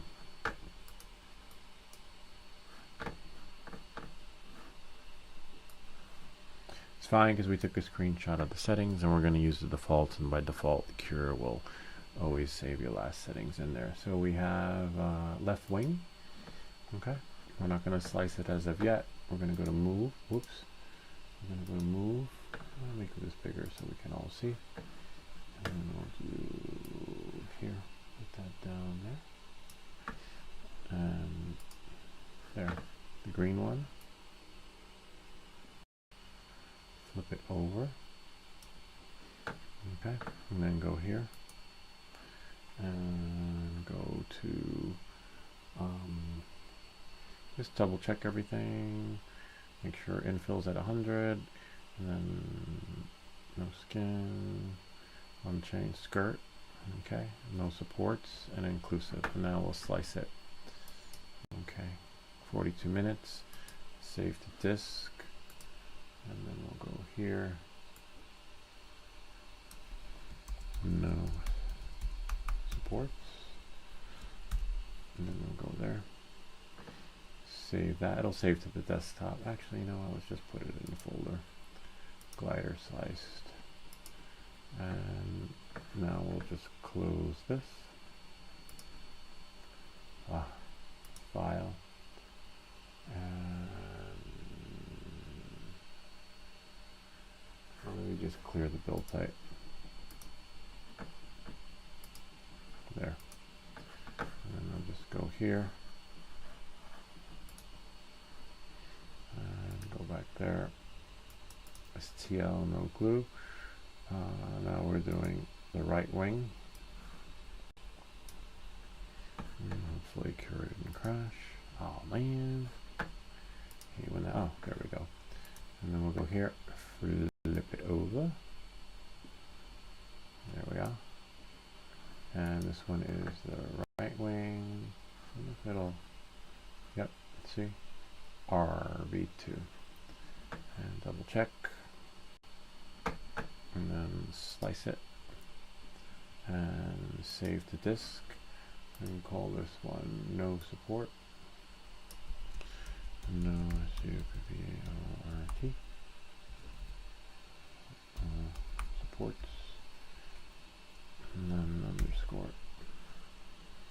Save it. Then we'll go back into the folder. Go here.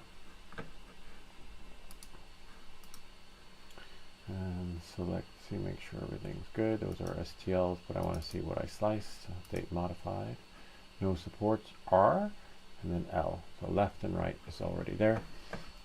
But we're printing, I like the ones with support, considering when it crashes, right? It's not going anywhere. It is solid though. I like that. Don't worry, we'll have 2 versions of this baby. Sweet. Oh wow, yeah, sort of. It's still good.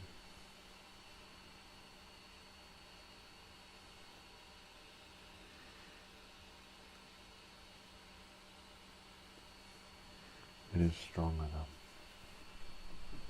though. All right, we'll let that one print.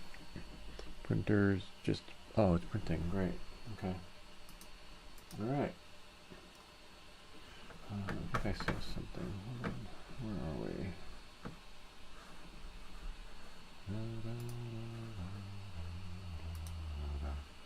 Get one in the back. Nope. I hate when my chats disappear. Oh, there we go.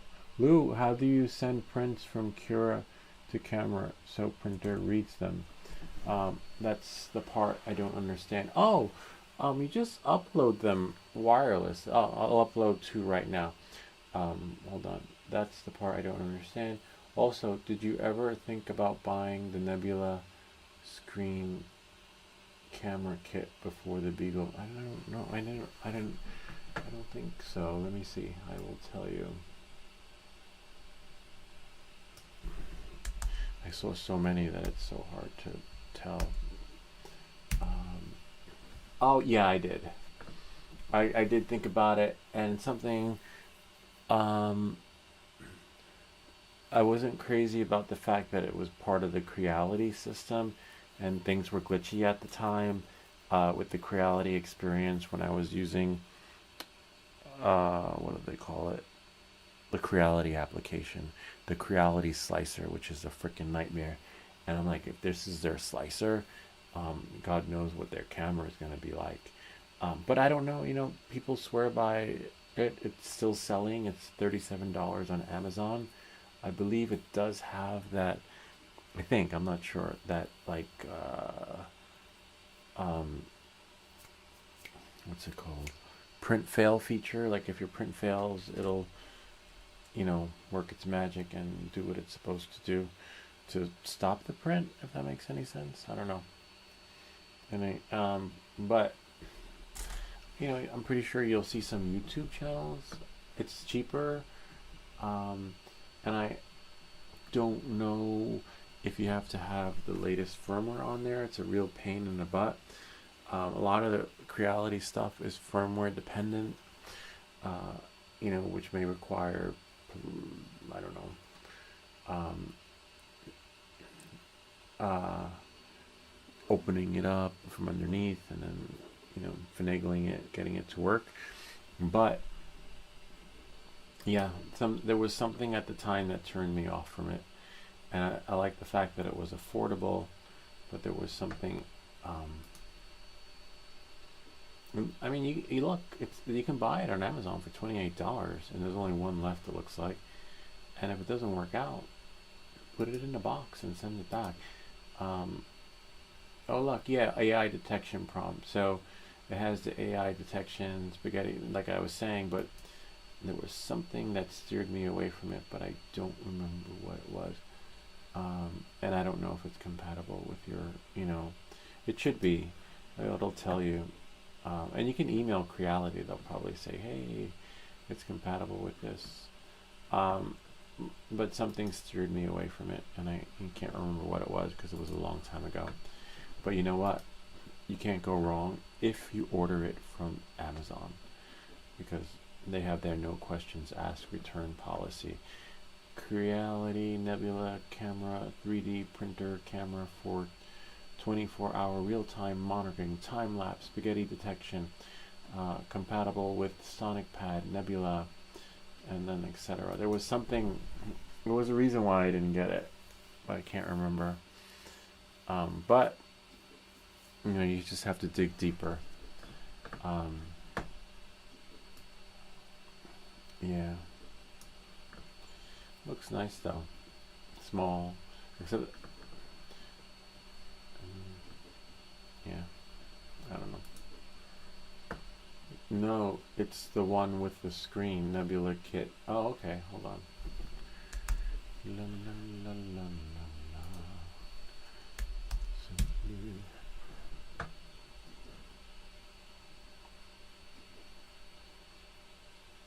This guy has one.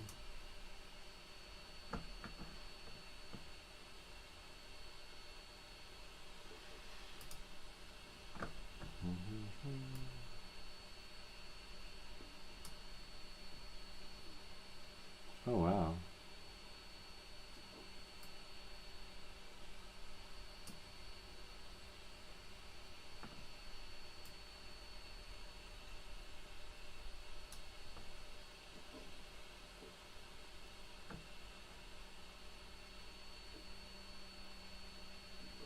Does have some amazing quality, picture quality. Now, if this guy is doing a review on YouTube, looks pretty good.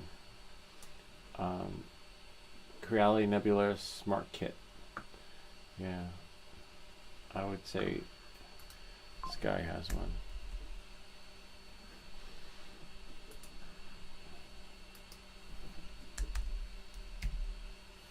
Oops.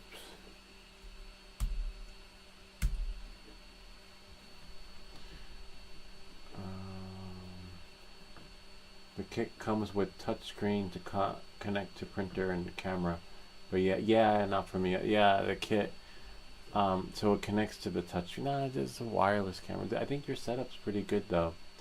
Let's see, Markabay was streaming some stuff recently. I saw the Spider-Man. That was a pretty good camera. The only thing is that it can't detect spaghettis like mine. Yeah, I'm not a fan of that, connecting too many parts, too many moving parts. Let's go to Markabay's channel. Ah, it's a beautiful printer though. Kind of reminds me of something you'd see in the sci-fi movie Slingshot. Oh wow, live 3D Bamboo Labs, the battery slot. That's pretty cool. Where's the Spider-Man though? Lab screen bezel Makabe. Spider-Man was recently. Was that him or Midnight or Front-Runner? I can't remember. Should put some thumbnails on here. A lot of hotties. Yeah, it's hard to. It's very distracting, you know, when you go looking for the 3D prints and you have all these hotties on there. Let's see. There we go. I can't remember. Oh, maybe it was on a live stream. Or maybe that was Midnight Off Warner. Maybe the Spider-Man. Liftoff Live. DJ Anio. Yeah. Look at that. 4,000 subscribers. Amazing. Wow. And only 13 videos? How the fuck you do that? Wow. It's amazing. See, I have like, it took me 500 videos to get almost 4,000 subscribers. And this guy, 13 videos, and already has almost 4,000 subscribers. That's pretty cool. Amazing. Kudos to you. Congrats. Give me the secret. Oh, it's probably because of the hotties. Nice. Interesting. All right, knowing that, moving forward. Yeah, I don't know. Let's go here. Nice, that'll work its magic. Refresh. The print live is unlisted. Huh. Oh, unlisted. Got it. And only the ones with the link can see it. Got it. Yeah, that's fine. I do that with some. Ken does that. Ken's got hundreds of videos, and then everything is all private. Like you go to his channel. Oh, I see. Yeah, I know. I use a lot of music too. I hate that, and I get like copyright. That's why I'm like shadow ban. That's another reason I have to make that shadow ban video. You know, like literally, it's a bummer. But who knows? You know, now that things are overturned, you know, like changing. Maybe YouTube will have to comply and not you know, let people be free on their channel. You know, I don't know. You can say things like, "Yo, what's up?" "Oh, what the fuck?" You know, like that will shadow ban you when you use profanity. There's a whole list of things. Yeah, it sucks. Oh, Spider-Man Live is public now. Let's check it out. Oops. We gotta go here. And go here. Go to channel. Spider-Man Live. Oh, there he is. Oh, that's so cool. 4 hours. Yeah, I love the Spider-Man one. It printed so smooth, too. He used a brim, which is nice. Hold on. So check it out. Well, the camera's fine. It's perfect. It's like mine. Except, you know, it won't do spaghetti detection, but I'm pretty sure if you did like Brian, you could probably put it in there and write some code or something. Wow. That's a nice printer. Now that one, if that one clogs, you're going to be taking that thing apart. Yeah. Looks new too. Looks like a new printer. It has that new look, which is cool. Mine probably looks all dusty and everything. Look at that. Wow. Look how smooth that is though. Look, I saw his chin move though. Good call with the supports thingy. And then voila. Spider-Man, Spider-Man. There were like different versions of the Spider-Man song.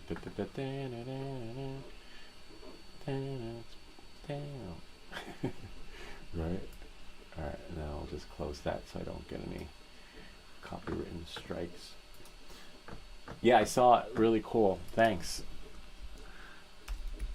Really cool. Thanks for sharing. Yeah, it's probably a delay because we're live. I think it leaves buffer so that you have time to answer your comments. And that's a cool feature that YouTube do in there. But not cool that, you know, they shadow ban people if they use music or if they, you know, they speak like a New Yorker. You know, forget about it. You know, and it's not the accent, it's, you know, the profanity. You have to say something like, "That's interesting. Why would you say that?" You can't say like, "What the fuck?" You know. Anyway, go back to our show. This is great. Wow. And then I'm going to print later when the show's over. I'm going to print one with no supports, which we just have to upload. That's all. I wonder if this will. I don't want to take these off, especially if it's snow and ice outside. Hopefully, probably with this one we're gonna need. Oh no, it won't let us though.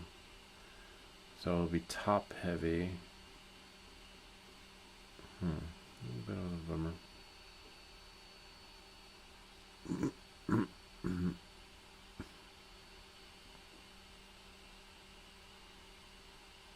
Because it won't let us print that. It's fine. We'll figure it out. Got 2 planes. Maybe I'll send one to someone. Alright. Got you guys on the flip side. It's really cool. Let's see if I can leave the comments window open. And into another window. There we go. Brian! You won't get copyright strikes from me ever. Hello. Forget about it, left my. I heard that in a New York accent. Did you? I don't know. It's hard to tell. I was, yeah. Brian, hey, Luz, got a problem. What about? Or something. Hey, you's got a problem? What at? Or something? Yeah, I know, that's like in New York. Hey, you got a problem? Yeah, a typical New Yorker. Yeah.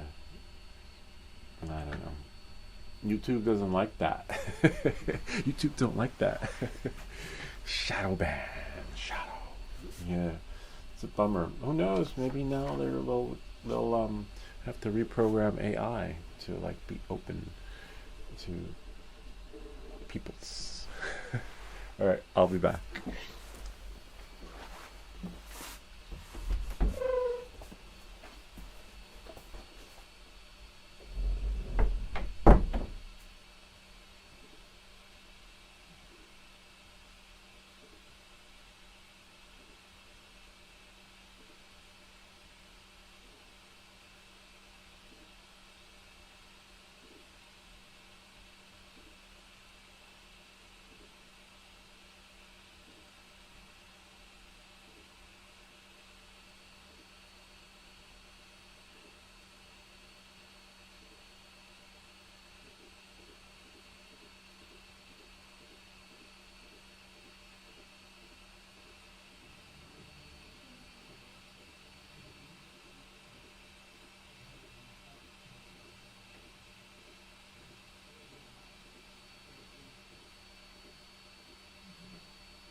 night off-road winner. Cool. What's bad news? Ah, bummer. Oh, that sucks. I kind of figured something happened. I mean, not with you and the missus, but hold on a second.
Wow, I'm so sorry to hear that because relationships are not easy.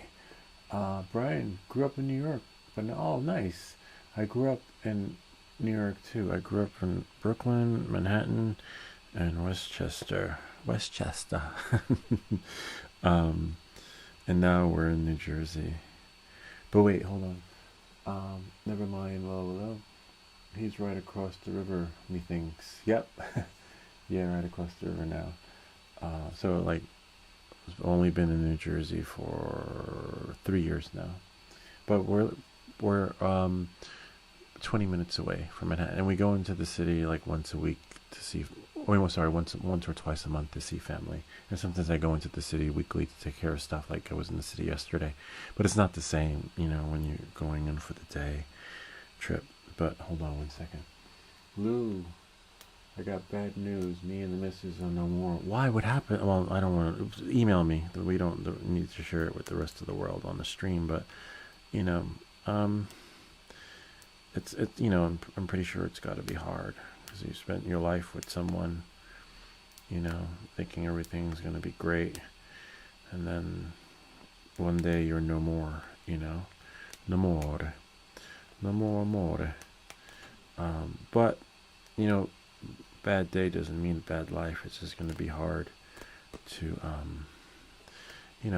find you again, reinvent yourself, and the memories and the things you shared. It's hard. I've been through relationships, and trust me, sometimes we both drive each other crazy. But when you do the things you do that make you, you'll find someone again who will want to be with you. But right now, it's like a healing process. So hang in there. We're here on the channel. Hopefully, shoot me an email. You got my cell. I think you got my cell. I can't remember. But you have my Skype. Uh-oh. Condenser, no. But yeah, I'll send you an email. This is really cool. But yeah. So are you? Never mind. I won't ask. I'll save it for an email. I'll give you. I think you have my Skype though, which is cool. So let's keep in touch via Skype. I think this part I'm gonna do grayish.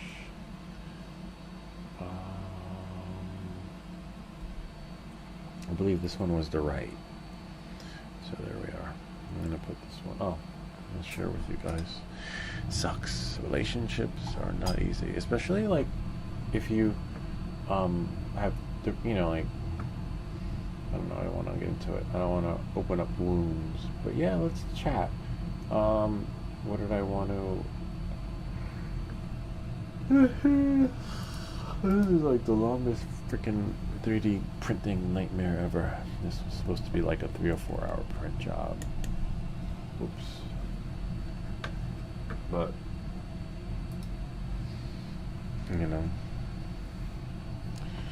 sometimes things don't go according to plan. But eventually, you'll have a plan. It's hard. I've been down that road before. Breakups. It was funny. I got my hair cut today, and I was talking to my barber, my hair, about a woman I used to date many years ago. I was in my 20s. I'm in my 50s now, and I was at her house. She lived in Westchester, but I lived in the city, on the Bowery, and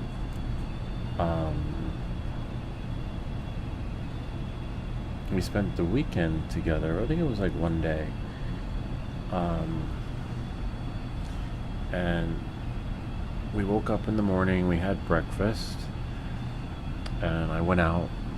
I think I went for a short bike ride. I came back, and she was crying, literally in tears, having almost a nervous breakdown. And then she was like, "Oh my God, I can't believe it." I was like, "What happened? What happened?" She's like, "You don't know what happened?" I'm like, "No, I don't know what happened. What happened? How could you not know what happened?" I was like, "I don't know, I was out." And then she's crying, I was having a nervous breakdown. She's like, "JFK Jr. just died." And I'm like, "Oh." And then I just, all right. And I, stood there quietly. And she's like, "How could you?" I was like, "What?" "How could you not be upset?" Like, I don't know who. I'm like, "Who's JFK Jr.?" It's like, "What do you mean?" She's like, "How could you not be upset?" I'm like, I don't know who the fuck JFK Jr. is. This is like, and she went batshit crazy on me because I didn't cry. It was like national news on TV that I didn't know who he was, and I wasn't crying like she was, having an emotional breakdown because JFK Jr. died. And then I tried a little bit. I pretended to cry. I was like, but I couldn't, because I was like, "Who the fuck is this guy? I don't know who he is." Like, I didn't grow up with pop culture. I should know who he is. I know who he is now, though. And she's like, "Get out. And then I was like, "What do you mean? Like, what?" "I don't know who he is." I don't know who the fuck is JFK Jr. Like, and that's like a true patriot. Kid you not. Like, the whole country was devastated, and I wouldn't follow the Kennedys, and she was not having it. I was like, all right. So then I left, and I rode my bicycle back home to the city. But point being is that, sometimes, you don't know someone and live with them. And also, sometimes you might think you're compatible with someone, and that whole JFK Jr. experience just proved that we weren't. And thank goodness, I know I'm saying thank God he's dead, but thank goodness he died that day, and I didn't go deeper into the relationship to find out, for all I know,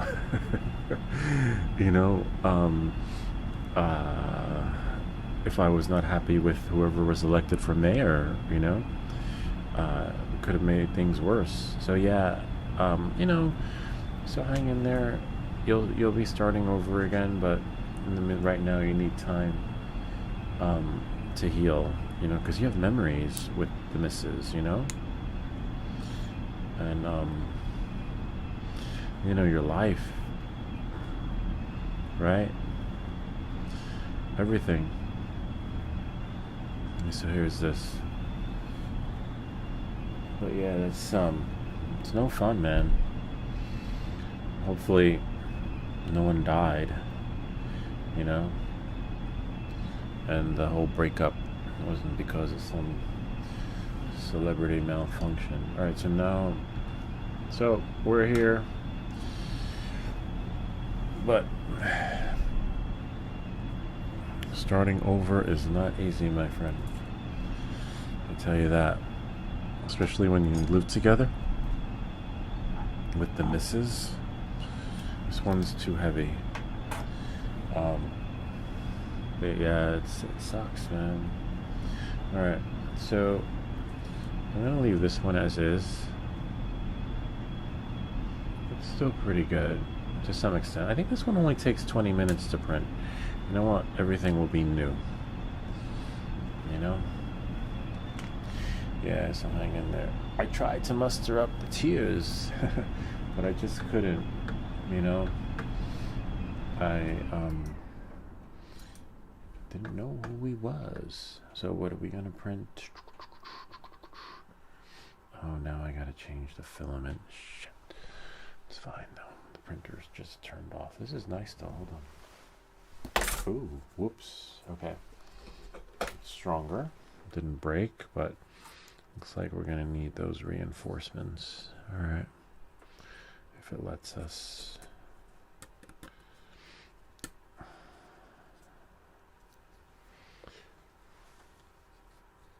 But I'll tell you a story when you'll probably be dating again, right? But I remember one time when I used to date, I never told anyone where I worked, right? And I met this one woman. We went out for frozen margaritas. We went out for drinks. Like, where do you want to go? I said, let's go to Grand Central. It's a really cool place. You can get frozen margaritas to go in these little 16-ounce to-go cups. And so she met me there.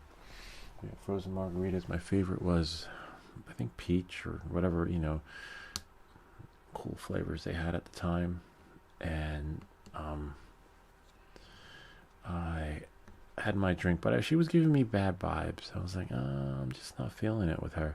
She was freaking me out. And so I get up and I just leave. I ghosted her. I was like, I can't. This woman's just too much for me.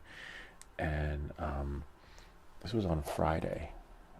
No, so come Monday morning, I am at work.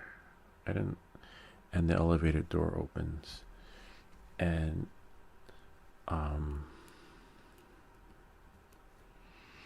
elevator door opens, and I hear ding ding. So I step out of my office, and I'm like, oh, what could that be? Nothing. And then I hear the elevator door open again. It goes ding ding. I'm like, oh, nothing. So then I go back into my office, and it's happened like 3 or 4 times. And then finally, like on the I don't know, whatever time, the elevator door opens, and then she comes out of the elevator. I'm like, what the fuck? I guess she must have found out where I work, because before we met, I called her from the office phone. And what was really freaky was that she had a Ziploc bag, right, with the drink that I bought her on Friday with my name on it. It said Lewis. I was like, what? She's like, yeah, I can't believe you left like that. I was gonna come back here and pour this drink on your head. I was like, wow. So she waited all weekend with that drink in the freezer to pour on my head. I was like, some batshit crazy stuff. And it had my name on it. I told my friend Colin about it, and he was like, yeah, she probably had like you in the freezer. She probably had like David in the freezer. She probably had Mark Bay in the freezer. Everybody was in her freezer. And then she had Lewis. Like she had so, you know, point is, like, sometimes, it's good to get out before things get worse, but it's hard. Relationships are hard even now. Even for me, I'm married, but it's not easy. Like, it's not. And we have our challenges. And even with the kids, it's challenging. Like, but we try to make it work, but sometimes it's not successful, and sometimes it is. And when it is, you think it is, and when it's not, I don't know. It's tricky, but you're not alone. We've all been through breakups before, just not ones with the misses, but you'll get there again. Hardest part is going to be like making friends again, making friends because you think they were your friends, but then now when you're no longer together, some may want to still be friends with you. Like, my couple friends are no longer my couple friends. We don't have many couple friends, to be honest with you, in this neighborhood, because we have kids, and usually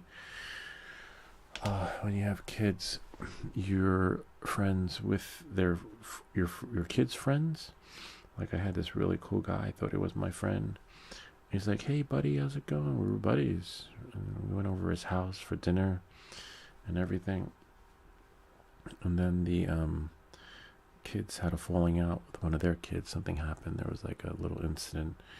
And then you kind of get dropped. You get blacklisted from the families. And then they don't want to have anything to do with you. You don't know how many times we've been through that here. But me, I could care less. I could be down here for the next 100 years and be happy like a pig in shit. But we try to maintain these relationships for the kids because they're young and they need friends, and they have to know how to play in the sandbox so that they can be fully functioning adults. But so some of our friends are contingent upon the relationships that the girls have, which is a little bit of a bummer. That's how it is here in the suburbs. In the city, it wasn't like that. In the city, we had a thriving community of friendships that was just phenomenal. It's different, but it doesn't bother me because I'm happy. I love the room of creations, but for the kids, they need that socialization, because how old is he?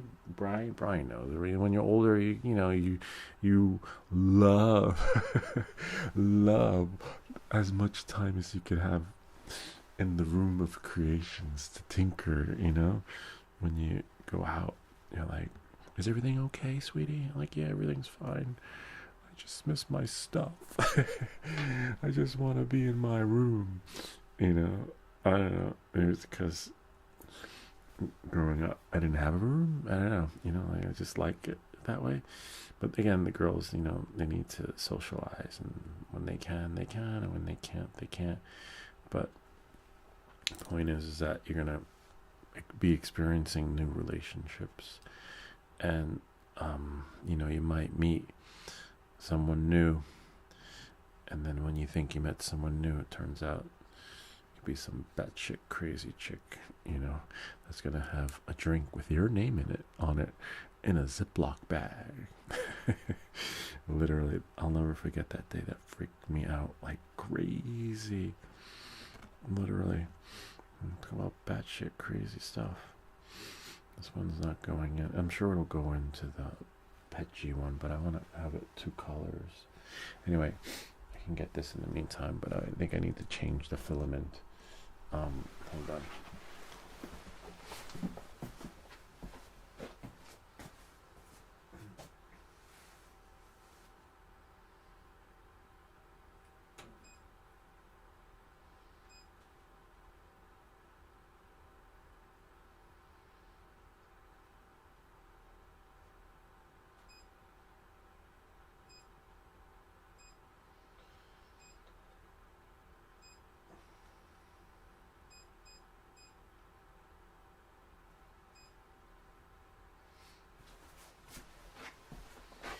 Yeah, the final parts are gonna be printed in Petchy. But yeah, hang in there. So I don't, it might be a while before we, connect again with you as you transition and settle in again. That's gonna be the hardest part, settling in again when you're moving. Hopefully it doesn't affect your job, commute wise. But at least you still have your bike. Don't sell your bike. I've never sold any of my bikes. Oops. Yeah. See, it's just not going in the hole.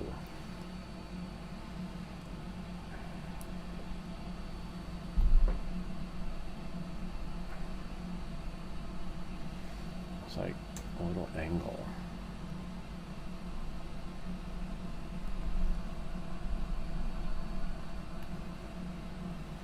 There we are. Nope.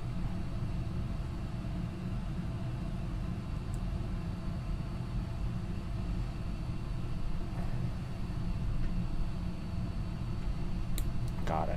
So now I got to twist it around. Oh man, it snapped. That's okay though. Did it snap? Yeah, a little bit. Sometimes, nope, almost snap. Could always use glue. If it doesn't work, don't force it, but looks like it's not going in the holes.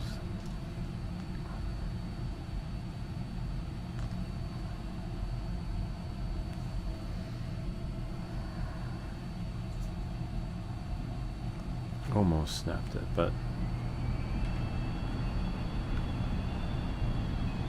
could always print another one, another little button thingy. Yeah, I'll print another one, but in the meantime we got to change the filament.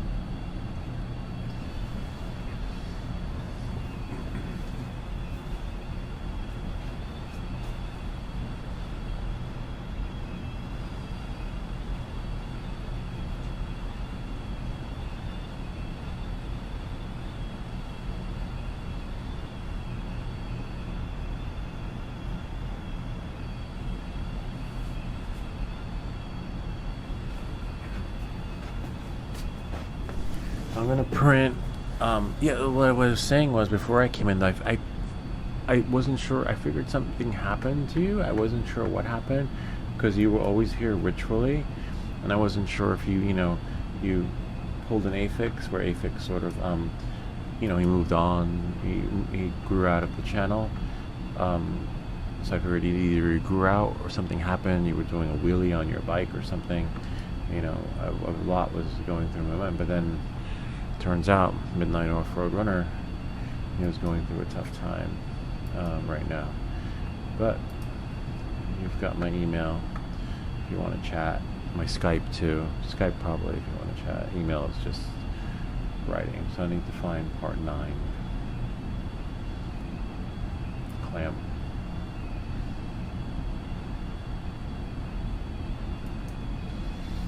I'm gonna print number 9. See what 9 is. Oh man, it's fine now. I can do that. Wrong one. 8. Okay, we'll do that. Complete. 8's what I want. Okay, we're gonna print 8.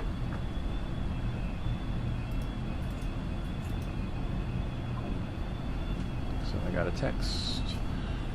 Oh, print complete, because I just stopped it. I need to print 8. Because 8 should go in here. It should fit. Might, I'm not sure.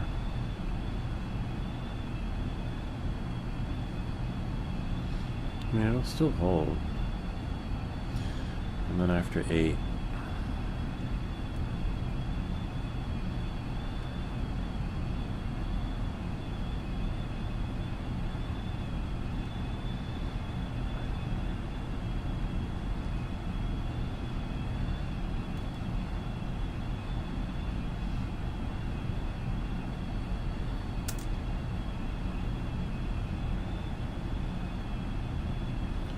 Maybe like that.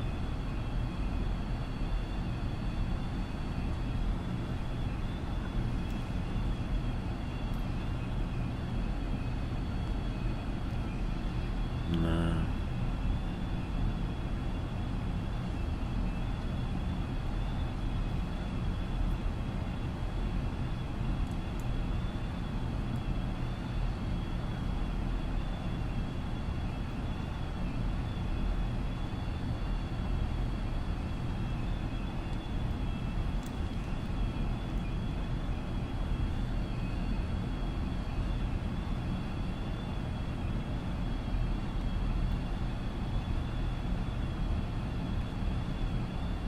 Got one in. Oh, no, not really. Thought I did.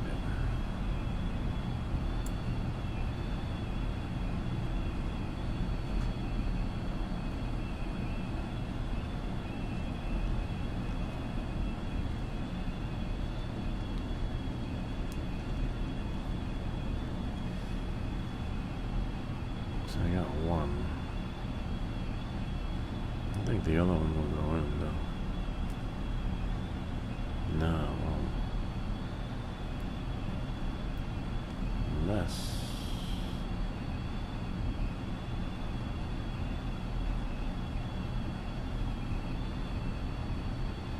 so it goes in underneath.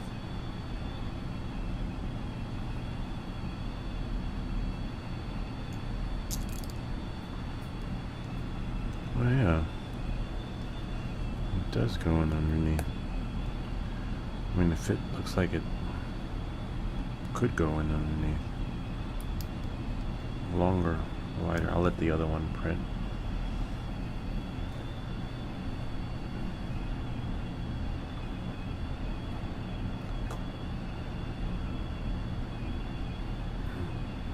Then I gotta find the other part to print.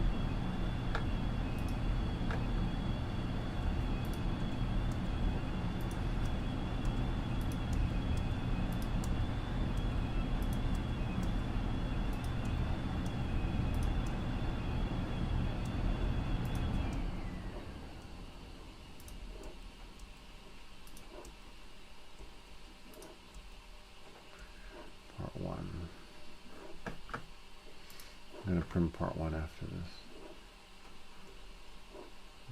3, 2. That's interesting.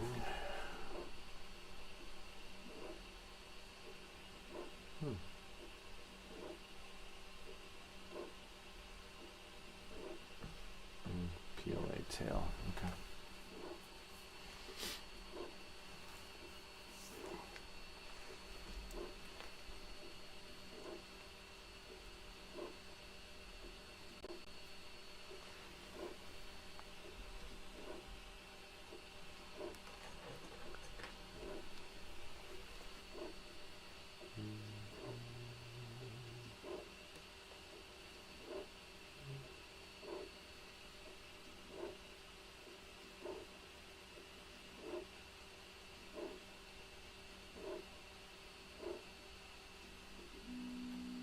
Bingo. Oh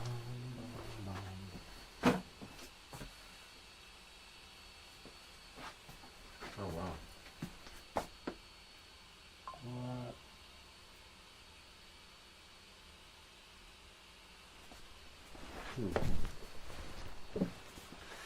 I guess PLA is not the way to go with this one. I think I took it off too soon. Didn't give it enough time to cure. Now I gotta print number 8 again.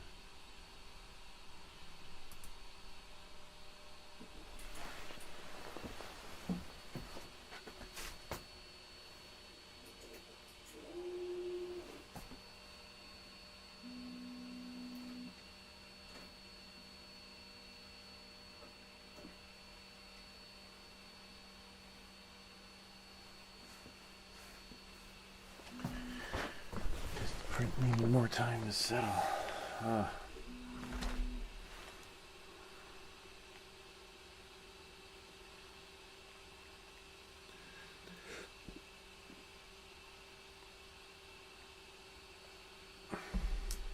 It's a bummer though, because it sounds like you both complemented each other well. You know, like you were creative, she was creative. Like she did the design stuff with that program that you were mentioning, and you were doing your thing. But sometimes, you know, things don't go as planned, man. Things don't go as planned.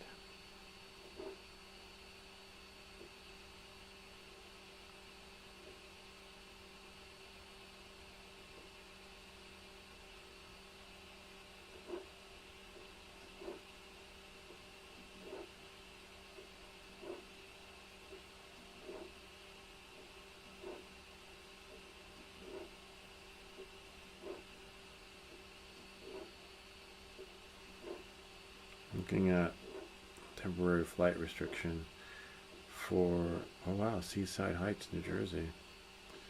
That sucks. I wonder if that'll show up on my app.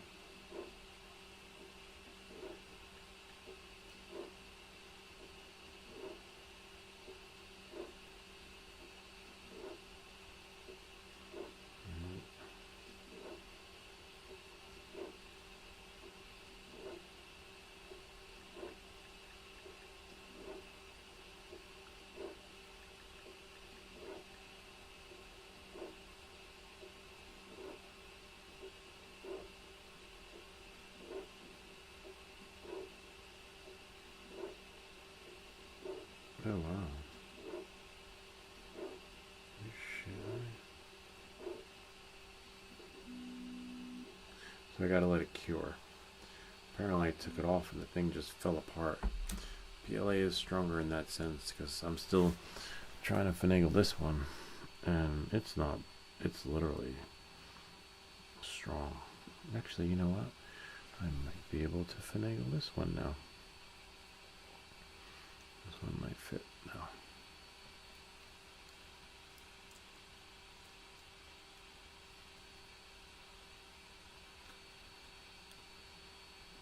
Might. Yep, I got it in. I think.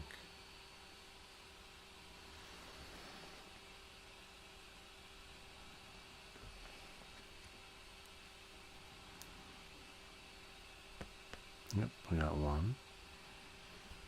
Hopefully. Man.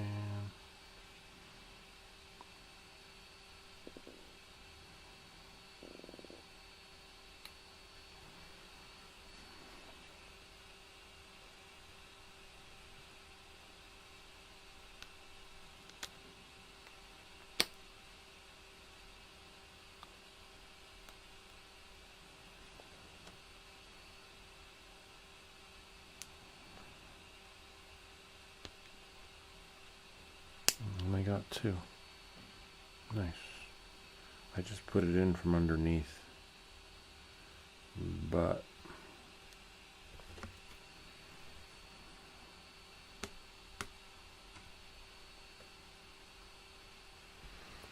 put it in from under. We have a spare just in case.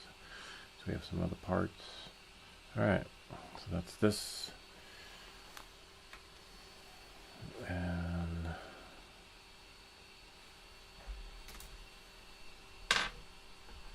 I'm gonna print. Oh, can't print it as of yet, but we'll have the parts.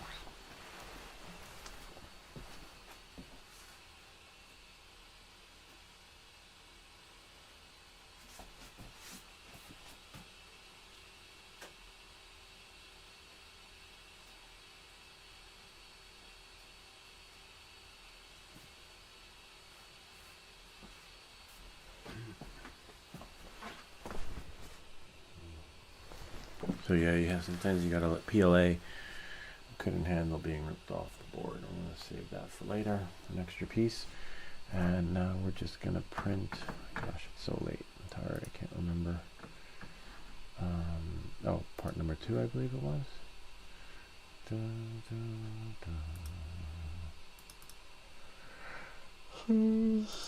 Yeah, part number 2 needs to be printed, and part number 1. Okay. Oh.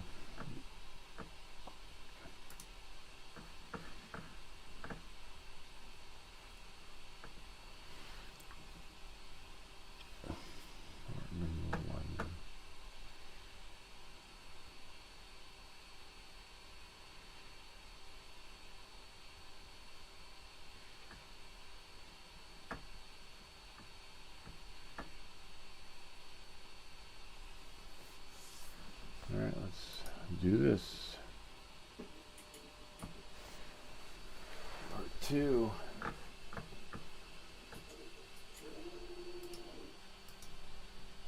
"25 minutes.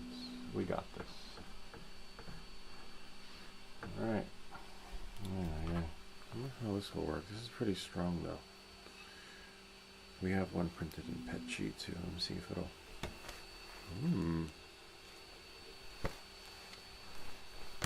Yeah, look at that. Watch.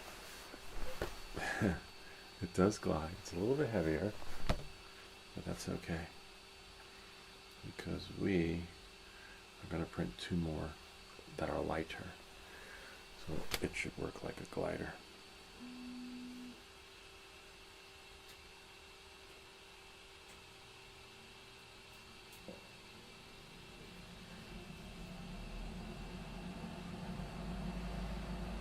Sweet.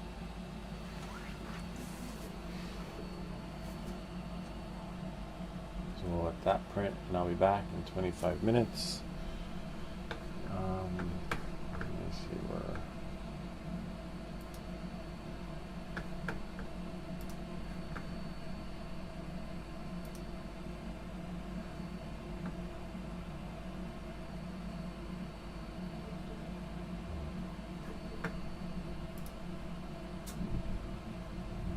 Alright. Check this.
This one printed much better.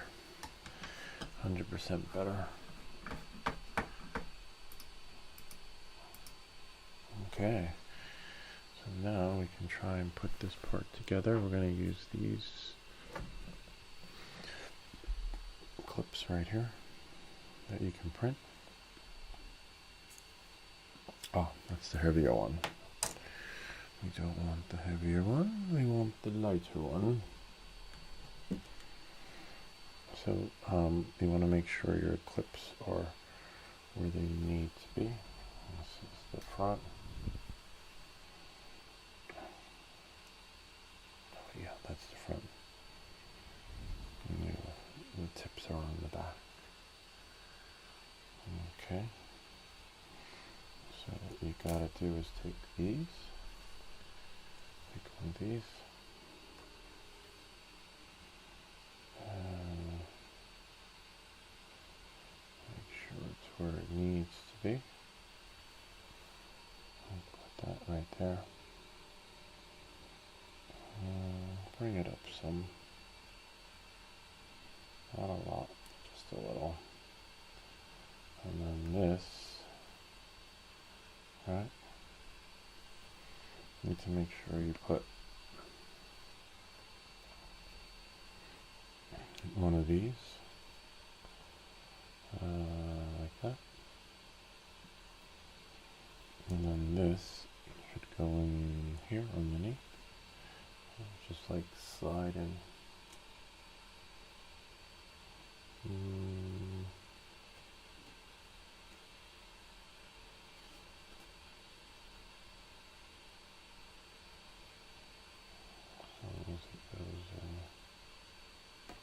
Whoops. We could actually put this in first. I'll make sure it's not upside down though. See? And then we have this part. And this is stronger. PLA is actually pretty good if you ask me. And then this, you line these up so that it's not too top heavy. This will be a little heavier, but we're going to print the wings a little bit lighter. Yeah, I think that's a good right about here.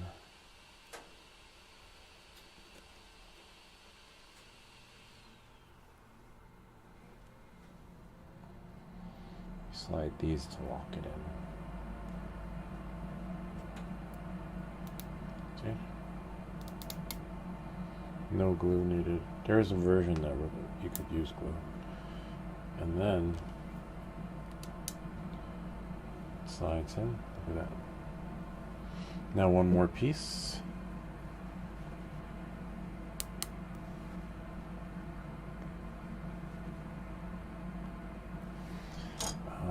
Piece number 1 or 2, I forget. Let's check it out.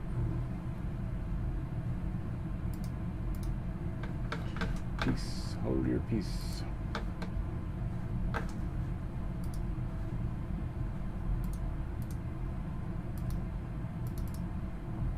It's number 1.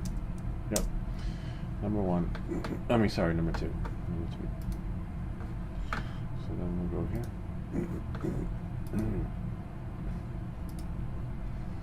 Look for number 2. Right here.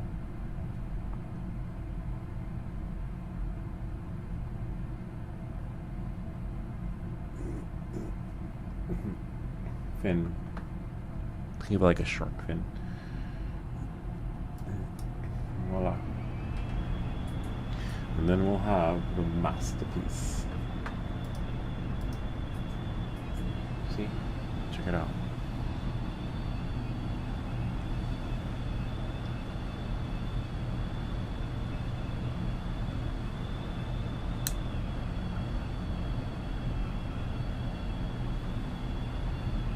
Try it out there. Put it on video. Oh. I wonder if you actually need the fin.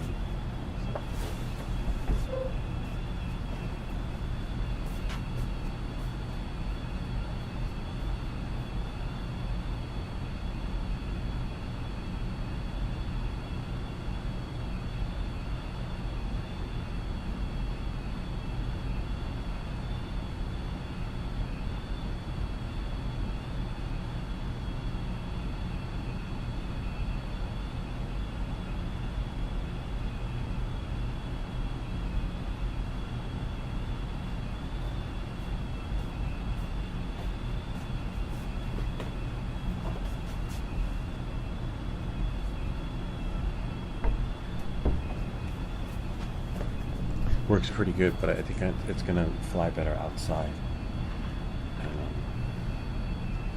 Of course, with the fin, and some lighter wings. Wow. Sweet. Make these a little bit tighter.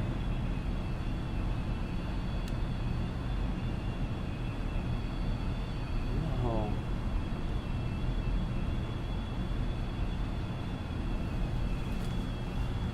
Let's see. Yeah. What's the other one? It's like 9 minutes. Beautiful though.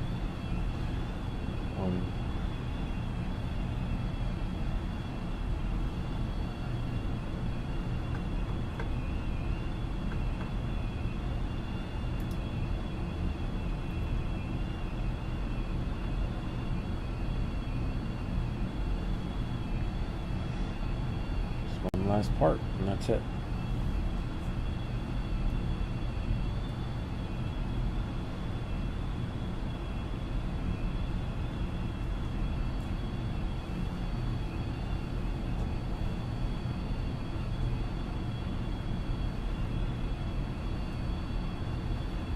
It's really nice.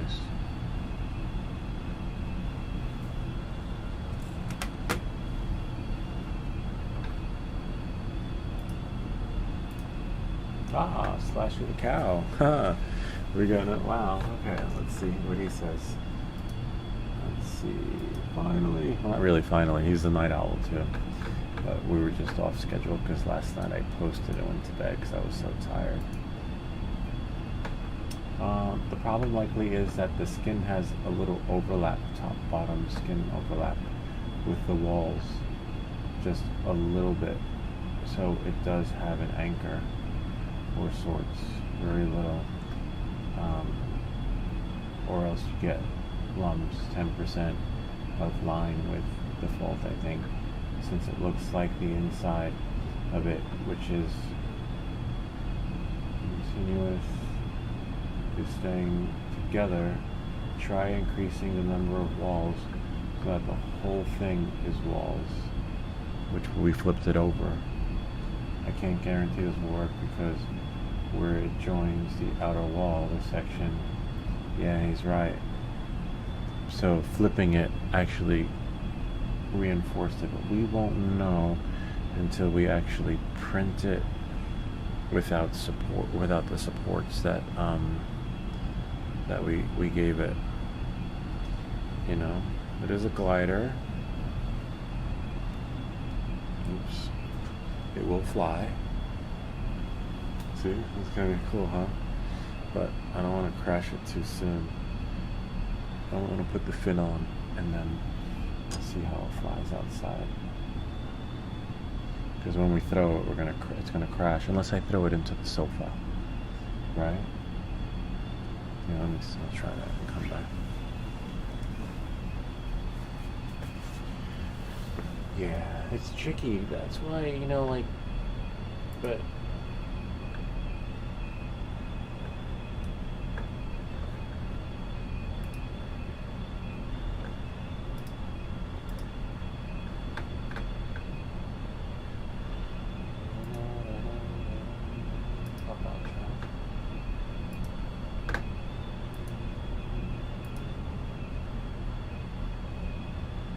yo, midnight. Peace out, Lou. Thanks for the great stream. Look forward to Friday night. Yep, Friday night flights. That's tonight. Let me put this back.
Okay, we got our last fin, and that's believe that is it. This part might be a little bit tricky to put in, but use the tweezers for that.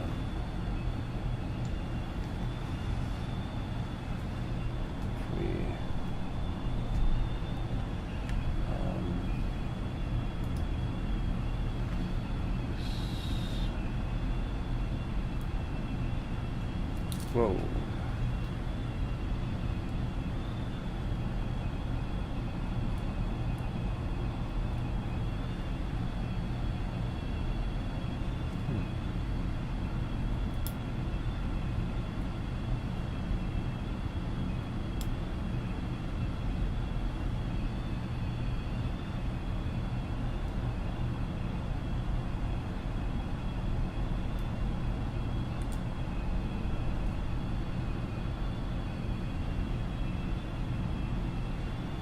We can land that in. We're golden.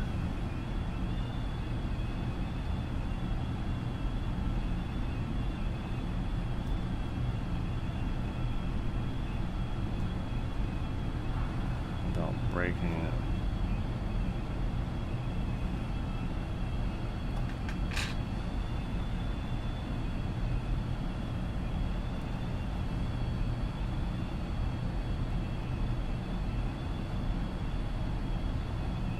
Sweet.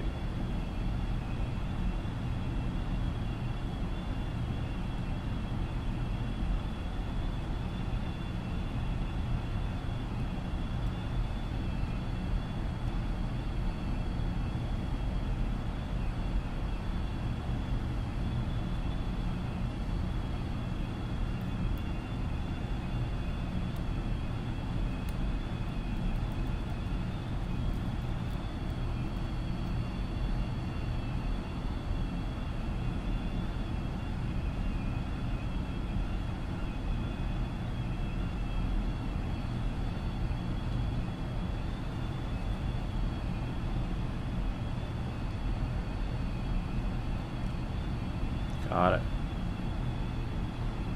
Nice.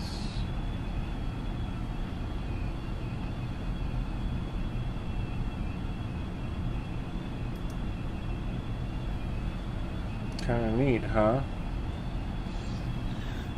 Test it out tomorrow.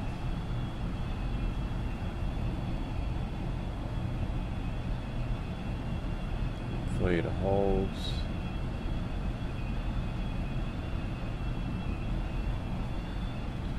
Should hold.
Not sure why the layers are falling apart, but it could be the weather.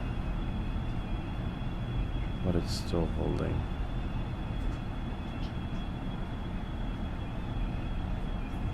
Ah, I could spray it, right, with a 3D lac to help bind it. I think that's what Markabay said, or Brian, or someone mentioned that.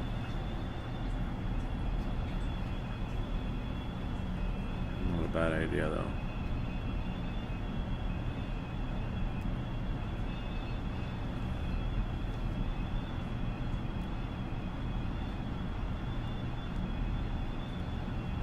Nice. Yeah, I'll spray it.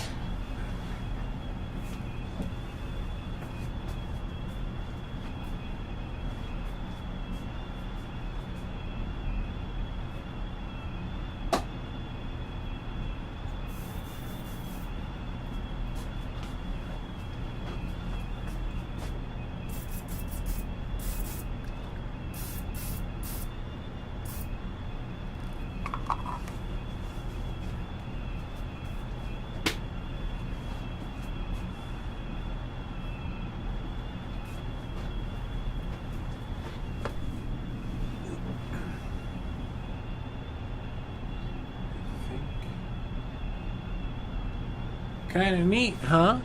Gotta love it. Anyway, we'll test it out. I'll keep you guys posted. Printed really amazingly. Yeah, now it's just a matter of a test flight. Or maybe, you know, I'm not sure which one we're going to use, but it's really cool. I hope this video helped you. If you have any comments or questions, feel free to leave them down below. The longest stream ever, or ideas for other videos. Remember to like and subscribe, and I'll see you all next time. I think, you know, maybe I'll ship this to one of you guys if you want it. We're going to print another one. I'm going to print it with lighter wings and see how that goes. This one might be the one for show that we just hang from there, like it's the Air and Space Museum. That look kind of cool from there, right? Can you still see it though? Yeah. I don't know. Go from there. Some fishing line in the garage. A little hook in the ceiling. That would be cool. Anyway, I'll figure that out. One for show and one for flight. All right. Whoops. It is pretty strong though. Yeah, it does. So it is a little top heavy, which has me wondering if I should use this one instead. We'll see. I can experiment with both. But in the meantime, I got it working. Alright, see you guys next time. I will be in touch, and I'm going to change the filament and go to bed.